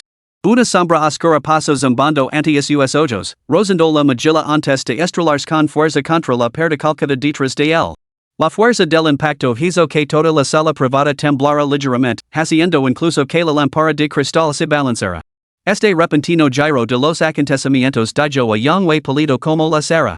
Esa sombra había pasado a solo 0,0,0,01 milímetros de su cráneo. Si hubiera girado la cabeza un poco más, podría haber perdido la vida. Cuando finalmente recuperó el sentido, se dio cuenta de que solo era un tirador metálico, arrancado de su support por alguna fuerza desconocida. Maldita si, quien cono. Apenas había rugido las palabras. Al instante siguiente, la oscura figura que aún estaba en la puerta irrumpió de repente en el interior. Todo se volvió borroso ante sus ojos cuando un puño del tamaño de un saco de harina se materializó ante él. ¡Pum! El golpe lo lanzó hacia atrás, pero en el aire, la sombra lo agarró por el tobillo y lo azotó con un violento golpe de revés. Una fuerza tremenda lo estrelló contra el suelo. ¡Pum! ¡Crack! El sonido de su hueso nasal rompiéndose resonó. Un agujero sangriento se abrió en su frente, probablemente seccionando los nervios. Todo su cuerpo se convulsionó violentamente, incluso así le salieron los zapatos. ¿Quién eres? Todo sucedió demasiado rápido. En un abrir y cerrar de ojos, su propio hermano menor había sido golpeado hasta quedar al borde de la muerte. El intruso no era otro que Chu Lufeng, que había acudido corriendo al recibir la noticia. Había activado su habilidad para mejorar la visión durante la carrera. Por lo que había sido testigo de cada detalle de la situación. Afortunadamente, la tía Xing no había sufrido ni un rasguño. Giró lentamente la cabeza, con los ojos brillantes de excitación sanguinaria. Una sola mirada. Sufficient para poner los pelos de punta. Yang Kaisen sintió un escalofrío que le recorrió la cabeza. Entre esos muslos gruesos y grasientos, un chorro cálido y maloliente goteaba. Seguridad. ¿Dónde está la seguridad? Yang Kaisen apenas había abierto la boca para gritar cuando un puño se estrelló contra su cara. Todo su cuerpo quedó aplastado por el impacto. Pum. Todo su cuerpo roto por el suelo. Pero ser gorda tenía sus ventajas. Podía aguantar una paliza. El golpe no la había dejado inconsciente. Solo lo había salido un par de dientes. Si participará en un concurso de bofetadas, ¿quién sabe esa ganaría? Pero desde luego no sería la contendiente más débil. Yang Kaisen miró a Chu Lufeng con terror. Un sonido ahogado escapó de sus labios. Ada dame. Pero Chu Lufeng permaneció en silencio. Simplemente la agarró por el cuello. La arrojó sobre el lujoso sofá y luego le dio una brutal bofetada a Yang Kaisen en la cara. Smack. Smack. Smack. Smack. Smack. Smack. Alternó las manos sin piedad. Le propinó más de una docena de golpes consecutivos. Solo cuando Chu Lufeng sintió que así lo entumecían las manos, cesó. Los ojos de Yang Kaisen estaban hinchados y entrecerrados, y sentía como se le hubieran revuelto el cerebro. Sus mejillas se hincharon como globos, y no eran simplemente una cabeza de cerdo. Sino una cabeza de cerdo pro plus max plus ultra edition. No se atrevía a mirar atrás. No podía evitar maravillas. Esta sala privada del Club Lani era realmente de alta categoría. Aunque el alboroto era casi ensordecido, nadie se acercó a echar un vistazo. Chu Lufeng echó un vistazo a las salas privadas de alrededor. Todos seguían bebiendo alegremente, sin prestar atención. De repente, entrecerró los ojos y fijó la mirada en el palco vecino. Dos figuras empuñaban bastones con cabezas de dragón doradas y platidas. Gracias a su capacidad de visión penetrante, distinguió algunos objetos bastante inusuales en su interior. Después de estudiar brevemente sus características y memorizar los detalles, Chu Lufeng finalmente levantó a la tía Xing y se preparó para partir. Al pasar junto a Yang Wei, que aún se retorcia. Le propinó una brutal patada en la ingle y luego le pisoteó repetidamente hasta reducirla a una masa de carne destrozada, dejándolo impotente de por vida. Sin embargo, incluso en medio de tal agonía, Yang Wei se negó a admitir la derrota. Era realmente un tipo duro. No emitió ni un solo sonido. Solo convulsions implacables. Una rebelión silenciosa. Sosteniendo a Xingyixian. Al ver su estado. Chu Lufeng ni siquiera necesitó su visión patológica. Podía saber exactamente lo que había sucedido. Ay, su dulce, inocente y hermosa tía. Solo un momento fuera de su vista y se había encontrado con una situación tan miserable. Pronto. Salió sin obstáculos del Club Lon y regresó al Bentley. Apenas se sentó en el coche. La tía Xing emitió un leve sonido, lo que llamó la atención de Chu Lufeng. La encontró con el seno fruncido, los ojos bien cerrados y solo la boca moviéndose rítmicamente. Al presenciar esta escena, Chu Lufeng instintivamente extendió la mano. Pero justo cuando estaba a punto de tocarla. En lugar de eso, levantó bruscamente la mano y acarició suavemente la mejilla ardiente de la tía Xing, con los ojos llenos de dolor. ¡Qué tía tan tonta! Aparte su edad y de ser pariente suya, tenía poco que ver con una tía. Sus pensamientos y acciones se parecían más a los de una joven ingenua que apenas había salido de la adolescencia. Recuerdo como, solo unos días antes, ella lo había dado una charla como mayor sobre hacer amigos y establecer contactos después de la universidad. Resultó que él era el verdadero tonto. De repente, Chu Lufeng recordó su nueva habilidad. Se preguntó si esta técnica que salva vidas podría resultar eficaz. Después de pensarlo mucho, decidió probarla. Oyala se pudiera rebobinar el tiempo. Chu Lufeng nunca habría utilizado este artilugio. Era como el desfibrilador que utilizan los médicos para reanimar a los pacientes con paro cardíaco. Sí, ese artilugio parecido el hierro que se presiona contra el pecho, el que devuelve la vida a los cadáveres. La tía Xing también se incorporó de un salto. Capítulo 27, La timidez ruborizada de la tía Xing. Colapso del personaje. Media hora más tarde. La tía Xing se acurrucó en el asiento trasero del Bentley, con el rostro sonrojado por la vergüenza. Sus dos piernas delgadas y blancas estaban suavemente recogidas, metidas debajo del asiento. Pequeño fong malvado. Pequeño fong travieso. Desgraciado xiao fong, malvado xiao fong, sinvergüenza xiao fong. Agarro un peluche del coche. Sus delicadas mejillas estaban sonrojadas, incluso las puntas de sus orejas brillaban en rojo. Con la mitad de la cara enterrada en el peluche, solo un par de ojos humidos, tímidos y timidamente hermosos se asomaban, robando miradas al perfil de Chu Lufong. Su boquita parlativa sin cesar. Sin embargo, con cada palabra, su timidez se acentuaba y el rubor de sus mejillas se intensificaba aún más. Chu Lufong conducia. Por el rabillo del ojo, vio el vestido ajustado de punto en el asiento del copiloto. Luego miró la adorable y tímida expresión de Xingishan en el espejo retrovisor. Se rió sin poder evitarlo. No es culpa mía, tía Xing. No tenía ni idea de que usted realmente. Tú, como te atreves a decir eso. Calate. Xingishan escondió toda su cara debajo del peluche. Pero este intento a medias de ocultar su rostro dejó el resto al descubierto.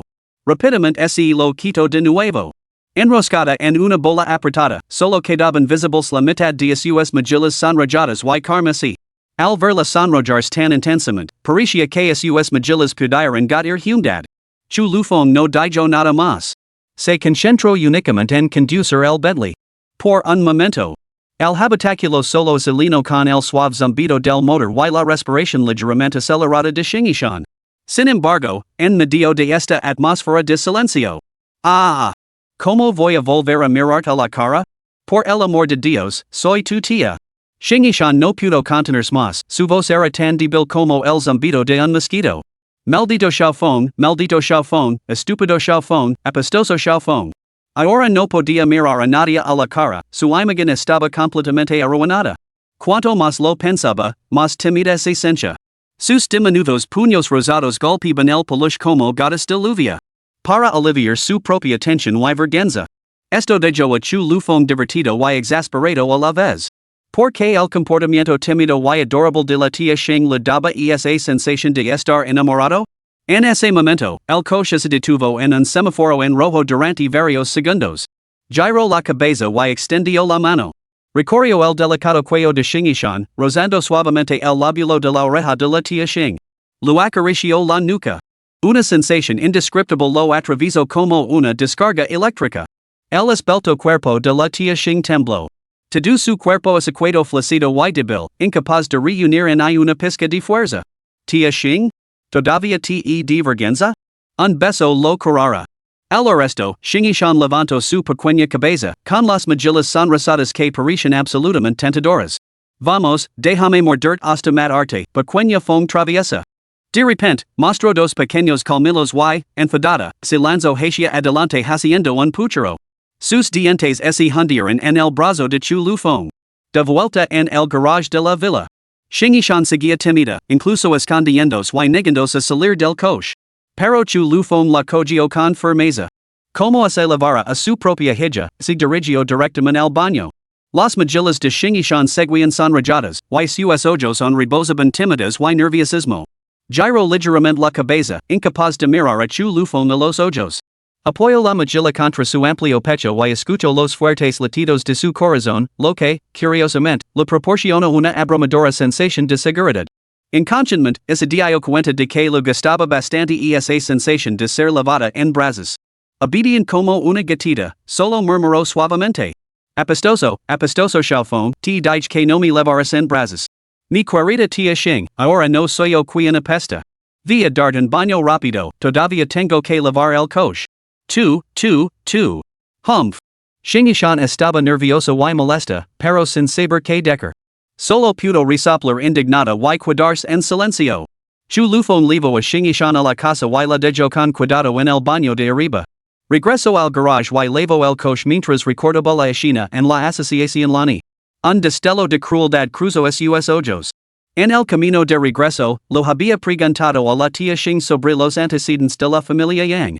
Efectivamente, eran formidables, auténticos pesos pesados según los estándares normales.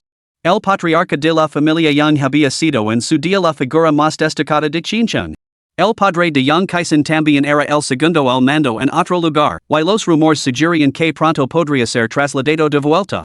Además, la influencia de la familia Yang era enorme, y sus conexiones intrincadas y complejas. Las líneas entre las esferas legítimas y ilícitas eran difusas. No solo ejercen su influencia entre la élite del mundo legítimo, sino que también tenían una autoridad considerable en los bajos fondos. Después de haber golpeado tan brutalmente a Yang Kaisen, y a Yang de bueno, simplemente lo dejaron lisiado. Este incidente ha creado un grave resentimiento. Hay que andar con cuidado a partir de ahora. Sin embargo, el lado positivo es que acabo de resolver un caso de asesinatos en serie. Ahora soy un auténtico héroe. Mi reputación está en su punto alto. La familia Yang no se atrevería a hacer nada abiertamente. Después de todo, esto se intensificará, el asunto se investigaría hasta el fondo. Por ejemplo, ¿por qué había ido Chulufong a la sociedad de Artelon? ¿Por qué los hermanos Yang habían tenido un conflicto con un estudiante de primer año como Chulufong? ¿Por qué Chulufong había recurrido a una violencia tan brutal? Todas estas preguntas podrían responderse revisando las imágenes de las cámaras de vigilancia.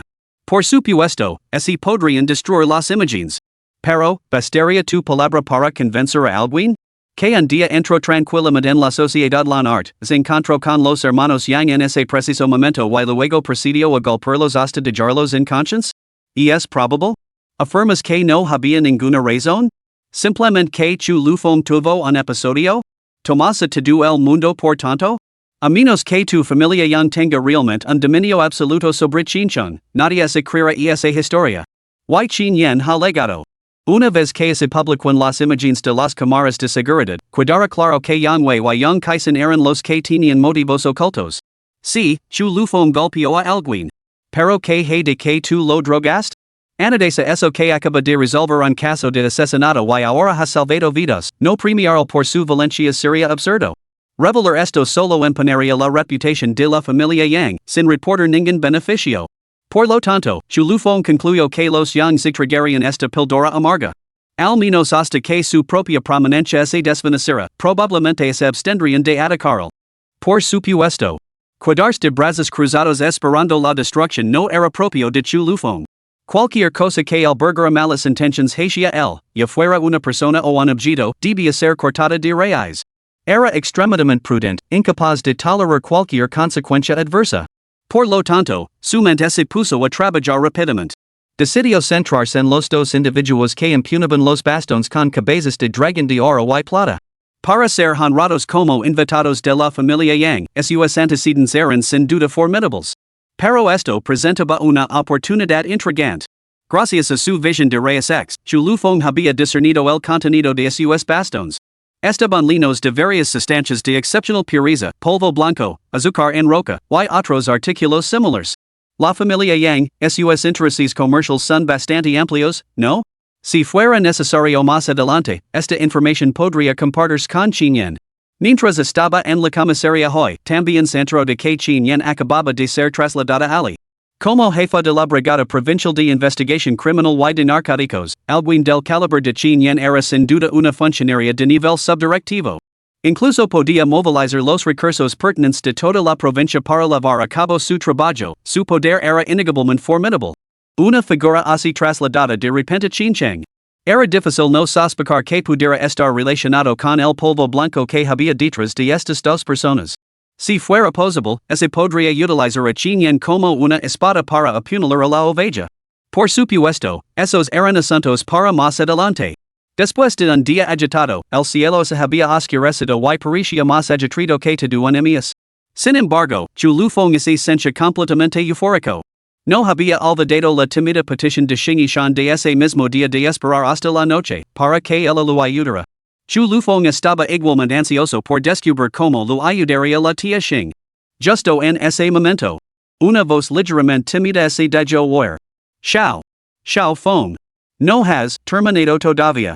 Chulufong levantó la vista y vio a la tía Xing de pie junto al balcón del segundo piso, con sus brillantes ojos fijos directamente en él. Tía Xing. Capítulo 28. Oh, caramba. Mamma me ha pelado. Segundo piso de la villa. El largo cabello de Xingishan que encascada sobre sus hombres, y su bonito rostro estaba adornado con un exquisito maquillaje.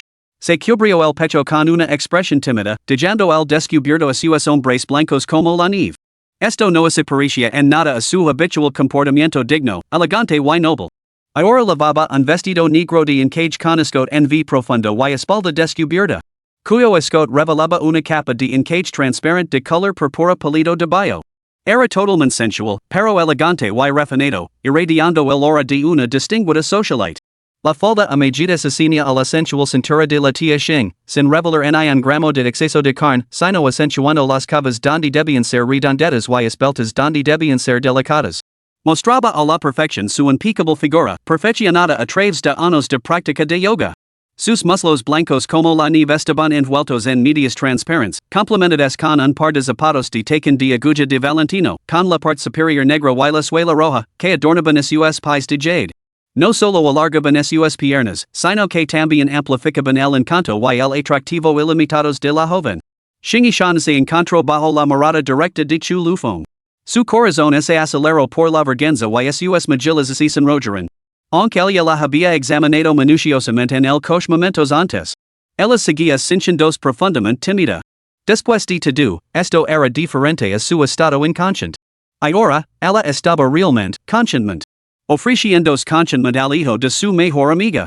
Sin embargo, una emoción inexplicable brotó dentro de ella. Nunca imaginó que él normalmente despreocupado y travieso chafón la miraría con tanta intensidad. Tampoco esperaba que, incluso al acercarse a la mediana edad, todavía pudiera cautivar al travieso chafón hasta tal punto. Por un momento, se sintió tímida y secretamente encantada. Este conjunto, rebosante de encanto seductor, era algo que había salido a comprar específicamente ese día después de separarse de Chu Lufeng. Había tardado mucho en elegirlo, consultando a varias dependientes. Todas coincidían en que este vestido largo era absolutamente irresistible para los hombres y tenía un gran atractivo para los jóvenes. Aunque el precio rondaba las 6 cifras, una suma considerable para alguien que actualmente estaba ahogado en deudas, lo había costado mucho desprenderse de él. Sin embargo, para lograr el efecto más impresionante y crear el recuerdo secreto más perfecto con Chu Lufeng, había apretado los dientes y lo había comprado. A juzgar por la reacción de Chu Lufeng, estaba completamente satisfecha. Cada centavo había valido la pena. La tía Xing miró fijamente el nervioso Chu Lufeng y murmuró con tono de reproche. ¿Por qué estás ahí parado como una estatua? ¿Te has vuelto tonto? Ven aquí. Chu Lufeng salió de su aturdimiento y se sonrojó. Se enorgullece de ser un maestro del romance. Nunca imaginó que algún día mostraría un lado tan lascivo. Sin embargo, mientras subía las escaleras, contemplando a la exquisita tía Xing, su delicado cuello empolvado se inclinaba con gracia hacia abajo, dejando el descubierto 2 segmentos de clavícula blanca como la nieve, con una piel tan suave y lacosa como la nada, tan tierna que parecía que iba a romperse al tocarla. Bajo el cálido resplandor, reflejaba un brillo sagrado y sobrecogedor. El simple hecho de mirarla lo aceleraba el corazón. Xing incluso se había maquillado meticulosamente. Normalmente era bastante perezosa. Durante todo el mes desde que se mudó, Chu Lufeng nunca había visto a Xing maquillada. Por supuesto, esto se debía en parte que la belleza natural de la tía Xing era excepcional. Si una belleza deslumbrante con maquillaje completo obtenía 99 puntos, entonces el rostro desnudo de la tía Xing era un 100 perfecto. Y ahora, con el maquillaje aplicado, era simplemente la cima de la perfección. Hace mucho tiempo que no me maquillo. No te rías de mí si estoy horrible. La tía Xing se mordió suavemente los labios rojos con sus dientes perlados mientras giraba la cabeza tímidamente, con una voz apenas audible. Y esa expresión tímida y adorable. Era como una joven doncella sonrojándose ante su amado. Chu Lufeng sintió que su respiración se volvía entrecortada. Maldita sea, no puedo soportarlo. Casi me sangra la nariz. ¿Dónde está la cura milagrosa? De prisa y arregla esto. Aunque Chu Lufeng solía comportarse con una arrogancia despreocupada. No era exagerado decir que en el fondo seguía siendo un muchacho de corazón puro. Comúnmente conocido como un virgin. Simplemente había visto demasiadas bellezas excepcionales. Las mujeres comunes apenas le llamaban la atención. Rara vez mostraba mucha reacción emocional. Pero Xing era diferente. Esta belleza exquisita y madura, su figura, su rostro, su gracia jaunty y inteligente, había cautivado por completo su corazón. Cada gesto, cada sonrisa y cada seno francido poseen un encanto que robaba el alma. No solo él, incluso un sabio de los cielos sería impotent ante sus encantos. Put. Los hermosos ojos de Shingishan se llenaron de risa. Era la primera vez que ve este lado de Chu Lufeng. Timidamente, ese apartó un mechón de pelo de la scene. No. No enciendas la luz. Estoy un poco nerviosa. Una sutil fragancia flotaba en el aire. Una mezcla única de aromas corporales, un aroma tenue y seductor. Justo entonces. ¿Cómo se llama el padre de papa? El padre de papa se llama. Papa, papa. De repente, un estridente tono de llamada de móvil rompió el silencio. Era el teléfono de Chu Lufeng. Tanto él como Shingishan se quedaron paralizados. Los ojos brumosos y humidos de la tía Xing recuperaron un atisbo de claridad, con la mirada desenfocada mientras miraba a Chu Lufeng. La fría luz de la luna se proyectaba sobre sus músculos esculpidos y rugosos, con líneas nítidas y definidas, que irradiaban una poderosa belleza, como un caballero sagrado cargando hacia adelante, bañado en luz divina. La mirada de Shingishan parecía completamente hipnotizada. Sus labios rojos se entreabren ligeramente, y un hilo de saliva cristalina formó un delicado cordón que goteaba desde la comisura de su boca. No. No contests. Chu Lufeng no le hizo caso. El timbre se hizo casi inmediatamente. Pero entonces. El teléfono volvió a sonar, claramente la persona que llamaba había vuelto a marcar. ¿Cómo se llama el padre de tu padre? El padre de tu padre se llama. Papa. Chu Lufeng estaba furioso. Se giró hacia un lado para coger el teléfono, dispuesto a soltar una avalancha de insultos, pero al ver el identificador de la llamada, todo su cuerpo se paralizó. Lin Wan Shu. Maldita sea. Era su madre quien llamaba. Su reacción despertó la curiosidad de Shingishan. Ella lo miró con sus ojos humidos y brumosos, desconcertada.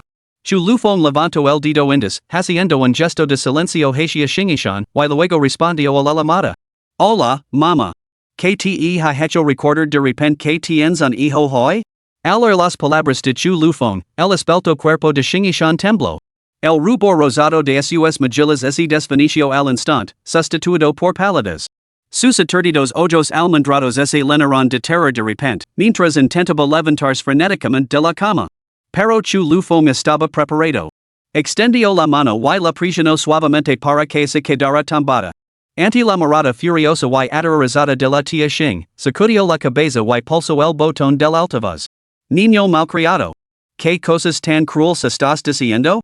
Si te atreves a volver a decir tonterías, cream, estar allí en un santiamen. Te creo. ¿Qué pasa, mamá? Pareces un poco enfadada. ¿Quién ha estado molestando a tu vieja madre? Díselo a tu buen chico y yo iré a darle una paliza. Dijo Chu Lufeng. Colocó suavemente el teléfono sobre el abdomen liso y pleno de Shingishan. La expresión de Shingishan era tensa frente el seno y miró con fiereza a Chu Lufeng. Pero Chu Lufeng solo esbozó una sonrisa pícara, con una expresión tenida de sorpresa. ¿Por qué se había dado cuenta de algo?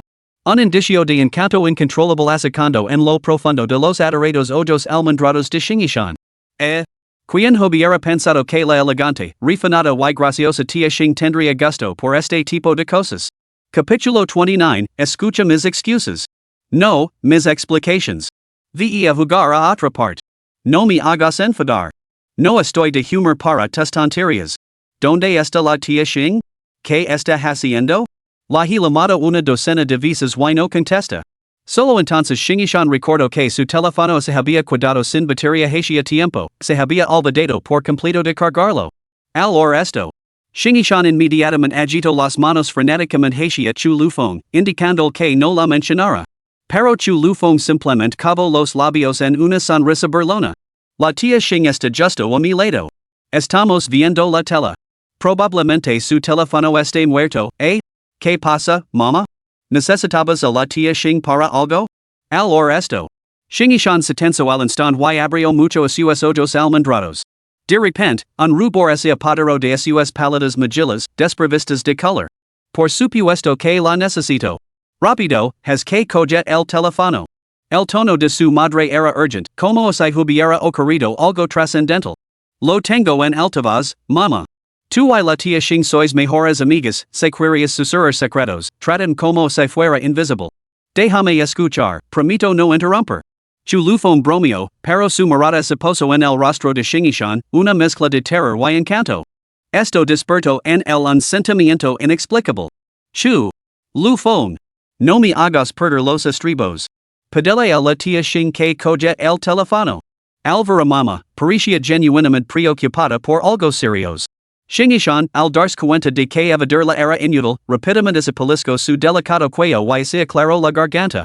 Su voz estaba ligeramente ronca cuando respondió. ¿Qué pasa, Wanshu?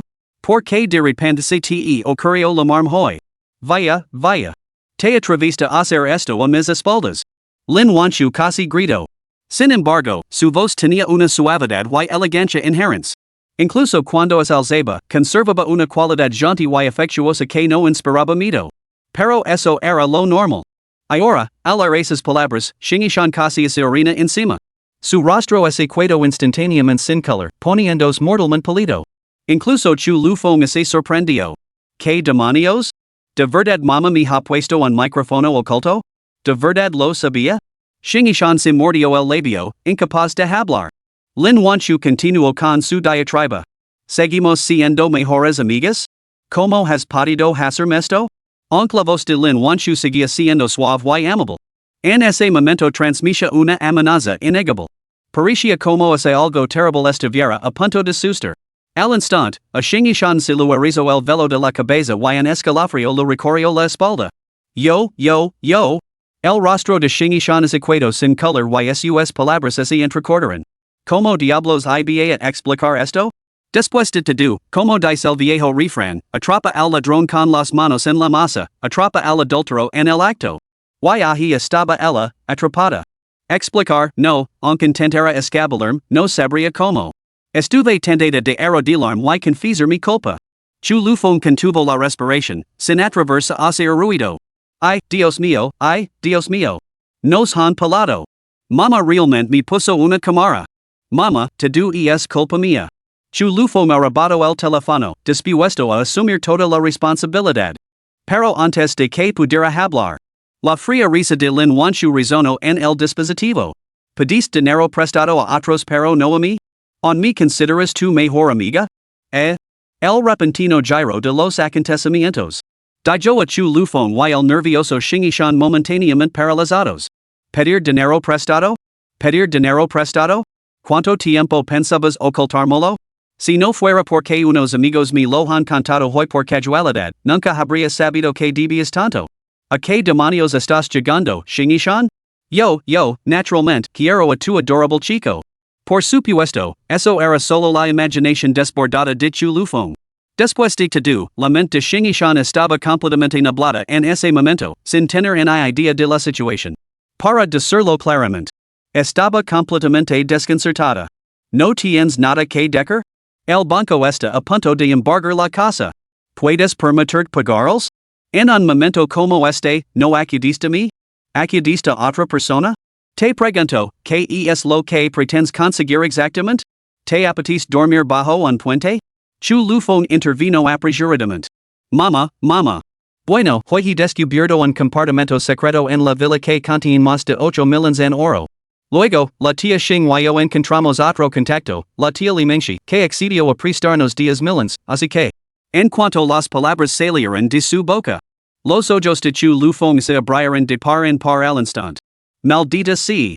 Había dicho lo que no debía. Chu lufong se sintió completamente nervioso, con la mente en blanco. Decir eso ahora era como provocar deliberadamente una guerra, ¿no? Efectivamente. Un silencio inquietante se apoderó del otro extremo de la línea. Pero parecía más bien la calma antes de la tormenta. Solo le legaron dos palabras débiles y suaves. Je. Así que eso es lo que pasa. Estás buscando a Limengshi. Pum. El cielo se había caído. Chu lufong, que conoce a su madre al dedillo, lo entendió perfectamente. Bajo sus tranquilas palabras se escondía un supervolcán a punto de entrar en erupción. Esa voz suave no era más que la compostura que había cultivado durante mucho tiempo. Pero ahora, la furia que se desataba dentro de Mama estaba a punto de romper las cadenas de la razón. Shingishan estaba a punto de llorar de ansiedad. Arrebató el teléfono y se apresuró a explicar. No es eso, Wanshu. No es que no pensara primero en ti. Pero ahora estoy en un lío, debo mucho dinero. Aunque pudiera prestado, no estaría segura de poder devolverlo. Pedir prestado tanto dinero. Si otros no pueden devolverlo, es una cosa, pero tú no puedes permitir el lujo de incumplir el pago. Tienes que criar a Xiaofeng. Esto es un pozo sin fondo. El silencio persistió al otro lado del teléfono. Shingishan sencha que cada segundo se alargaba agonizantemente, y finas gotas de sudor se formaban en su pálida frente. Lo siento, Wanshu.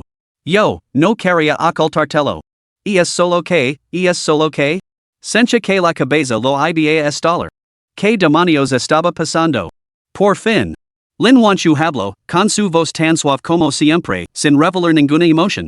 Está bien. ¿Por qué estás tan nerviosa? No soy irracionable. Pedir prestado a una persona es lo mismo que pedir prestado a otra. Otros no podrían conseguir préstamos on quisieran. En cuanto a mí, bueno, la empresa ha tenido algunos problemas últimamente.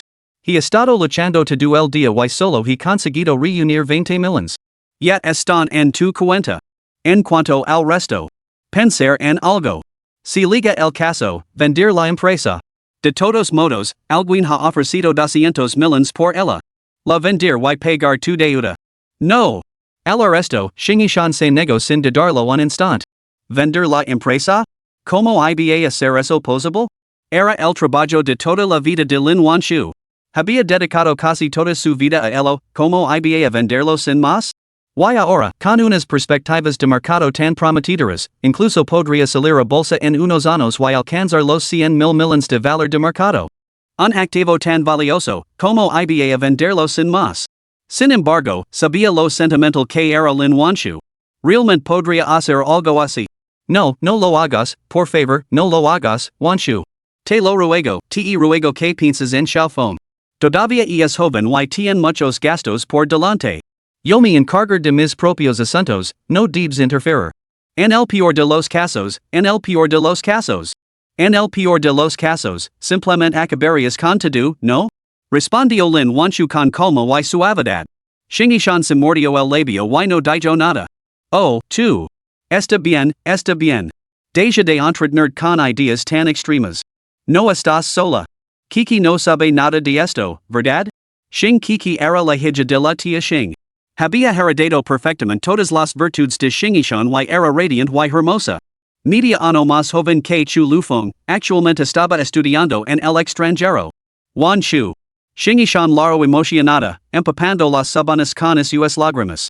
On no es lo he dica a cucú. Deja que estudie en el extranjero en paz. Mejor no así lo digas. Nuestros asuntos de adultos no deberían ser una carga para una niña, sería demasiada presión. Mañana le transferí un millón a cucú. Así que no lo demás vueltas. Págalo poco a poco. Solo es dinero, no te lo puedes lavar cuando te veas. Si se acaba, encontraremos más, ¿de acuerdo? Lin Wanshu habló con suavidad. Su voz era relajante, como escuchar ASMR. O como pedir por Norwegian Wood. Incluso a través del teléfono. Se podía imaginar la leve sonrisa en el rostro de Lin Wanshu, su mirada suave y cálida. De todos modos, ahora tienes casi 40 millones en tus manos, ¿no? Eso debería bastarnos por un tiempo. El resto de la deuda, la pagaremos poco a poco. No es gran cosa. Lo sé. Las lágrimas de Shingishan fluyen sin control. El deseo de ganar dinero alcanzó su punto álgido en ese momento. Se secó las lágrimas con manos temblorosas, con la voz ahogada por los sollozos. Wanshu, menos mal que tú y Xiaofeng siempre habías estado a mi lado. Sin vosotros dos, realmente no sabría qué hacer. Dios mío, después de todos estos años sigo sin superar ese hábito de llorar. ¿Cuántos años tienes, por cierto? Lin Wanshu parecía exasperada mientras se presionaba las scenes con los dedos. Xiaofeng, ese pequeño granuja no te ha causado ningún problema últimamente, ¿verdad? Al ver que mamá lo mencionaba incluso mientras charlaba sobre sentimientos con su mejor amiga. Los ojos de Chu Lufeng parpadearon y una sonrisa picarosa se dibujó en sus labios. Xiaofeng, Los ojos de la tía Xing se abrieron de par en par al instante. Contemplando a Chu Lufeng banado por la fresca luz de la luna. Se sintió nervioso y molesta al mismo tiempo. Capítulo 30, Chu Lu Feng. No molestes a tu tía Xing. ¿Qué lo pasa? ¿Te ha estado causando problemas? Demelo, yo lu dar una buena charla. Chu lufon intervino apresuradamente. Espera, mama. No uses esas preguntas capciosas. Si quieres disciplinar a tu hijo, solo tienes que decirlo. Mi limpiar y volveré volando para recibir una buena paliza, no hace falta todo este sin sentido. Estoy hablando con tu tía Xing. ¿Por qué te entremetes? Cierra la boca. La actitud de Lin Wanchu era mucho menos amable. Se podía percibir una ira persistent por haberla mantenido en la ignorancia. Pero con su mejor amiga y enfadada, no podía permitirse perder los estribos. Y Chulufón. Tendría que hacer de chivo expiatorio. Chulufón abrió la boca, se atragantó, pero no le salió ningún sonido. En cambio, esbozó una sonrisa resignada. Después de todo, era su querida madre. ¿Qué otra cosa podía hacer? ¿Se suponía que debía contestar? No era necesario. En realidad, que su madre lo regañara era bastante agradable. No lu de más vueltas. Solo dime la verdad. Bueno. Xiao Feng, el rostro pálido de Xingishan se sonrojó, y sus humidos ojos color melocotón miraron con fiereza a Chulufón. Pero este último mostraba una expresión de total indiferencia. Dejándola completamente indefensa. Why? ¿Cómo diablos se suponía que debía dejar esto? ¿Preocupación? ¿Preocupación por qué? ¿Preocupación por quién? Sin embargo, las palabras balbucientes de Xingishan sonaban completamente diferentes a los oídos de Lin Wanchu. Chu. Lu. Feng. Dejad de molestar a la tía Xing. Comporteos bien. Incluso con la formidable fortaleza mental de Chu Lufeng, escuchar eso mientras estaba completamente absorto en su trabajo casi destrozó su compostura. En serios, mama. ¿Tú también tienes un sistema? ¿O tal vez uno que te otorga visión divina? ¿De qué otra manera podría ser que todo lo que dices si tan perfectamente oportuno? Se colmo. Me portar muy bien. Al ver su expresión dócil. Xingishan soltó de repente una risa platita y tintineante. Wanchu, no deberías asustar hacia Xiaofeng. ¿Qué profunda herida psicológica lu has dejado? Normalmente es intrépido como pocos, pero un solo grito tuyo funciona mejor que cualquier otra cosa. Bah, ese lo tenía merecido. Xingishan se rió hasta doblarse por la cintura, con sus labios rojos cereza entreabiertos en una perpetua diversión. Tranquilo, Xiaofeng ahora se porta muy bien y es muy obediente. No hay por qué preocuparse. Y, sinceramente, si no hubiera sido por el consolendom hoy, no sé cómo lo habría soportado. Este era el sentimiento genuino de Xingishan. También era la razón fundamental detrás de sus acciones actuales. Después de todo, si no hubiera sido por la ayuda repetida de Chu Lufeng. A través de la impotencia de la bancarrota, las consecuencias de ser drogada después de pedir dinero prestado. No se atrevía a imaginar que valor o dignidad lo habría cuidado para seguir adelante.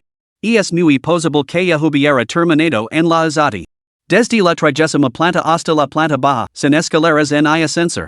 Xiaofeng me escucha atentamente y no me ha maltratado. Los brillantes ojos almendrados de Xingishan se posaron en Chu Lufeng. Un efecto descarado se extendió por sus mejillas carmesí. Ah, sí. Bueno, entonces parece que es algo útil. Ha estado persiguiendo chicas en la escuela. Al ver que la conversación no había en ninguna parte. Chu Lufeng cogió apresuradamente el teléfono. Sí, mama. Es tarde, deberías descansar. Voy a colgar. Te quiero, mama. Mua. Terminó apresuradamente la llamada. Luego volvió al asunto serios que tenía entre manos. Pero Xingishan no estaba dispuesta a aceptarlo. Lo volteó, lo inmovilizó debajo de ella, le retorció las orejas con ambas manos y le gruñó con ferocidad. Via, Chu Lufeng. ¿Te has vuelto loco? ¿Cómo te atreves? Mientras hablaba. De repente se dio cuenta de que esa posición era bastante. Sus mejillas se sonrojaron. Por un momento. Era una visión de belleza tímida, absolutamente cautivadora. Cuando Chu Lufeng y la tía Xing despertaron, ya eran las 9 de la mañana siguiente. Dada su constitución física, no debería haber estado demasiado agotado. Sin embargo, los acontecimientos del día anterior habían sido abrumadores. Primero, la lucha a vida o muerte con los ladrones, luego el rescate de la tía Xing y la paliza a los hermanos Yang. Al regresar, la noche se convirtió en una locura total. Solo al amanecer, finalmente se sumió en un sueño profundo. Fue el sueño más reparador que había tenido en mucho tiempo, como se lo hubieran transportado a otro reino, con los ojos cerrados, con los ojos abiertos, y habían pasado horas. Especialmente la sutil fragancia que llenaba la habitación y ese aroma distintivo. Adormían a chu lufong en un sueño profundamente relajante. Incluso tuvo un sueño un poco perverso, en el que no solo aparecía la tía Xing, sino también, cuando ese rayo dorado de luz del sol entró por la ventana. Resultó bastante deslumbrante. Chu lufong entrecerró los ojos y se protegió con su robusto brazo. Quizás el movimiento fue un poco demasiado brusco, lo que molestó a Xingishan, que estaba a su lado. Un suave y dulce murmullo escapó de los seductores labios rojos de la tía Xing. La tía Xing abrió lentamente sus dulces ojos. Sus pupilas luminosas, tan deslumbrantes como las estrellas en el cielo nocturno, revolotearon bajo sus largas pestañas ligeramente rizadas. Sin embargo, rápidamente pareció recordar algo. Sus pupilas se contrajeron y cerró los ojos rápidamente.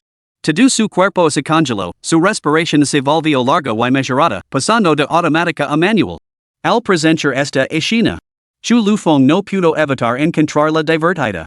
No esperaba que la tía Xing, esa belleza madura, elegante, graciosa y serena, mostrara un comportamiento tan infantil. Incluso después de su íntimo intercambio, seguía siendo tan tímida.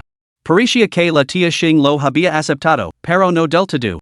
Aunque no compartían lazos sanguíneos, él seguía siendo el hijo biológico de su mejor amiga, su menor, criado ante sus ojos desde los días de los pantalones abiertos por la entrepierna. Y ahora se había convertido en su. Un rubor momentáneo era natural. Chu lufong decidió no revelar la timidez de la tía Xing. En cambio, admiró en silencio sus rasgos gentiles y inteligentes. El rostro exquisitamente delicado de Xingishan. En hay demasiado pocos, solo dos ojos, dos fosas nasales, una boca. Aunque todo el mundo poseía estos rasgos. En el rostro de la tía Xing resultaban tan llamativamente hermosos, tan absolutamente perfectos. La cálida luz dorada del sol bañaba sus delicadas y tiernas mejillas, irradiando un resplandor sagrado y maternal que penetraba en el alma. Este momento no duró mucho, ya que, al fin y al cabo, finger estar dormido bajo una mirada tan atenta resultaba imposible de mantener. La tía Xing abrió los ojos con un suspiro. Avergonzada y molesta, le regañó en tono jugwaitan. Phone, pequeño travieso. ¿Cuánto tiempo más piensas quedarte mirando? Chu lufong permaneció completamente imperturbable. Si pudiera, quería que fueras lo primero que viera cada mañana al abrir los ojos. Vite, pequeño granuja. Fuera. Xingishan lo instó, con las mejillas sonrojadas. Intentó incorporarse, pero de repente se dio cuenta de que todavía estaba desnuda bajo las sábanas. Así que solo pudo acurrucarse dentro, asomando la mitad de su pequeña cabeza sonrojada. Dame un beso primero. Chu lufong comprendió que Xingishan necesitaba tiempo para adaptarse. Después de todo, sus preocupaciones eran diferentes a las de él. Como te atreves, pequeño granuja? Bajo la mirada amplia y feroz de la tía Xing, Chu lufong sonrió con picardia, acariciando su pequeña cabeza y presionando sus labios contra los de ella. Sus cálidos alientos se mezclaron en las mejillas del otro. Un murmullo magnético escapó de la garganta de Chu lufong. Tía Xing. Te quiero. Xingishan se quedó paralizada por un momento. Luego cerró lentamente los ojos y sacó sus pequeñas manos de debajo de las sábanas. Acariciaron el rostro cincelado y rudo de Chu lufong. Ella respondió apasionadamente a ese beso matutino. Después de un largo rato, sus labios se separaron. Vio a Chu lufong salir. Su espalda ancha y considerada cerró la puerta del dormitorio tras de sí. La mirada de Xingishan se volvió confusa mientras inclinaba la cabeza y observaba el brillante cielo fuera de la ventana. Lentamente, cuatro palabras escaparon de sus labios carmesí. Yo también te quiero. Capítulo 31, El Ojo del Valor. Puedo ver el retorno de la inversión. Justo cuando salió por la puerta del dormitorio. La voz del sistema resonó de repente en su mente. Ding. Se ha detectado que el anfitrión ha ayudado a Xingishan a escapar del peligro. Adquirido, Ojo del Valor. Ojo del Valor, cuando el anfitrión observa un objeto a través de esta visión clarividente, genera una valoración completa.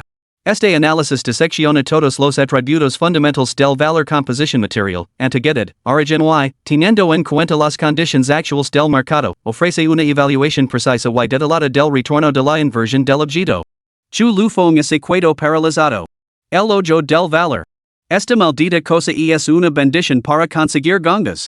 Solo con la descripción, Chu lufong supo que revelaría tanto tesoros raros como objetos mundanos con total claridad, y mostraría su tasa de rendimiento, lo que significaba que podría ver el valor potencial máximo de cada objeto. Eso sí que es impresionante. Después de todo, aunque su clarividencia le daba una ventaja innata en las apuestas de jade. Pero el comercio de apuestas de jade era traicionero. Los objetos comunes eran una cosa, pero los países que valían decenas de millones eran habituales. Una sola fluctuación en el regueto podía hacer variar el precio en cientos de miles. Incluso después de descubrir jadita de primera calidad, no podía determinar su valor exacto. Pero ahora, con el ojo del valor, podía estar absolutamente seguro. Y. El corazón de Chu lufong ardía de emoción. Este ojo del valor no solo ofrecía una ventaja sin igual en las apuestas de jade. También podía autentificar tesoros, conseguir gangas en antigüedades y mucho más. Eso sí que era impresionante. El comercio de antigüedades era igualmente traicionero. Un artículo recién salido de la cadena de producción la semana pasada podía ser promocionado por el comerciante como recién desenterrado de las dinastías Shang o Zhou. Una baratija sin valor valorada en 8 yuans? Pedirían 80,000. No solo los novatos, incluso los veteranos experimentados a veces comisioneros y acababan haciendo el ridículo. Pero ahora, toda esa ansiedad era innecesaria. Bajo el ojo del valor, y fuera un tesoro o oro enterrado en estercal, nada podía esconderse. Reprimiendo su emoción, Chu lufong miró instintivamente el reloj que tenía en la mano. Parpadeó. En un instante. Una fuerza peculiar surgió ante su visión, proyectando una pantalla luminosa dentro de su mirada. La historia de la marca del reloj, la artesanía, la composición de los materiales, las fluctuaciones actuales del mercado y la revalorización prevista para el próximo año se materializaron en su mente. Este fue el regalo que la había dado la tía Xing cuando se mudó con Xingishan. Artículo evaluado, reloj Rolex. Historia de la marca Rolex, fundada en 1905 por Hans Wilsdorf y. Material, 18K. Año, contemporáneo. Estado, 90% nuevo. Valor de mercado, 48,000 yenes. Tasa de rendimiento, 8%. Bastante preciso. Una leve sonrisa se dibujó en los labios de Chu lufong. Cuando era nuevo, este reloj había costado algo más de 50,000 yuans. Su depreciación actual era perfectamente normal. Xiao Feng, ¿qué estás mirando? Justo en ese momento. La voz nítida y melodiosa de Xingishan resonó de repente. Había cambiado a un vestido blanco de encaje bien entalado que acentuaba perfectamente su sensual figura y irradiaba un encanto intelectual. Lavaba el pelo elegantemente recogido, lo que le confería una dignidad y una elegancia nobles. Un costoso collar de diamantes azules colgaba de su delicada clavícula, similar al jade, con su esbelta cadena cayendo con naturalidad. El diamante parecía dispuesto a sumergirse en las profundidades de su, como se estuviera a punto de caer en un abismo sin fin. Su voluptuosa figura estaba cenada por la falda blanca ajustada, redonda y lina como un corazón perfecto. Bajo el estrecho dobladillo de encaje, emergen dos piernas esbeltas y blancas como la leche, miembros delicados y desprovistos de cualquier exceso de carne. Sus delicados pies blancos como la nieve estaban enfundados en zapatos de tacón blancos, lo que acentuaba la figura de Xingishan con un mayor gracia y encanto. Banada por la brillante luz del sol. Parecía un hada descendida del cielo, irradiando una elegancia fresca y sobrenatural. Un ligero rubor adornaba las mejillas de la tía Xing, pero su tez brillaba con más intensidad de lo habitual. Todo su ser parecía transformado, radiante y lleno de vida. ¿Qué pasa? ¿Te apetece cambiar de reloj? Vamos a elegir uno. Antes de acercarse, Chu lufong percibió la fragancia distintiva y conmovedora, única de la tía Xing. No. Tía Xing, ¿estás esplendida? ¿Tienes planes para hoy? Chu lufong apartó la mirada. Unos ojos penetrantes escrutaban a Xingishan de arriba abajo sin ningún tipo de miramientos. Bajo esa mirada tan intensamente invasiva. Xingishan sintió que se lo enrojecían las mejillas y que el corazón le latía con fuerza. Bajó ligeramente la cabeza. Intentando ocultar el rubor provocado por la mirada de Chu lufong, giró ligeramente la cara, como para evitar ese intenso escrutinio. Sin embargo, como se reunía a valor, se volvió y murmuró suavemente. ¿No tener planes significa que no se puede arreglarse? Mientras hablaba, se colocó suavemente un mechón de pelo detrás de la oreja, un gesto elegante y ligeramente seductor. Ya vio. Una mujer se adorna para quien le gusta, Chu lufong se acarició la barbilla, con una sonrisa pícara en los labios. Tia Xing, si sincera. Se ha arreglado especialmente para mí? Normalmente, la tia Xing se vestía con lo que le resultaba cómodo, y rara vez se adornaba con tanta elegancia etérea. La mirada de Xing se desvió evasivamente.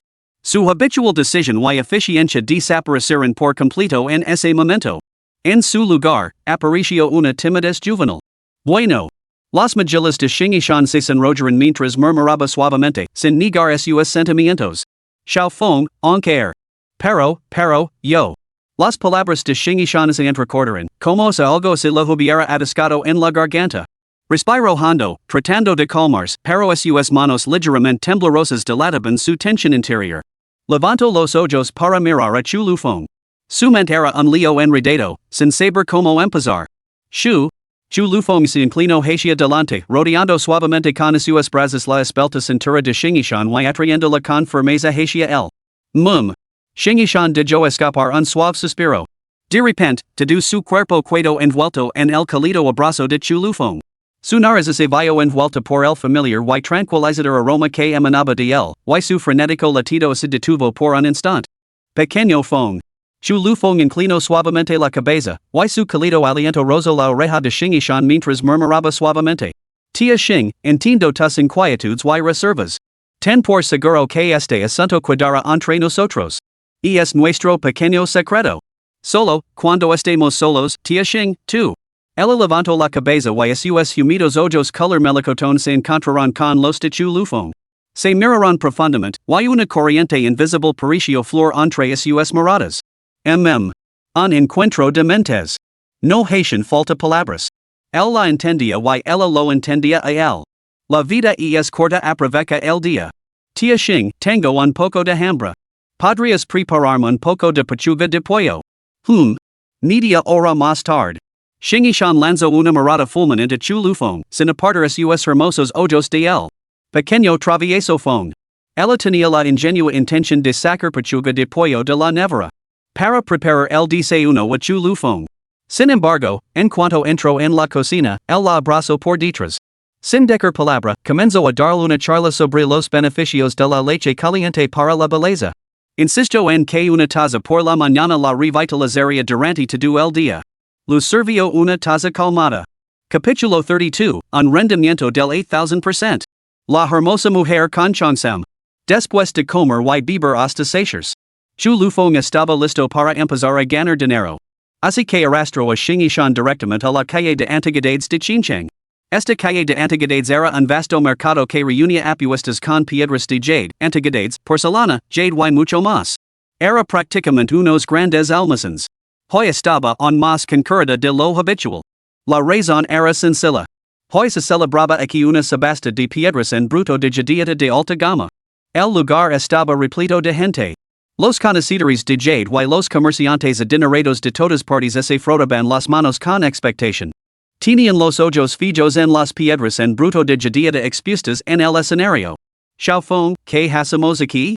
Xing observó el bullicioso mercado de piedras de jade. La deslumbrante variedad de piedras, los comerciantes sin escrúpulos y los guías turísticos que trabajaban en equipo para avivar el entusiasmo de los turistas por apostar. Todo ello la dejaba perpleja. Seguro que no estarás pensando en ganar dinero apostando por piedras de jade, ¿verdad? A Xing nunca lo habían gustado especialmente esas cosas. No creía que tuviera tanta suerte como para que ella, una completa novata, pudiera encontrar tesoros que ni siquiera los expertos podían detectar. Solo estamos echando un vistazo, ya sabes. Quién sabe, quizá tengamos suerte. Chu Lufeng miró a su alrededor mostrando bastante interés. En realidad, estaba escaneando los puestos con su ojo del valor, buscando cualquier cosa que valiera la pena comprar. Deberíamos irnos, Xiao Feng. ¿No crees en este tipo de cosas? Xing enganchó afectuosamente su brazo al de Chu Lufeng, con sus hermosos ojos nublados por la preocupación. Aquí no encontrarás ninguna ganga. Podemos ganar dinero poco a poco, no hay necesidad de tomar atajos. Tenía que Chu Lufeng se dejar elevar y se obsesionara con esta peculiar forma de juego.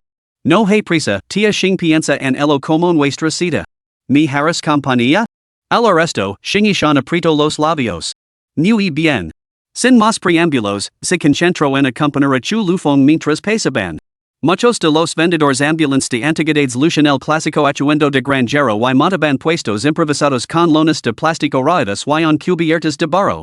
Sus miradas frenéticas y rápidas transmisión en air de mis tesoros son mal habidos, mejor ocultarlos y venderlos solo a quienes realmente los aprecian.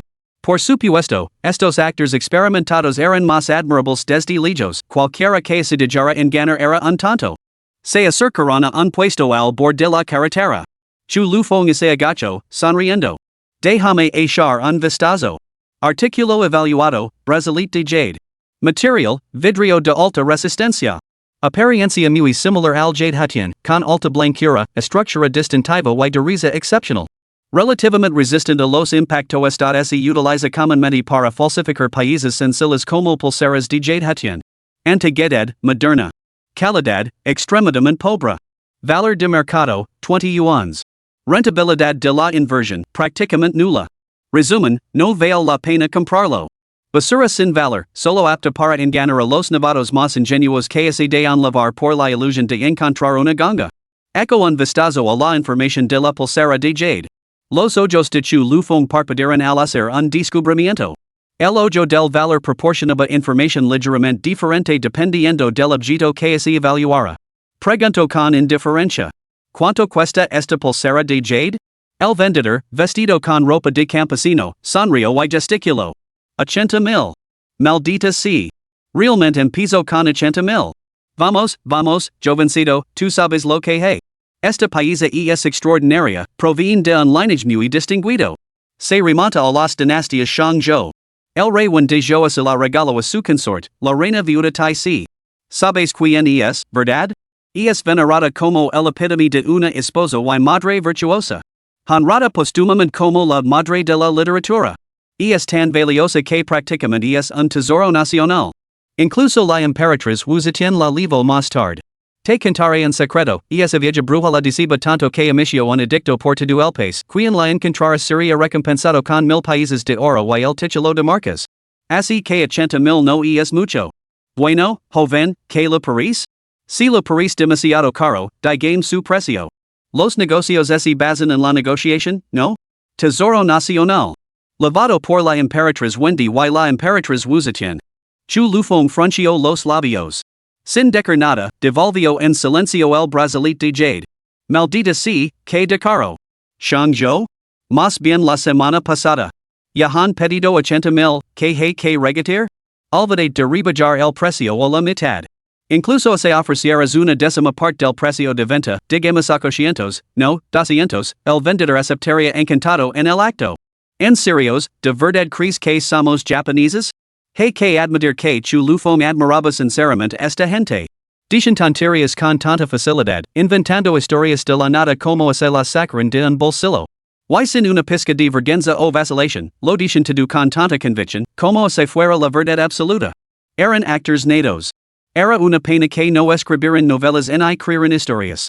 Echo un vistazo a los demás artículos del puesto. Artículo, porcelana de jade. Antigüedad, moderna. Calidad, extremadamente mala. Valor de mercado, 81 yuans. Rentabilidad de la inversión, prácticamente nula. Resumen, no vale la pena comprarlo. Basura sin valor, solo apta para engañar a los novatos más ingenuos y hacerles creer que han encontrado una ganga. Artículo, caligrafía. Época, moderna. Valor de mercado, 10 yuans. Rentabilidad de la inversión, prácticamente nula. Resumen, no vale la pena comprarlo. Basura sin valor, solo apta para engañar a los novatos más ingenuos que se dejan engañar por los planes para hacerse rico rápidamente. Artículo, jade Rui. Época, moderna. Valor de mercado, 9 yuans. Rentabilidad de la inversión, prácticamente nula. Conclusion, basura. Chu lufong, maldita sea. Examinando cada artículo. Nada más que basura de 2 dígitos. Más de 100 artículos y hay uno solo que valga 100 libras. Todo basura. Pero, de nuevo, estas baratillas de los puestos del mercado no eran antigüedades auténticas para empezar. Solo artesanías modernas producidas en masa con un valor intrínsecamente bajo. Si fueras al mercado mayorista de EU, serían aún más baratas, probablemente costarían solo una libra o dos fabricarlas. Encontrar una ganga era completamente imposible. Sin embargo, mientras chu lufong examinaba los puestos, el vendedor lo ofrecía alegremente los precios. ESA cuesta 30,000, ESA 50,000, ESA 70,000, ESA 100,000. Pero ese estás interesado, te la dejo en 80,000. Maldita sea, que estafa. Solo serve para desplumar a novatos despistados. Por supuesto, todo es consensuado. Consideralo como la matrícula que pagan esas almas ingenuas que suenan con Jesús ricas de la noche a la mañana. Cuando un vistazo a los otros puestos, era la misma historia, nada más que basura, en un solo artículo decente a la vista. De vez en cuando, algo duplicaba su precio, como 10,000 que se conversion en 20,000, pero a chu lufong no lo importaba. Incluso regatear por ellos sería una pérdida de tiempo. No podía entender cómo lo conseguían esos cazadores de gangas. De donde venían esas ganancias inesperadas, decenas de miles, incluso millions, solo por tropezar con ellas? Chu lufong, desde luego, no había visto nada que valiera la pena. Confiar en las antigüedades para encontrar una ganga era prácticamente imposible. Mejor fijarse en las piedras de jade. Al menos con esas, todavía había posibilidades de arriesgarse. Justo cuando estaba mirando sin interés a su alrededor. De repente, apareció ante sus ojos una tasa de rendimiento asombrosa. Artículo tasado, piedra de jadiata en bruto. Precio de venta, 200,000. Valor de mercado, 16 millones. Tasa de rendimiento, 8,000%. Resumen, valor excepcionalmente alto. Rendimiento excepcionalmente alto. Vale la pena adquirirlo. Chu lufong? ¿Qué demonios?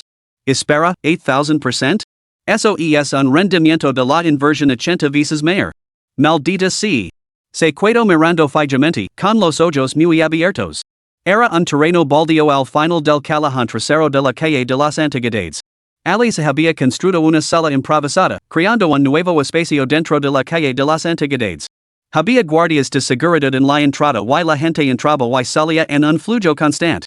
Gracias a su clarividencia, chu lufong vio que se habían instalado más de 100 puestos dentro del recinto, cada uno de los cuales exhibía piedras de jadiata en bruto. A simple vista, había al menos varios miles de países de jadiata en bruto. Al otro lado de la sala, se proporcionaban diversas máquinas de corte para aquellos que deciden cortar sus piedras en el acto. Se seguían transportando continuamente grandes cantidades de piedras de jadiata en bruto. La tasa de rendimiento 80 veces superior mencionada anteriormente. Se refería a una piedra de jadiata en bruto del tamaño de una pelota de baloncesto. Junto a la piedra en bruto, había una mujer con un cheongsam. Lavaba el pelo elegantemente recogido, un maquillaje impecable y una figura increíblemente curvilínea.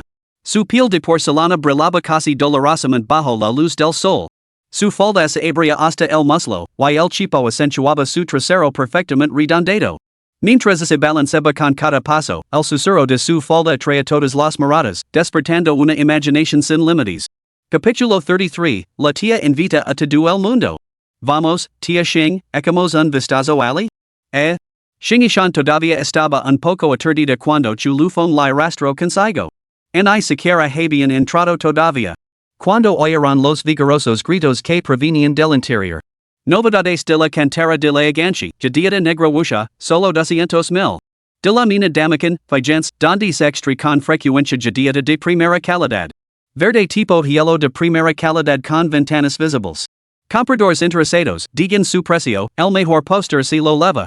Al presentar esta escena, chu lufong sacudió ligeramente la cabeza. Este nuevo mercado de piedras en bruto de jadiata sin duda tenía algo que ofrecer. Aunque se podían encontrar piedras en bruto de jadiata en las calles principales del distrito de antigüedades, en su mayoría eran basura, sin nada que valiera la pena.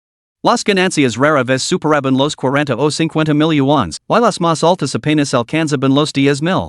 Todo eran cosas de poca monta. Este lugar, sin embargo, era el verdadero paraíso para los apostadores de jadiata. Bastó con un simple vistazo para que los datos se materializaran ante los ojos de chu lufong. Artículo evaluado, jadiata en bruto de piel de harina negra. Description, esta jadiata en bruto de piel de harina negra presenta una corteza densa y de color negro azabache con partículas de harina de grano fino distribuidas uniformemente que exhiben un cierto brillo aceitoso. Su interior tiene potencial para producir jadiata verde de tipo glutinoso.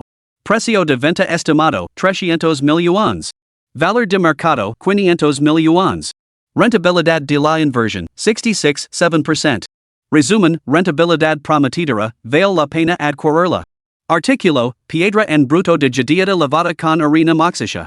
Description, esta piedra en bruto de jadieta lavada con harina moxisha presenta una piel de color blanco grisáceo, con una textura dura y compacta.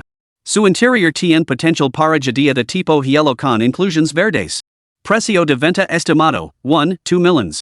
Valor de mercado, 2, 8 millions. Tasa de rendimiento, 133, 3%.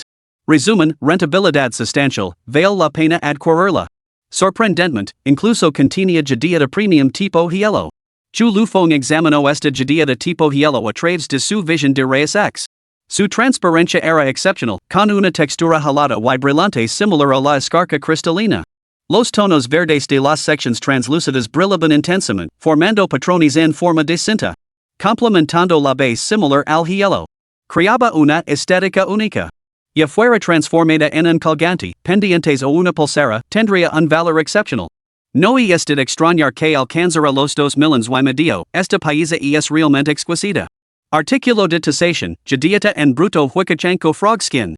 Description, esta jadieta en bruto huicachanco frog skin presenta una corteza de color verde intenso que se asemilla a la piel de una rana, con un brillo ceroso en su superficie. La corteza es relativamente fina, lo que permite vislumbrar el interior en ciertas zonas. Su interior tiene potencial para producir jadieta de grano de arroz glutinoso. Precio de venta estimado, 600,000. Valor de mercado, 1 million. Rentabilidad de la inversión, 66.7%. Resumen, una rentabilidad bastante sustancial. Vale la pena asegurarla. Cuando los datos sobre el valor aparecieron ante sus ojos, la mirada de Chu Lufong se agudizó. Esplendido. Hasta el momento, solo había examinado unas 20 piedras en bruto de jadieta. El resto eran mediocres, algunas incluso prometían perdidas cuantiosas. Sin embargo, estos 3 ejemplares tenían un valor excepcional, con rendimientos realmente impresionantes. Naturalmente, estas perspectivas siguen siendo extremadamente raras. Confiar en la suerte para comprar probablemente resultaría en la pérdida de toda la inversión. El dica un corte te hace rico, otro te hace pobre no era ninguna broma. Además, entre esas 20 piedras en bruto de jadieta. Esas 3 también eran el centro de una intensa atención. Más de una docena de personas se habían reunido a su alrededor, susurrando entre ellas. Al fin y al cabo, los que se aventuran aquí son expertos conocedores de piedras nadias en una habilidad considerable se atreve a entrar. Por lo tanto, conseguir una ganga se ha vuelto extremadamente difícil. Sin embargo, los verdaderos maestros siguen honrando este lugar. Apenas se había abierto el mercado cuando algunos ya habían seleccionado piedras y comenzado a cortarlas. La zona de corte bulia de actividad. De vez en cuando se oyen gritos de emoción, clara señal de cortes rentables. Hay que admitir que este comercio realmente reporta importantes beneficios. Pero las perdidas también eran dolorosamente elevadas. Donde hay alegría, también hay tristeza. Las miradas envidiosas, aturdidas y abatidas de los demás dejaban claro que habían sufrido perdidas. Y él lo había presenciado de primera mano. Antes, había visto esa piedra con una tasa de rendimiento excepcionalmente alta. Pero ahora no se vendía, sino que se reservaba para una subasta posterior. Esto le dejó algo decepcionado. En realidad, tenía la intención de comprarla inmediatamente. Aún así, le dio la oportunidad de entretenerse un rato por él. Bueno, Xiaofeng, ¿qué piedra te ha llamado la atención? Dímelo, tía, y te la comprar para que la abras y jugues con ella. La tía Xing mantuvo su atención fija en Chu Lufong. Su mirada concentrada estudiaba atentamente sus expresiones. Sin perder en el más mínimo cambio en su comportamiento. Para ella, tanto si se trataba de apostar por piedras de jade como de ganar dinero, no tenía importancia. Solo el joven vibrante que tenía delante era el centro de su mundo. Sus pequeñas y pálidas manos se aferraban con fuerza el brazo de Chu Lufong, y su cuerpo se frotaba inconscientemente contra el suyo. No se parecía en nada a la interacción entre una tía y su sobrino, sino que era tan íntima como la de dos jóvenes amantes profundamente enamorados. De hecho, eso era precisamente lo que ocurría. Precisamente porque había estado observando a Chu Lufong con tanta intensidad, que captaba los ocasionales destellos de alegría en sus ojos. ¿Quién sabía que había visto este grandolón para emocionarse tanto? ¿De verdad? Chu Lufong sintió la suavidad contra su brazo, el roce que le hacía cosquillas en el corazón. La tía Xing frunció los labios y tarareó con confianza y picardía. Ya, pequeño granuja, cuando te he engañado yo? Vamos, elige la piedra que más te gust, la tía te pagará toda la cuenta hoy. A chu lufong le diverso su actitud entrainable. Bueno, estupendo. Entonces ni cuadrar con esa. Con eso, señalo hacia la piedra de jadiata en bruto, de la altura de la cintura, capaz de producir jade de calidad hielo. La tía Xing siguió su gesto. La enorme piedra era predominantemente de color blanco grisáceo, con una superficie irregular y salpicada de finos granos distribuidos uniformemente que brillaban débilmente a la luz del sol. Además, una mancha de musgo extremadamente antiestética rodeaba su periferia, parecida a un horrible patrón serpentino que provocaba inquietud. Sin embargo, los entendidos sabían que el musgo y el verde a menudo comparten conexiones intrincadas. Para el ojo experto, esta combinación de flor de pino y musgo indicaba una alta probabilidad de que ocultara jadiata de primera calidad en su interior. Lo más probable es que produzca un gran verde. Una docena de personas se reunieron alrededor de la piedra, examinándola minuciosamente. Algunos se quedaron de brazos cruzados, otros fruncieron profundamente el seno, mientras que unos pocos parecían ansiosos por pujar. Sin embargo, todos dudaron ante el elevado precio de venta, a pesar de su deseo de intentarlo, ninguno se atrevió a apostar tan audazmente. Aunque Xingishan sabía poco sobre el jade en bruto, también percibió algo peculiar en esta piedra de forma extraña. Al ver la expresión seria de Chu Lufong, declaró sin dudarlo. Vamos, Xiao Fong. Si te gusta, la compramos. Dica esto, sacogio cariñosamente del brazo de Chu Lufong y avanzó con paso firme. Su aura de mujer rica irradiaba poder, y cada paso que daba llamaba la atención. La multitud que la rodeaba se apartó instintivamente para dejar el paso. Las miradas envidiosas se dirigieron hacia Chu Lufong. Maldita sea, este tipo era el amante de esta mujer rica de alto nivel? Era suficiente para que cualquiera se pusiera verde de envidia. ¿Cuánto cuesta esta piedra, amigo? Preguntó Xingishan directamente. El vendedor era un hombre delgado de mediana edad. Sus ojos oscuros se movían inquietos. Al ver el porte aristocrático y la impecable vestimenta de Xingishan, supo que era una clienta adinerada. Lo explicó con entusiasmo. Querida, tienes un gusto excelente, esto proviene de la antigua cantera, y es material de primera calidad. Produce la mejor carne de jade. No te cobrar de más, 180,000 si te gusta, levítela ahora. 180,000? ¿Tan cara? Xingishan esperaba conseguirla por menos de 100,000. Pero casi 200,000? Eso es prácticamente un Maybach. Aun así, apretando los dientes, no estaba del todo fuera de su alcance.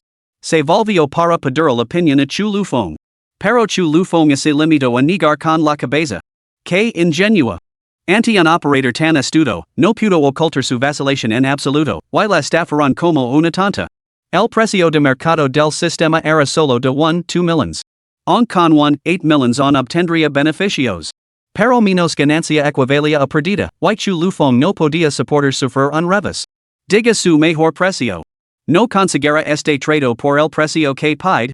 Afirmó Chu Lufong con frialdad. Guapo, esta es realmente mi mejor oferta. Solo mayor este patrón de piel de piton, solo la piedra más fina produce esta calidad. Definitivamente ganará mucho dinero con esto. El delgado propietario sonrió, con palabras rebosantes de entusiasmo. Capítulo 34, ese brillo esmeralda, tan verde que mariaba.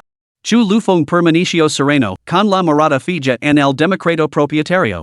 Señor, vayamos al grano. Hoy estoy realmente interesado en esta piedra. Si es sincero, ponga un precio justo. 80,000 si nos parece bien, pagaremos y nos la levaremos inmediatamente. Al escuchar la oferta de Chu Lufong, el propietario democrático abrió mucho los ojos. Como si le hubiera golpeado la incredulidad.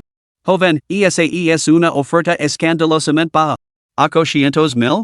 Eso ni siquiera cubriría mis gastos. Solo mi precio de compra supera esa suma. Tendré que aumentarla, 1,5 million, ni un centavo menos.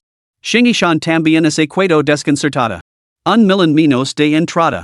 Y, a juzgar por el tono del propietario, había margen para seguir negociando. Realmente no estaba hecha para este tipo de trabajo. Sin Xiao Fong Ali, probablemente la habrían estafado como una tonta. Pero, cuando se había vuelto Xiao Fong tan experto en jadiata? Por 1,5 million, tendrás que guardarla en el almacén. ¿Quién pagaría eso? Te ofrezco 1,000,000. El democrático tendero puso una expresión agria. Es imposible, amigo. Mi limite es 1,300,000. No puedo bajar más, si lo hago, tandra perdidas. Un millón trescientos? ¿Quien pagaría eso? Chu lufong serio, con el rostro rebosante de desprecio. Entonces guárdalo en el almacén. Lo deseo mucha suerte para encontrar pronto a un encado. Tiro de Shingishan, dispuesto a marchas. Esto provocó el pánico del democrado tendero. Chu lufong decía la verdad. De hecho, algunos habían hecho ofertas, pero la puja más alta era de solo 90,000. El límite psicológico del democrado propietario era de 120,000. Y esa diferencia de 30,000 yuans era suficiente para comprar un Daewoo Escadia nuevo. Sin embargo, por mucho que regatera, el precio no bajaba. Finalmente, se encontró con una matrona adinerada que parecía tener mucho dinero. Pensó que podría desplomarla, pero no sabía que su acompañante era igual de astuto. Esto dejó al delgado propietario profundamente conflictivo. Después de todo, esta piedra había estado en su poder durante varios años. Nunca había encontrado un comprador adecuado, y esta subasta de judíata en bruto era simplemente una apuesta de suerte. Sin embargo, las pujas seguían bajando cada vez más. Hace solo unos años, alguien había ofrecido 115,000. Pero el clima del mercado se había deteriorado en los últimos 2 años. Estaba indeciso. Si se quedaba con ella de nuevo. ¿Quién sabía si alguien volvería a pujar tanto? Guapo. Vuelve. Añaden poco más, con esta puja no voy a sacar ningún beneficio. Al ver que Chu lufong se daba la vuelta, con su figura decidida a leyendos, el delgado propietario se puso frenético. ¿Cuánto más? 20,000, entonces. El democrado propietario se atrevió a preguntar tentativamente. Pero Chu lufong permaneció en silencio, limitándose a mirarlo con desdén. Apretando los dientes, el hombre volvió a preguntar. 10,000? 5,000. Declaró Chu lufong con firmeza inquebrantable, levantando 5 dedos mientras afirmaba con frialdad. 1,050,000 ni un centavo más. Lo tomas o lo dejas. Al ver la expresión resuelta de Chu lufong, la duda se reflejó en el rostro del delgado propietario. Tras un momento de deliberación, hizo un gesto con la mano. Está bien. Dado que tú y esta piedra parecía estar destinados el uno al otro, trato hecho. Al presenciar este intercambio, los que los rodeaban lanzaron miradas extrañas.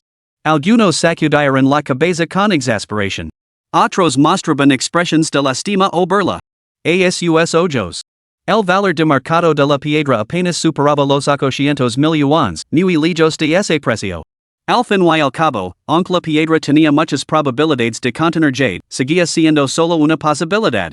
Al presenciar la transacción, Shingishan pagó con una expresión de alegría instantánea. Ella no sabía nada de estas complejidades, solo percibía el profundo respeto de Chu lufong por la piedra. Todo lo que tenía que hacer era pagar. Al ser testigos de la mirada mimosa de este rico miembro de la alta sociedad, los espectadores se llenaron de envidia y resentimiento. Suspiraron. ¿Por qué los tontos siempre tienen que ser tan ricos? Guapo, que te parece? Lo enviamos a cortar? Chu lufong asincio. Cortala. Muy bien. Te deseo suerte, guapo. Que la ventana reveal el verde y el corte produzca todo el color. El rostro del delgado propietario floreció al instante como un crisantemo. Llamó apresuradamente a varios hombres. Transportaron la enorme piedra al área de corte al otro lado. Encontraron un banco de trabajo vacío y se prepararon para comenzar. En cuanto la gente vio que se estaba cortando la piedra, especialmente una losa tan enorme, se reunió rápidamente una multitud. Pero cuando reconocieron la forma familiar de la piedra, ¿no es la preciada roca del viejo Wang? ¿Alguien la ha comprado? ¿No pedía más de 150,000?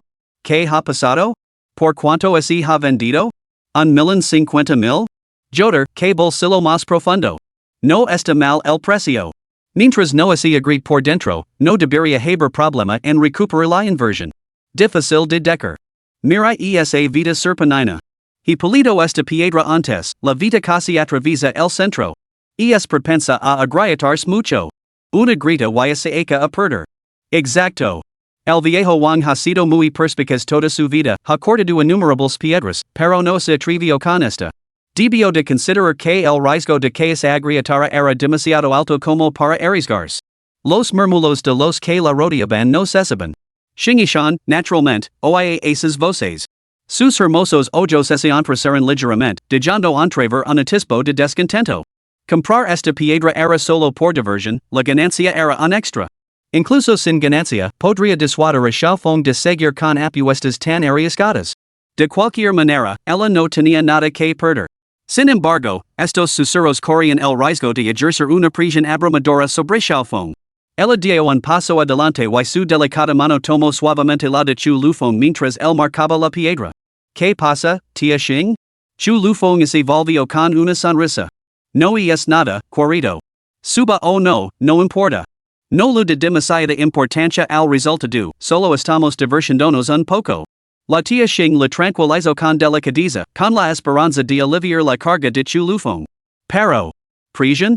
Chu Lufeng sintió ganas de reír. Él también había oído los murmullos, pero permaneció completamente imperturbable. Con su sistema, ¿cómo podían compararse los ojos de los simples mortals? Por no hablar de su visión de rayos X y su ojo de valor. Con doble protección, cada centímetro de los detalles de la piedra quedaba expuesto a su escrutinio. Efectivamente, había una grita, pero solo rozaba la superficie de la carne de jade tipo hielo sin penetrar más profundamente.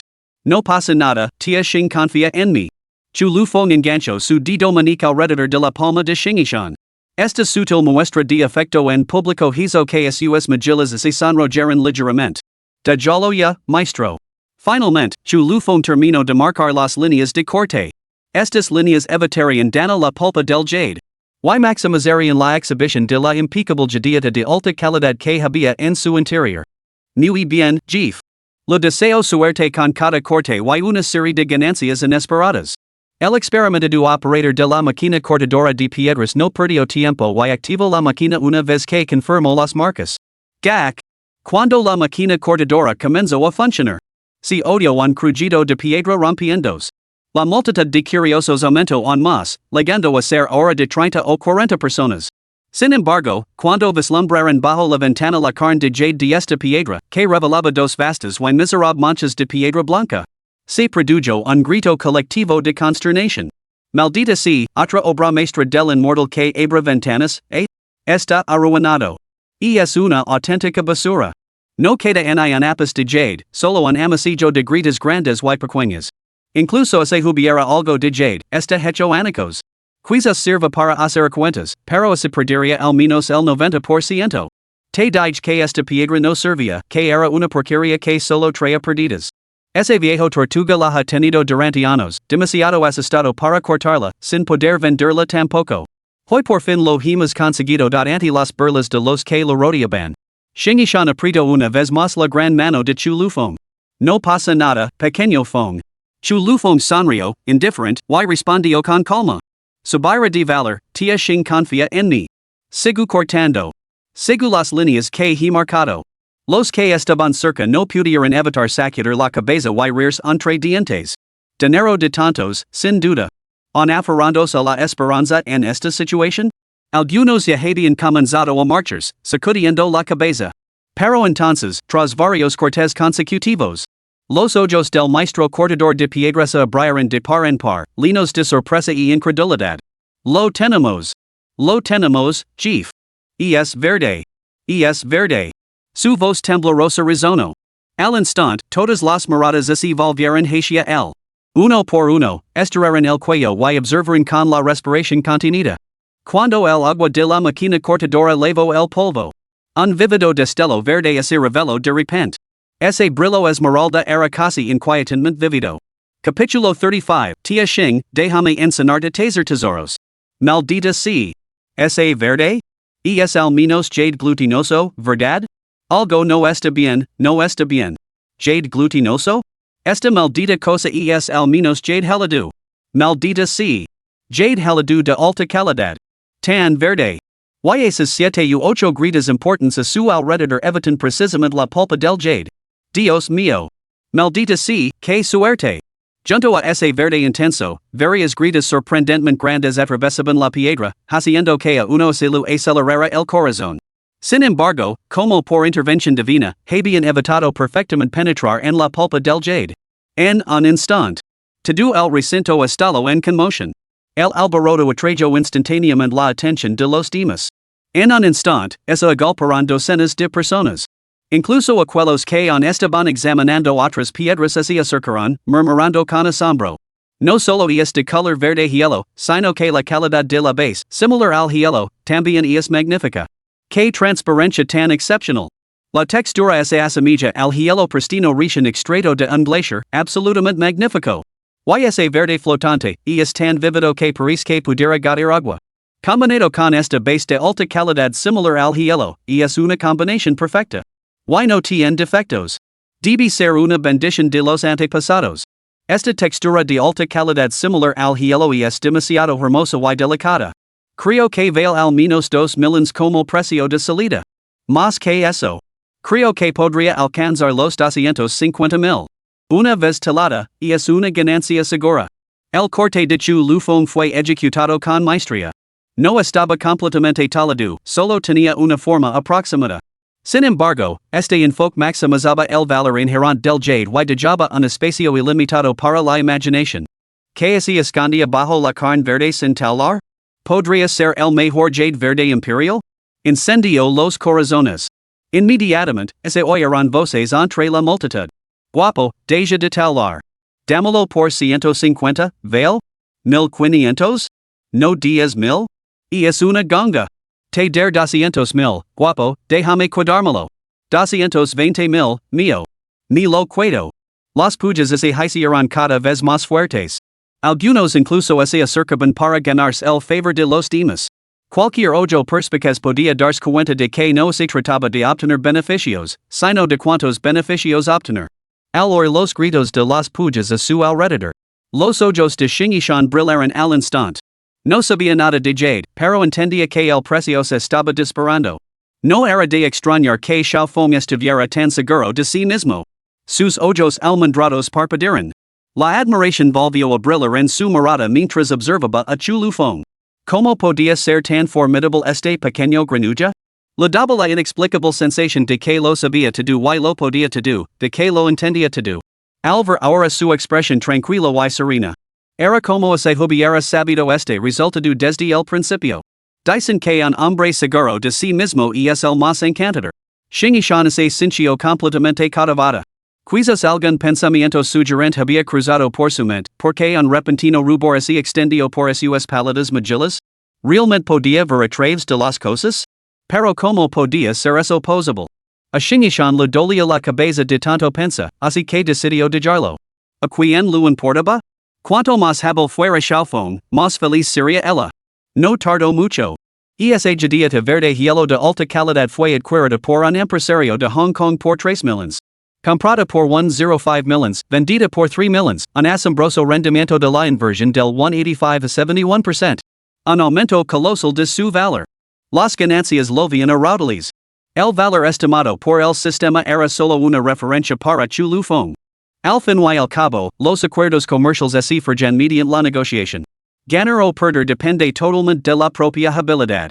Tras recibir la transferencia de 3 millones de yuans, Chu Lufeng entregó rápidamente al maestro talador un generoso sobre rojo con 50,000 yuans, compartiendo así la buena fortuna. Sonriendo, colocó el sobre en las manos del maestro y comentó con naturalidad.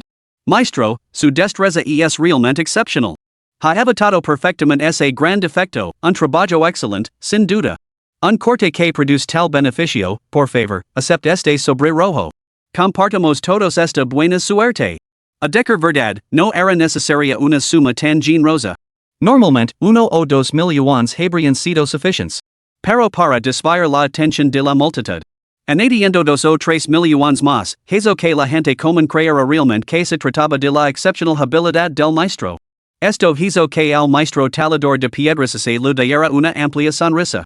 Recitó una larga serie de frases cortesas como le deseo mucha riqueza al jefe. Por supuesto, este dinero no se le dio a cambio de nada. Chu Lufeng le dijo que esperara mientras iba a comprar algunas piedras más para que las talara. Esta muestra de generosidad atrayó inmediatamente las miradas envidiosas de los demás artesanos presentes. Sus ojos rebosaban de celos y enhilo. Sabían muy bien lo raro que era encontrar un cliente tan magnánimo. Incluso los espectadores no pudieron evitar darle el visto bueno. Después de todo, reducir los beneficios y dar el maestro un sobre rojo era una regla tachita en el comercio de piedras en bruto de judía. Además, la generosidad incondicional de Chu Lufong provocó murmullos de admiración. Así es como funciona el mundo. No es de extrañar que haya hecho fortuna. Entonces, Chu Lufong levo a Shingishan a dar unas cuantas vueltas más para echar un vistazo. Tras regatear un poco. Adquirio varias piedras en bruto de judía con un rendimiento de la inversión superior al 100%. El gasto total se acercó a los 15 millones de yuans. Chu Lufong no disponía de esos fondos en ese momento. Así que todo se resolvió con un simple gesto de la tía Xing, compra. Dada su íntima relación, entrelazada y profundamente familiarizada con los pensamientos más íntimos del otro. No había necesidad de llevar una contabilidad estricta. Naturalmente, Chu Lufong también adquirió piedras destinadas a incurrir en pérdidas. Al final, al lograr una proporción de 7 cortes rentables por cada 3 no rentables, se situó entre la elite de los círculos de maestros del judía. Muchos artesanos experimentados que habían dedicado toda su vida al oficio no podían presumir de una tasa de éxito tan alta. En el momento en que una piedra produce un beneficio sustancial al cortarla, varios joyeros la compraban al instante tras una feroz puja. Además, Chu Lufong había comprado exclusivamente países de gran valor. Piedras de judía en bruto cuyo precio habitual era de 700 u 800 mil, y incluso más de 1 millón. Así, aunque otros envidiaban sus ganancias, pocos podían realmente envidiarlo. Al fin y al cabo, la mayoría carecía de tal capital. Y incluso aquellos que lo poseían no se atreverían a apostar casi 1 millón por una sola pieza. Tras varias horas de intensa actividad, Chu Lufong y Shingishan se sentían agotados. Se retiraron a una tranquila sala privada en una lujosa trattoria dentro del mercado de jade en bruto para descansar. También hicieron balance de su botín. Bastante impresionante, un beneficio neto de más de 17 millones de yuans. Como era de esperar. Ganar dinero con el sistema era muy fácil. Esto era solo una subasta de piedras en bruto de judía. Si visitaban varias subastas importantes de piedras en bruto de judía en un solo día, las deudas de Shingishan podrían saldar en un instante. Huyon no había hecho todo lo posible. Después de todo, todavía había docenas de piedras en bruto que no había comprado, cada una de las cuales podía reportar fácilmente entre 4 y 50 mil yuans. En primer lugar, los despreciaba. En segundo lugar, habría sido francamente escandaloso. Adquirirlas todas habría llamado demasiado la atención. Así que, tras pensarlo detenidamente, Chu Lufong decidió no hacerlo. Esta considerable suma dejó a Shingishan completamente estupefacta. Nunca había imaginado que ganar dinero pudiera ser tan fácil. Y solo lo había lavado unas pocas horas. Sin apenas esfuerzo, más de 17 millones de yuans de beneficio neto. Si no fuera por la cruda realidad del saldo bancario, habría pensado que estaba cenando. Shingishan apoyó su pequeña cabeza con ambas manos y inclinó la cabeza para mirar el perfil de Chu Lufong. Su corazón latía con fuerza mientras lo miraba con total admiración y asombro. Pequeño granuja, ¿cómo demonios lo has conseguido? ¿De verdad eres tan hábil en las apuestas con piedras de jade? Su voz temblaba ligeramente y sus mejillas se sonrojaron. En sus palabras se mezclaban un toque de admiración y dependencia, que ni siquiera ella misma notaba. Chu Lufong sonrió con picardía, mirando a su alrededor, a la tranquila y vacía sala privada. Cerró la puerta, acercó a Shingishan y lo susurró. ¿Tia Xing tien tantas ganas de saberlo? La mirada de Shingishan se volvió cada vez más sugerente. Su delicado cuerpo, blanco como la nieve, temblaba ligeramente. Su pecho lino subía y bajaba. Se levantó bruscamente, se sentó a horcajadas sobre Chu Lufong y le presionó con fuerza los hombres con las manos. La tía Xing lo miró con ojos brillantes, con una expresión rebosante de adoración. De repente, apoyó la cabeza en su cuello y le susurró sin aliento. Pequeño Fong, enseñala la tía como apostar por el jade. Clases, bastaría con clases en carne y hueso? El escote de su vestido blanco se deslizó medio centímetro con su respiración, revelando un destello de piel blanca como la nieve. El color de zafiros que lavaba debajo era exquisito. Chu Lufong aspiró profundamente su fragancia antes de sonreír con picardía. Apostar con jade es tedioso, tía Xing. ¿Por qué no te enseño a taser tesoros en su lugar? ¿Taser tesoros? Shingishan se quedó paralizada. Luego comprendió rápidamente lo que eso implicaba. Sus mejillas se sonrojaron al instante.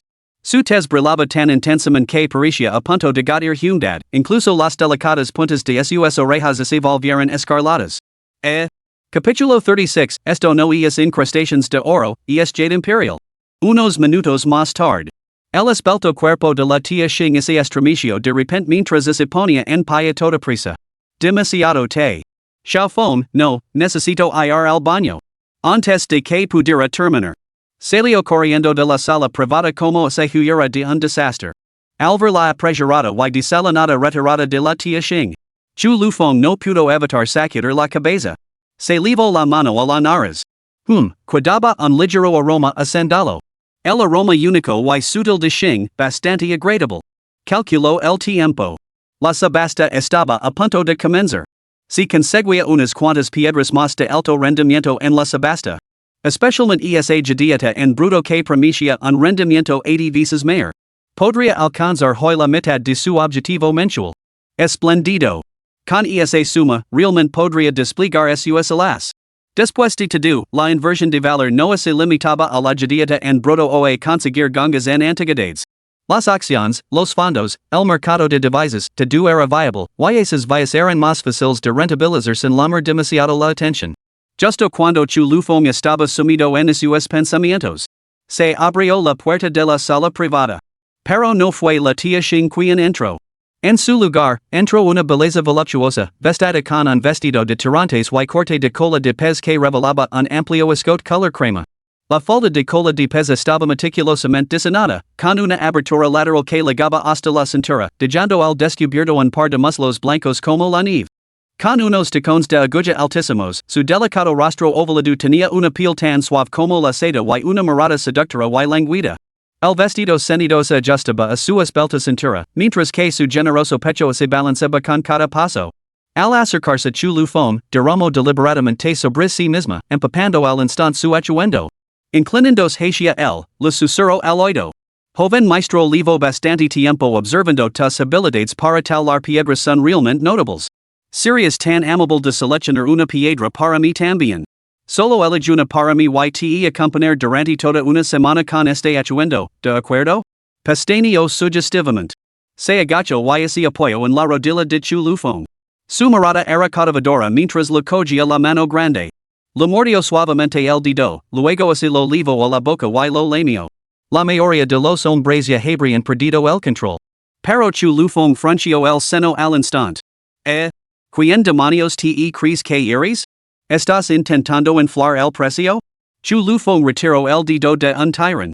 Maldita sea. Podría ganar al menos 700 u 800 mil con una sola piedra. Y todo lo que obtiene es una semana de compañía. Esto no es una incrustación de oro, es jade imperial, maldita sea. Por supuesto. Y lo que es más importante, la tía Xing había regresado. Apoyada en la puerta de la sala privada, observaba la escena con una sonrisa radiante. Aunque su mirada parecía amable. Un escalofrío inexplicable recorrió la espalda de Chu Lufeng. Tía Xing, yo. Se apresuró a acercarse. La tía Xing le cogió cariñosamente del brazo. Salió tranquilamente de la sala privada.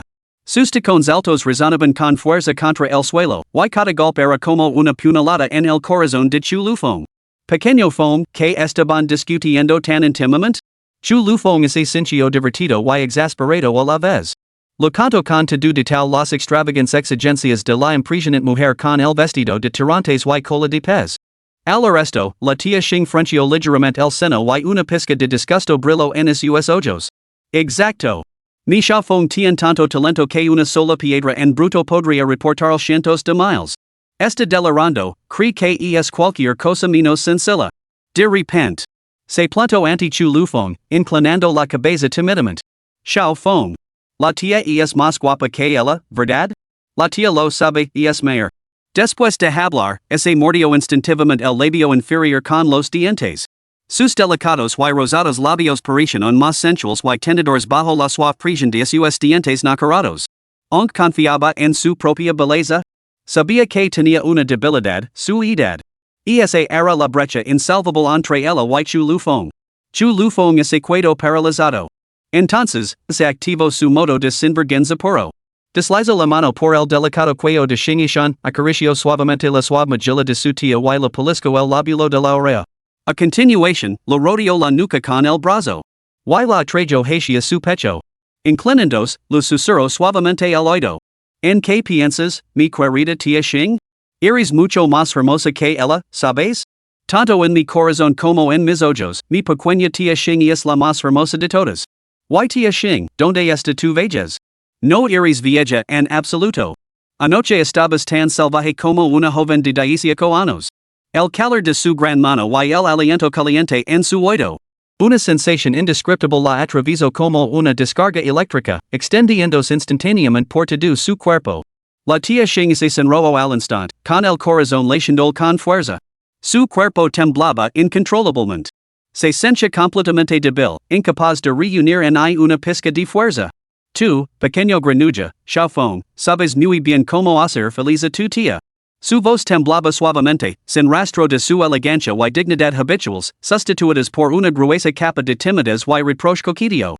Con una expresión de enfado, extendió su delicado puño rosado y golpeó ligeramente el pecho de Chu Lufeng. No era tanto un golpe como una broma juguetona entre amantes. La tía Xing hizo un puchero indignada. ¿Quién te sigue la mando pequeño tesoro de la tía Xing? ¿Quién vuelve a comportarse como un chico de 18 años? No te atrevas a llamarme así. Qué falta de respeto. Se lo diré tu madre si no paras. Intentó parecer severa, agitando su pequeño puño. Parecía completamente disgustada. Sin embargo, sus mejillas sonrosadas y la alegría incontrolable en las comisuras de su boca delataban sus verdaderos sentimientos. Está bien, lo siento, querida tía Xing, dame un beso y perdóname. Tu pequeño granuja, Xiaofeng. No te atrevas a decir tonterías como esas fuera otra vez, o me enfadar de verdad. ¿Es enfado o vergüenza? Humph. No te lo dire. La tía Xing resopló suavemente, frunciendo ligeramente los labios, con los ojos llenos de diversión. Extendió la mano y tomó suavemente el brazo de Chu Lufeng.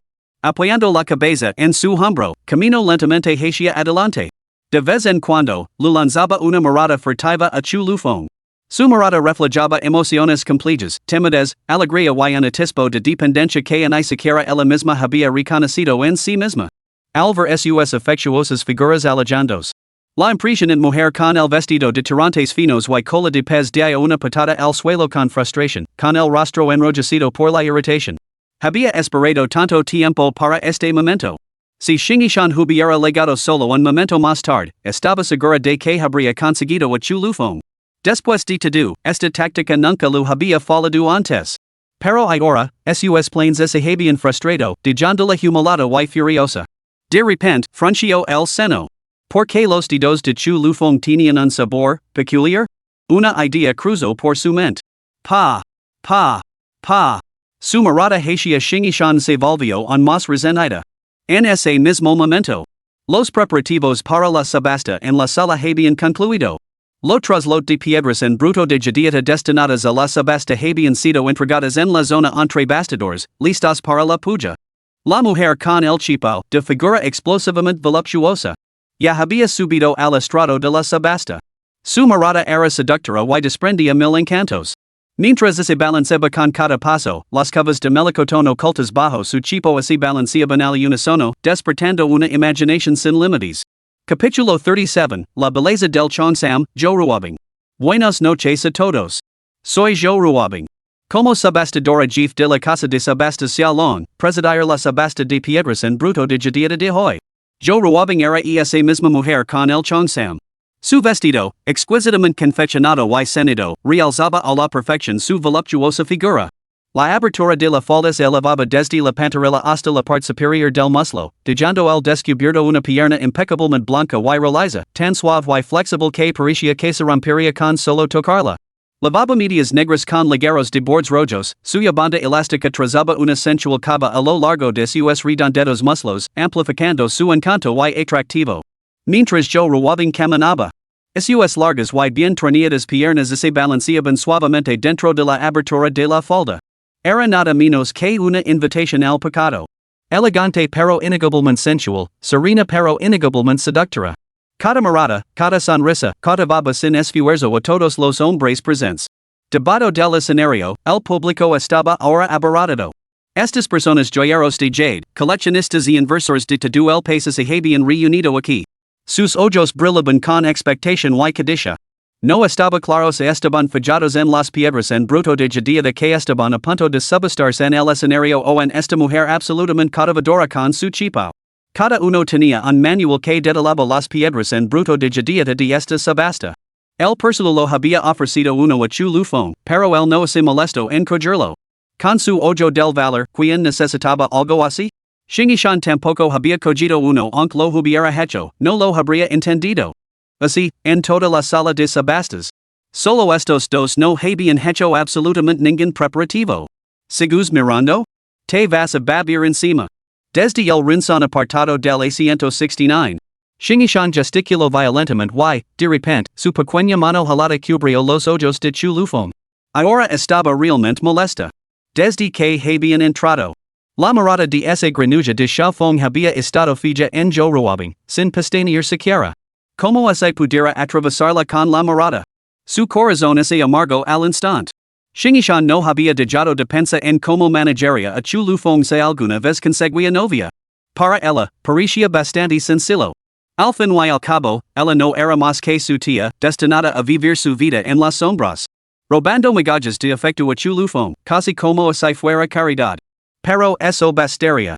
Después de todo, ella nunca estaba destinada a ver la luz del día. Pero esto se trataba de encontrar una novia. Ahora Chu Lufong estaba mirando fijamente a otra mujer justo delante de ella.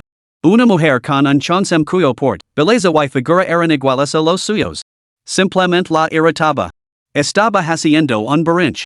Aunque sabía que no tenía derecho a enfadarse, simplemente lo molestaba. Para decirlo claramente, bueno, estaba celosa. Los celos son un instinto humano. Incluso las cosas que no nos gustan se vuelven instintivamente apreciadas cuando nos sentimos amenazados por perderlas. Chu Lufong tenía un peso inmenso en su corazón. Chu Lufong sintió de repente oscuridad ante sus ojos. Extendió la mano, tomó dos manitas delicadas y suaves, y las acunó suavemente en su abrazo. Girando la cabeza, se rió suavemente. ¿Te sientes un poco celosa? Shingishan lanzó una mirada feroz a Chu Lufong, con un puchero tan pronunciado que podría tender la ropa, negándose a pronunciar otra palabra. Al ver su adorable expresión de enfado. La cara de Chu Lufong se iluminó inmediatamente con una sonrisa indulgente. Se inclinó hacia su mejilla y lo susurró suavemente al oído para explicarlo. Ni siquiera me canso de la tía Xing, ¿cómo podría mirar a otra persona? Estaba mirando las piedras en bruto. Hay algunas que me gustan bastante. Además, ¿quién podría ser más bonita que mi tía Xing? Ven aquí, déjame darte un beso. Sin esperar una respuesta, le dio un beso en la mejilla. En medio de las bromas y las payasadas. Así está mejor. Ser magnánimo y te perdonar. Los hermosos ojos de Shingishan se arrugaron en una sonrisa, revelando una vez más su expresión encantadora y seductora. Se acurrucó afectuosamente contra el hombro de Chu Lufong. Mientras tanto, comenzó la subasta. Bajo la dirección de Zhou Ruobing, una piedra en bruto de judía del tamaño de una palangana, envuelta en tela roja, fue colocada en el centro del podio de la subasta. Con una voz seductora y inteligente, comenzó su presentación. Esta es nuestra primera piedra en bruto que se subasta hoy. Procedente de la antigua mina Muna en Myanmar, la evaluación preliminar de nuestro equipo de expertos indica una alta probabilidad de que contenga judía de hielo de primera calidad. Valor estimado, 270,000 yuans. Ahora declaró el precio de reserva fijado en 200,000 yuans, con incrementos mínimos de 10,000 yuans. Los asistentes habían revisado los detalles de las piedras en bruto en sus catálogos. Así que la puja comenzó casi de inmediato. Lot 13, puja de 210,000. ¿Alguien más? Lot 18, puja de 220,000. Lot 33. Rápidamente. Tras una serie de pujas, la primera piedra se adjudicó por 280,000. Chu Lufong no pujó. Bajo el escrutinio de su ojo del valor. Esta piedra tenía potencial de ganancia, pero mínimo. Adquirirla por 280,000 yuan solo repartiría unas pocas decenas de miles después de deducir los gastos de corte, los costes de talado artesanal y otros gastos diversos. Simplemente no valía la pena el esfuerzo. Lo siguieron otras 10 piedras en bruto de judía. La puja más alta alcanzó los 620,000 yuans. Sin embargo, esa piedra en particular representaba una pérdida sangrienta, con una tasa de rendimiento que se desplomaba hasta el 50%. Gracias a su visión de rayos X. Discernió que, aunque la carne de jade dentro de la piedra en bruto poseía una excelente calidad y translucidez, estaba plagada de grietas, todas ellas fisuras menores, insuficientes incluso para fabricar una sola pulsera. Solo podía producir pequeñas baratillas o piezas decorativas. Tras una serie de pujas. Finalmente, apareció la piedra en bruto con una tasa de rendimiento de 80 veces que Chu Lufong tenía en el punto de mira. Este es nuestro duodécimo lot, una piedra en bruto de la antigua mina de Pangang. Según la evaluación preliminar de nuestro equipo de expertos, tiene una alta probabilidad de producir jadiata de alta calidad, brillante y de color verde hielo. Valor estimado, 200,000 yuans. Puja initial, 100,000 yuans. Incremento mínimo de la puja, 10,000 yuans. La piedra en bruto no era grande. Tenía aproximadamente el tamaño de una pelota de baloncesto y su superficie era rugosa, cubierta de patrones serpentinos y inclusiones de flores de pino. Estas inclusiones aparecen tanto en forma de densos racimos como de puntos dispersos, con un color intensamente rico, signos muy favorables para obtener jadiata de primera calidad. Los entendidos reconocerán al instante su inmenso potencial especulativo. Sin embargo, a pesar del dulce anuncio de Joe Ruabing, no se materializó ninguna puja. ¿No hay ofertas? Esta es China. Joe Ruabing es equado un poco desconcertado, aunque no era del todo inesperado. ¿Por qué esta piedra de jadiata en bruto? ¿Cómo decirlo? Mostraba una ventana verde y poseía una hermosa y atractiva pulpa de jade. Sin embargo, al examinarla bajo la luz, se observaban 6 o 7 grietas importantes que atravesaban toda la piedra, junto con numerosas grietas menores densamente distribuidas por todo su interior. Si la superficie estaba tan dañada, la calidad interna probablemente estaba aún más comprometida. Aunque la pulpa del jade era decente, ni siquiera serviría para hacer cuentas. Podría ser adecuada para que los novatos practicaran, pero los jugadores experimentados como ellos no tenían ningún interés en ella. Esto explicaba por qué su valoración interna era de 200,000 yuans, pero la puja inicial se fijó en solo 100,000. Era una apuesta, con la esperanza de atraer a algunos compradores atrevidos. Esta piedra tiene muy mal aspecto, ¿no?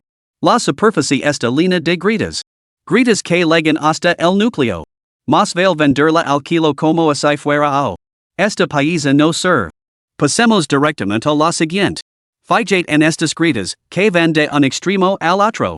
A juzgar por la dirección, es probable que hayan penetrado profundamente en el interior. Exacto. La calidad del agua es buena, pero estas grietas son demasiado numerosas. Aunque haya un toque de verde en el interior, sería difícil extraer una pieza completa. Es una verdadera lástima. Por un momento, una sensación de decepción se apoderó del ambiente. Sacudiendo la cabeza, su tono resumaba destin. Todo el mundo parecía haber perdido interés en esta piedra en bruto. 100,000 yuans no era una suma enorme para ellos, pero comprar esta pieza no les reportaría más que frustración. Estaba a punto de quedar sin vender. Aunque Joe Ruabing pidió repetidamente que se hicieran ofertas, nadie pudo. Solo lo puedo preparar el martillo con decepción. Pero justo entonces, Joe Ruabing vio de repente una palita levantada en una esquina que le llamó la atención. Lot 69, 100,000? ¿Algo más? Capítulo 38, Jadiata Imperial Verde en forma de huevo. 100,000. A la una. 100,000. A las dos. 100,000. A las tres. Martillo. Enhorabuena al Lot 69 por hacerse con esta piedra de jadiata en bruto. Cuando la voz encantada de Joe Ruabing se desvaneció. Los que estaban sentados cerca se giraron para ver quién había sido tan audaz. Al ver que solo era un joven, rápidamente apartaron la mirada. Tal y como habían supuesto antes, lo descartaron como un completo novato, que solo participaba por practicar. Pero, a diferencia de su destino, los ojos de Chu Lufong casi se iluminaron. Incluso se mostró un poco incrédulo. Caramba, amigo, tan fácil? ¿Qué hay de la feroz guerra de pujas? ¿La brutal humiliación? ¿Simplemente asegurado así? Chu Lufong casi se echó a reír. En siquiera se gastaron 20,000, y se adquirió por solo 10,000. Un retorno de la inversión 160 veces mayor. Efectivamente. Bajo el escrutinio de su ojo de valor plus visión de rayos X, cada detalle de esta piedra en bruto de jadiata quedó el descubierto ante sus ojos. Artículo evaluado, Piedra en bruto de Judíata. Description, esta piedra en bruto de Judíata con vidas negras presenta una superficie rugosa y erosionada con múltiples fisuras profundas que penetran en su núcleo. A primera vista, parece muy arriesgada, sin embargo, en su interior se encuentra un cabullón en forma de huevo de Judíata verde imperial rica y pura. La textura del cabullón es fina y brillante, alcanzando una alta calidad similar al hielo o superior, acercándose a la claridad del vidrio. Precio de venta estimado, 200,000. Valor de mercado estimado, 16 millones. Tasa de rendimiento, 8,000%. Calidad, suprema. Resumen, el cabullón verde imperial tiene un valor inmenso. Rentabilidad excepcionalmente lucrativa. Adquisición recomendada. Cabullón verde imperial. Chulufong entre cero los ojos. Esta Judíata en bruto presentaba numerosas grietas grandes, con patrones internos que se adentraban profundamente en su núcleo. Sin embargo, en el corazón mismo de esta piedra en bruto agrietada yacía una gema imperial verde en forma de huevo de un color excepcionalmente rico, puro y uniforme, deslumbrante y brillante. La calidad de su Judíata era notablemente suave y pura, con una excelente translucidez, cercana a la claridad del vidrio. Además, su peso era de al menos 5 kilos. Un cabullón verde imperial de este calibre podría alcanzar fácilmente los 16 millones. Después de todo, la mayoría de los cabullones verdes imperiales solo miden entre 1 y 3 kilos, con precios que oscilan entre los 2 y los 5 millones. Estos ejemplares son relativamente comunes en el mercado. Sin embargo, un cabullón de este tamaño es bastante raro. No había previsto conseguirlo tan fácilmente. En consecuencia, perdió el interés en pujar por las docenas de piedras en bruto restantes. Principalmente, el rendimiento de la inversión parecía bastante bajo. El margen de beneficio potencial era, en general, solo del 30-40%, lo que ofrecía pocos incentivos para pujar. Por supuesto, el mayor rendimiento potencial lo ofrecía una piedra que partía de un millón de yuans. Su ventana revelaba un jade verde de alta calidad, lo que prometía un rendimiento superior al 200%.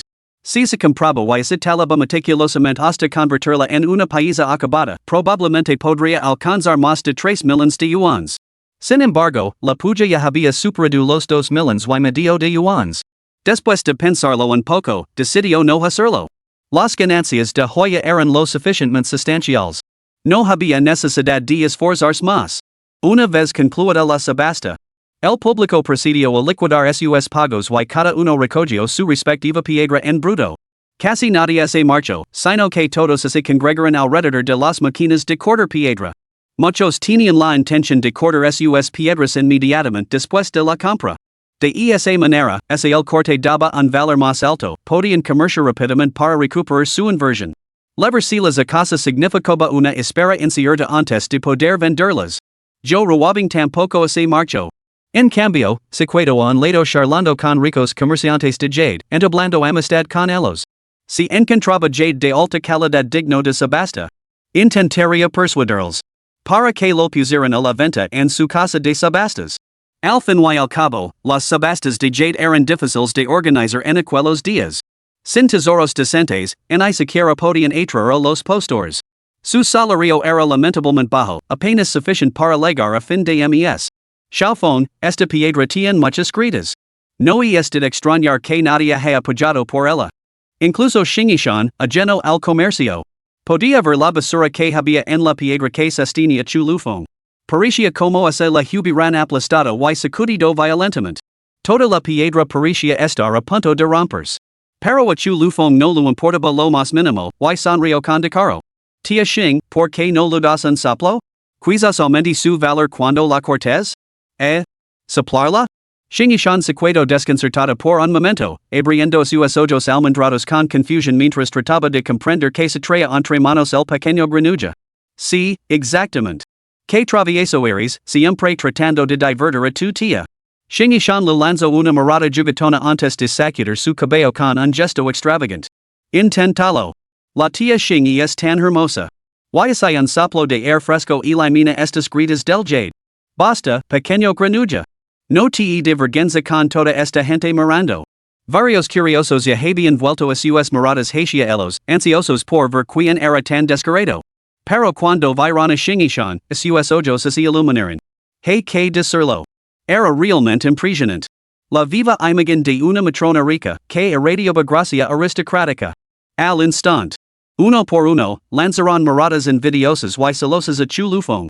Las magillas de Shingishan se sonrojaron, tan avergonzada que diciba que la tierra la tragara. Naturalmente, no creía que soplar pudiera hacer que nada se hinchara. Sin embargo, bajo la mirada expectante de Chulufong, se inclinó ligeramente, frunció a sus labios rojos y sopló varias veces con toda la solemnidad debida. ¿Y es sufficient? Shingishan lo había visto una vez en un programa sobre relations. El mejor estado de amar a alguien es cuando tú eres tanto y yo soy tanta contigo. Ninguno de los dos piensa que el otro es infantil, ni encuentra extraño el comportamiento del otro. Aunque ella había superado la edad de las travesuras. Chulufong era joven. Era perfectamente natural que él apreciara esas ideas capricosas y infantiles. Ella quería disfrutar de esa infantilidad junto a él. Chulufong declaró con confianza. Ahí lo tiene, tía Xing, tengo la sensación de que esta piedra nos reportará beneficios. ¿Acaso crees que tu tía es una deidad? Sinceramente, si no sub, mi cámara esta maldita piedra aquí mismo. Adelante, cámala. Te echar un poco de miel por encima, así estará más dulce y pegajosa y te resultará más fácil tragarla. Al oír su conversación, los demás miembros del grupo sacudieron la cabeza, divertidos. Esa es la mentalidad clásica de un novato. Siempre se creen los favoritos del cielo, los hijos de la fortuna. Ellos eran iguales cuando entraron en el negocio, convencidos de que la buena suerte siempre llamaría a su puerta. Pero después de cortar una docena de piedras cuyo valor se desplomó, aceptaron su destino. Este negocio? Una parte es trabajo duro, 9 partes es confiar en que el cielo te ponga comida en el plato. Sin embargo, nadie dijo nada. Después de todo, una provocación tan inútil estaba por debajo de estos operadores experimentados. Al llegar a la zona de corte, Chulufong seleccionó una máquina de corte desocupada. Comenzó a discutir el ángulo de corte con el mismo artesano veterano de antes. Sin embargo, tras un examen prolongado, incluso el maestro negó con la cabeza. Jeff, esta piedra suya no es muy buena. Tiene demasiadas grietas, visibles a simple vista. No debería haberlo dicho. Pero ya habían cortado más de 10 piedras juntos. Habían establecido cierta relación. Sin embargo, al ver que costaba 100,000, el viejo maestro cedió. ¿Esa cantidad de dinero para el joven que tenía delante? ¿Qué más daba? Capítulo 39, al menos medio año sin comer cilantro. Córtalo verticalmente en 3 golpes. Chulufong trazó 3 líneas de corte, dividiendo la piedra en broto en 4 sections. Esto revelaría perfectamente el cabullón verde imperial del centro sin parecer demasiado artificial. Manos firmes, Si lo cortas bien, te dará un generoso sobre rojo. De acuerdo, Jeff. Al resto, el maestro artesano se concentró en más. Mientras tanto, los espectadores más avispados se dieron cuenta de que era Chulufong quien volvía a cortar la piedra y se agolparon a su alrededor con curiosidad. Se produjo el primer corte. Verde. Es verde. Los ojos del maestro artesano se iluminaron mientras gritaba emocionado. Pero rápidamente frunció el seno. No, algo vi mal. Oh, Dios mío, qué pena. Es un jade de gran calidad, pero está todo agrietado. Dentro de la sección cortada de la piedra, se podían ver tonos verdes. Sin embargo, como era de esperar, una grieta externa atravesaba el jade.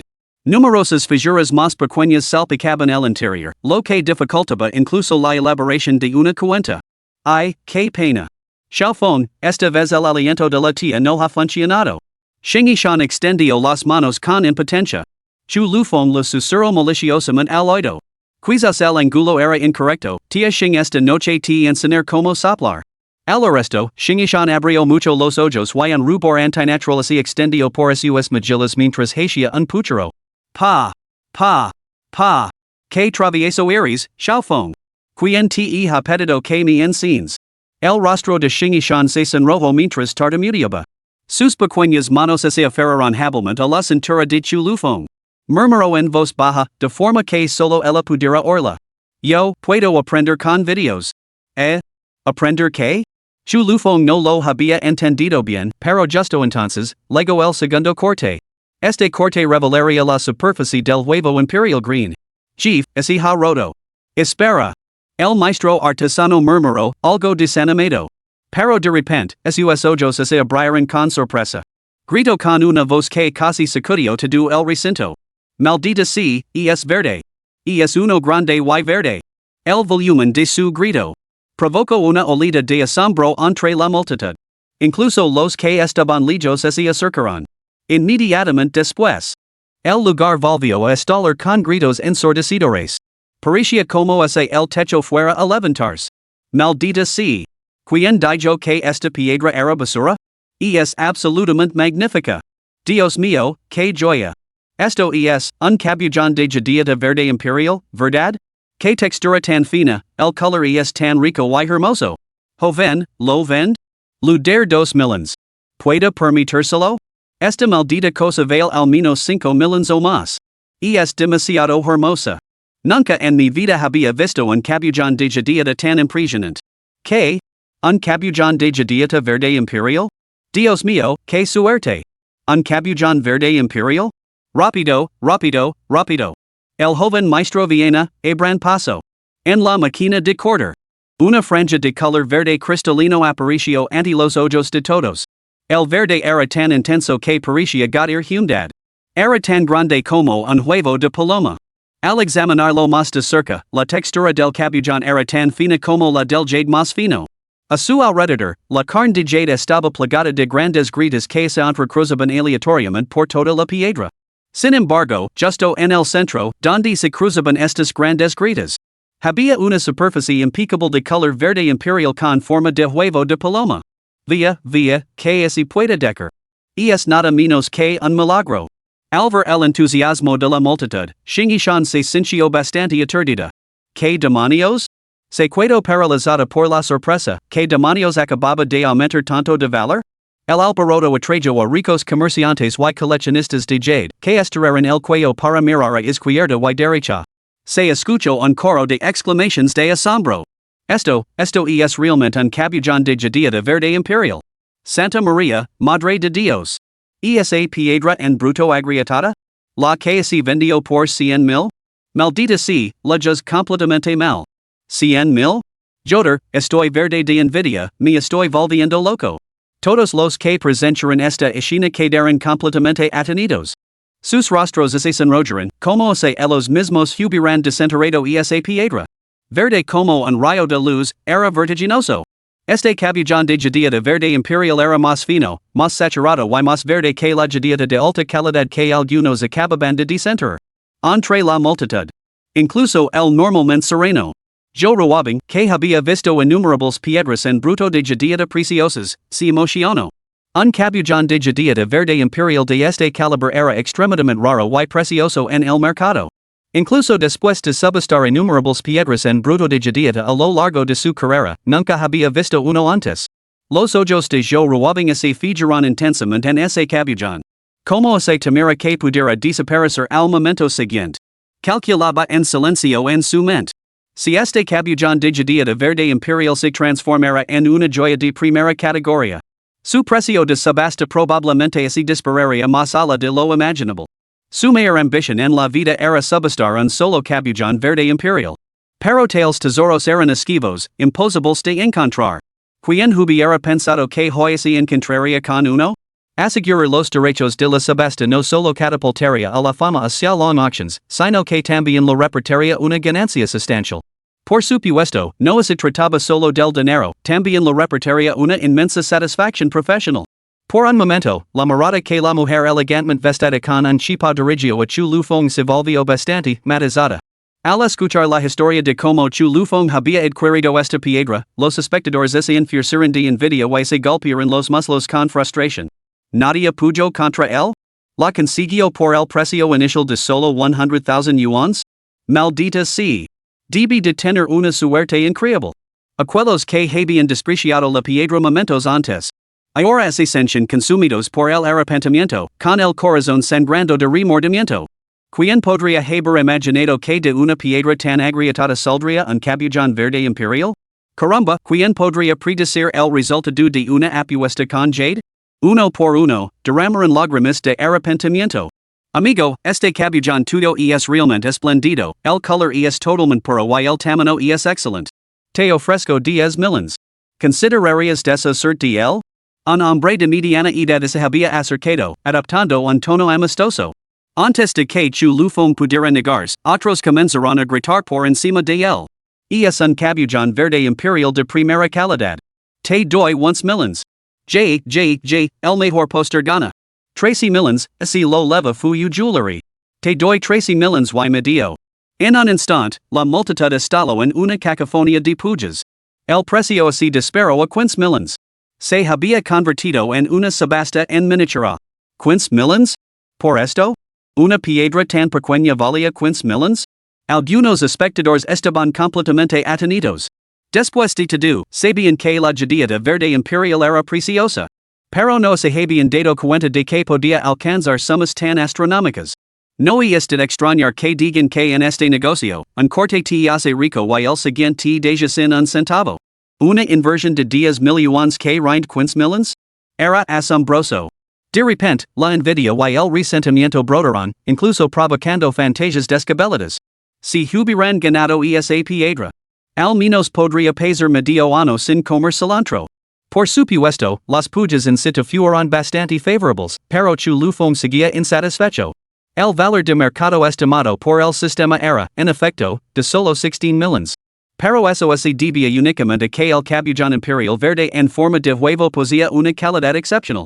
Si se talaba y diseñaba con maestría, añadiendo elementos artísticos, o incluso personalizándolo para clientes de elite dentro del Palacio Celestial, su valor podría dispararse en decenas de millons más. Al fin y al cabo, esta pieza era simplemente perfecta como regalo.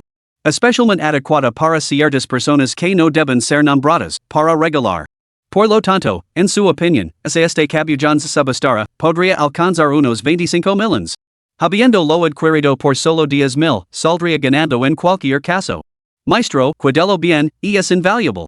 Después de todo, anteriormente había entregado un sobre rojo con 5 mil yuans.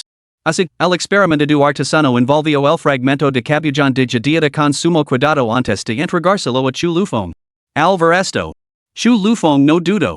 Generosamente, lo entregó al maestro artesano otro sobre rojo con una cantidad considerable, suficiente para cubrir los ingresos de un año por cortar piedras. Esto dejó al viejo artesano sonriendo de oreja a oreja, casi avergonzado. Después de todo, no había hecho mucho esfuerzo, incluso las líneas de corte las había marcado el propio Chu Lufong. No podía evitar sentir que el dinero había llegado con demasiada facilidad. La puja más alta de los joyeros presentes había alcanzado los 17 millones de yuans. En ese momento, al ver que Chu Lufong no mostraba ninguna intención de vender, los ojos de Zhou Ruobing brillaron con astucia. Se acercó y, con voz dulce y suave, lo susurró. Señor Chu, ¿podríamos hablar en privado?